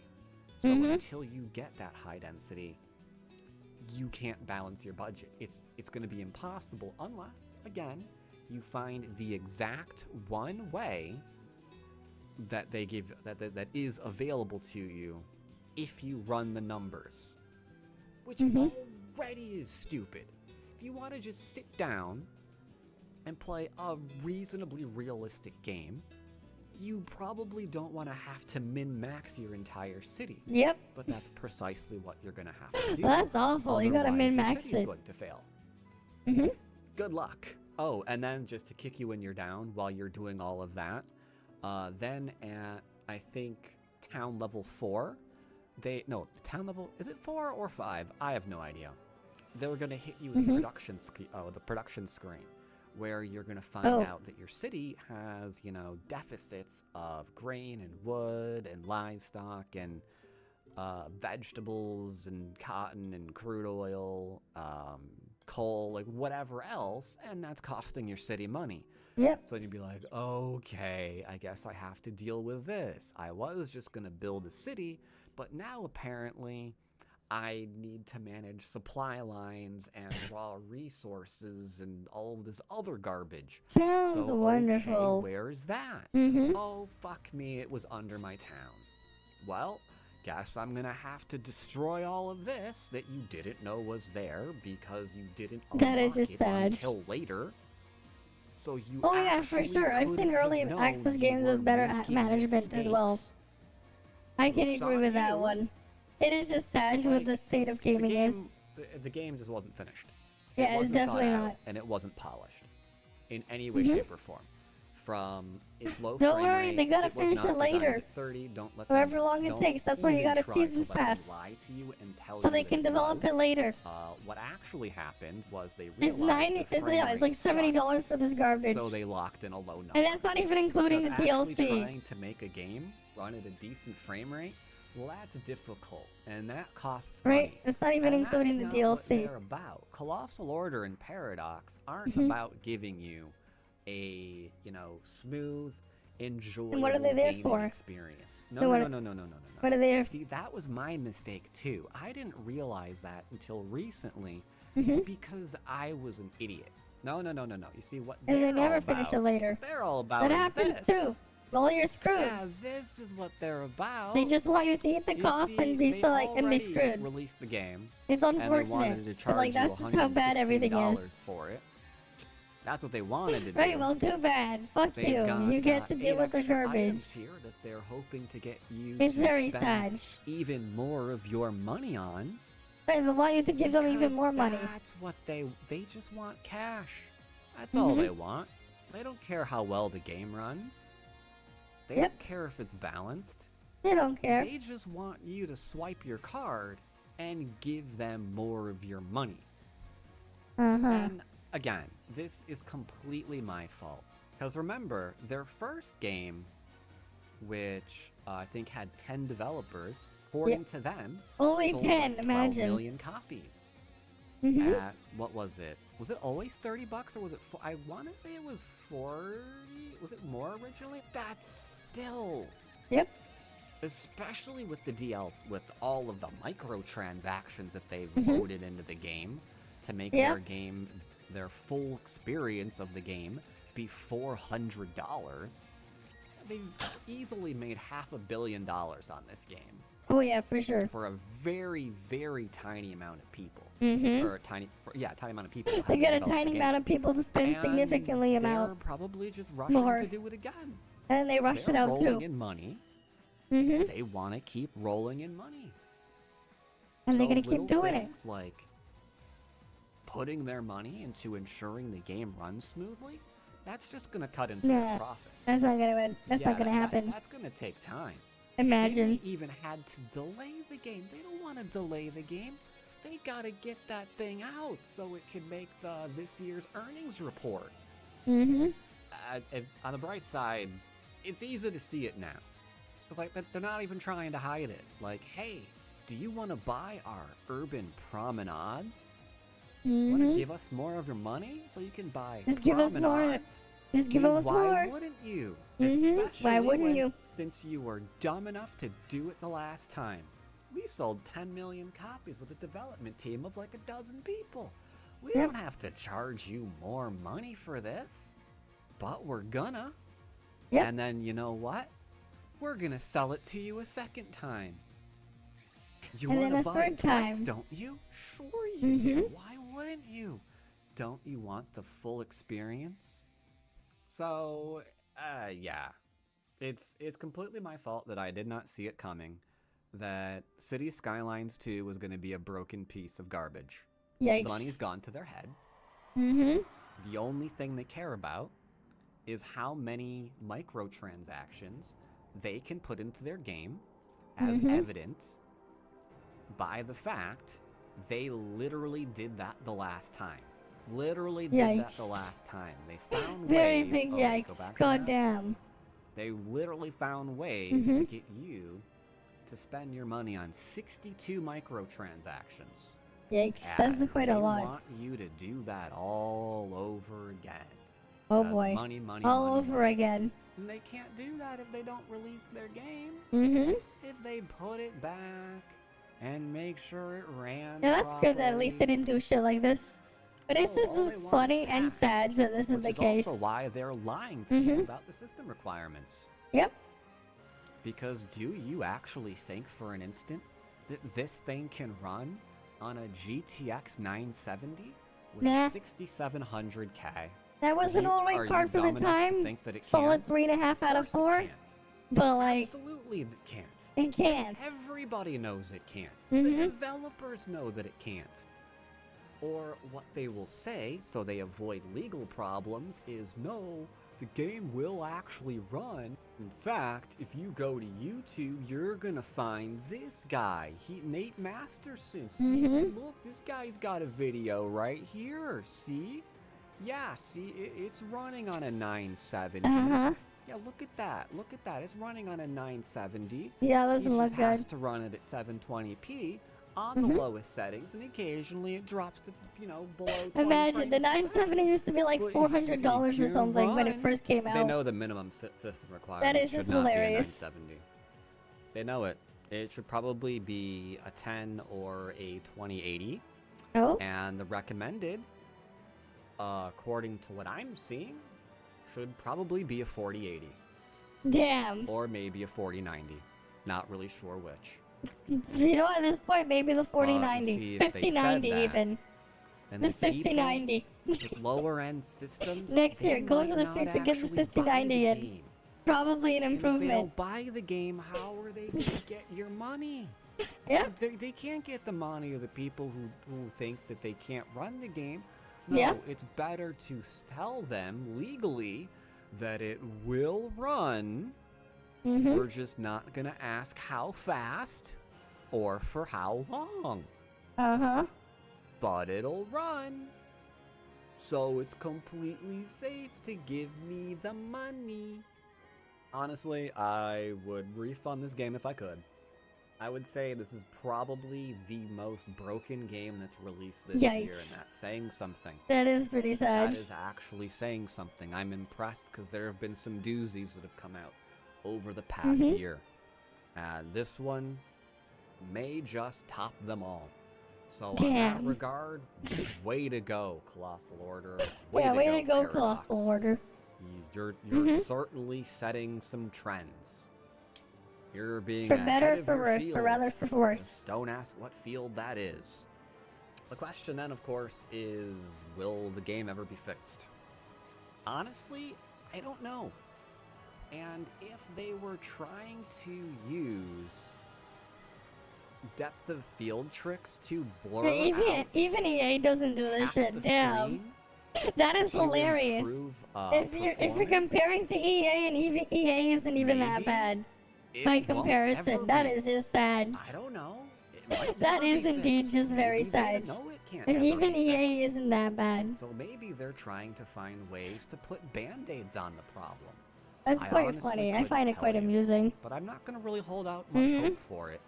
Because if their first, and I think it is, if their first interest above all else is just EA to has make Madden, money, which FIFA, and clearly- EA absolutely does this shit. Clearly it is. Oh, I guess then they no, do. it's a I cash I grab. don't play They're gonna anything from try to EA, get as so I much wouldn't money know. as they can. I never until they touched any of their probably just sports drop games. The title. Mhm. That is what I am expecting. Now I know what you're thinking. Cyberpunk 2077. They fixed their problems, didn't they? Absolutely.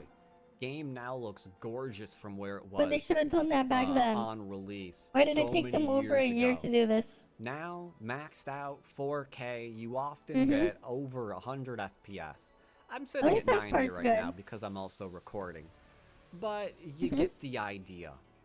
If Cyberpunk, which was up until Colossal Order rolled around and decided to take their achievement away, but if Cyberpunk decided, you know what, we're gonna fix our game. Yep. Despite the fact that we were the buggiest piece of garbage on the block for a while, surely City Skylines 2 can do it as well. But do you really think for an instant that they are in any way the same? Nope. I know I don't. They definitely aren't. So we're just gonna have to wait and see if the same You're home, and the only reason why you fixed it was for the reputation. $400 city Fair enough. will put performance and gameplay above profits for a second and fix their shit. Damn, yeah, they gotta do that. I won't be holding out much hope. They gotta fix their game direction. They gotta fix all their other stuff too on top. If you've been enjoying this game, if but it is just sad. On this particular game, that is really sad. I'd be rather interested to know. In the meantime, I don't plan on loading it up until I have definitive proof that the thing isn't going to eat my cities and generally be a huge flaming piece of garbage. I can't believe we're That here. is hilarious. I really can't. If you told me after the SimCity 2013 disaster, which was such a bad game, they haven't dared They only make care about the one reputation since. eventually, but releasing a finished game is not on their wheelhouse. Yep, that's exactly it. That's all they care about. Drop the ball this hard, I would say that you. It is just very hilarious and very sad that this is what it's come to. Way they It would really ruin is. a good thing. And yet here we are. Here we are, indeed. I can't believe it. I can't believe it. Either way, this has been a depressing video, and I'll see you next time. Take care, everybody. Alright, yeah, well, that was interesting to watch as well. But it is really unfortunate when they did this shit to City Skylines. Can you imagine? Right, it was probably someone out there, the game they really wanted to play and look forward to, right? They wanted to play the city building game. And they freaking ruined their own city building game for some other random bullshit too. Right, that is not also just sad, but it's also hilarious. But you end up really just feeling bad for the guy. Because they keep doing this shit. Right, and it's not just exclusive to these guys either. It's every single developer out there. There's at least some sort of version of this as well causing these problems. But yeah, for sure, Senior Project knew that the game wasn't ready. Yeah, if it wasn't ready, they should have delayed it. They should have just delayed it, postponed it a little bit, and bring it out when it's ready.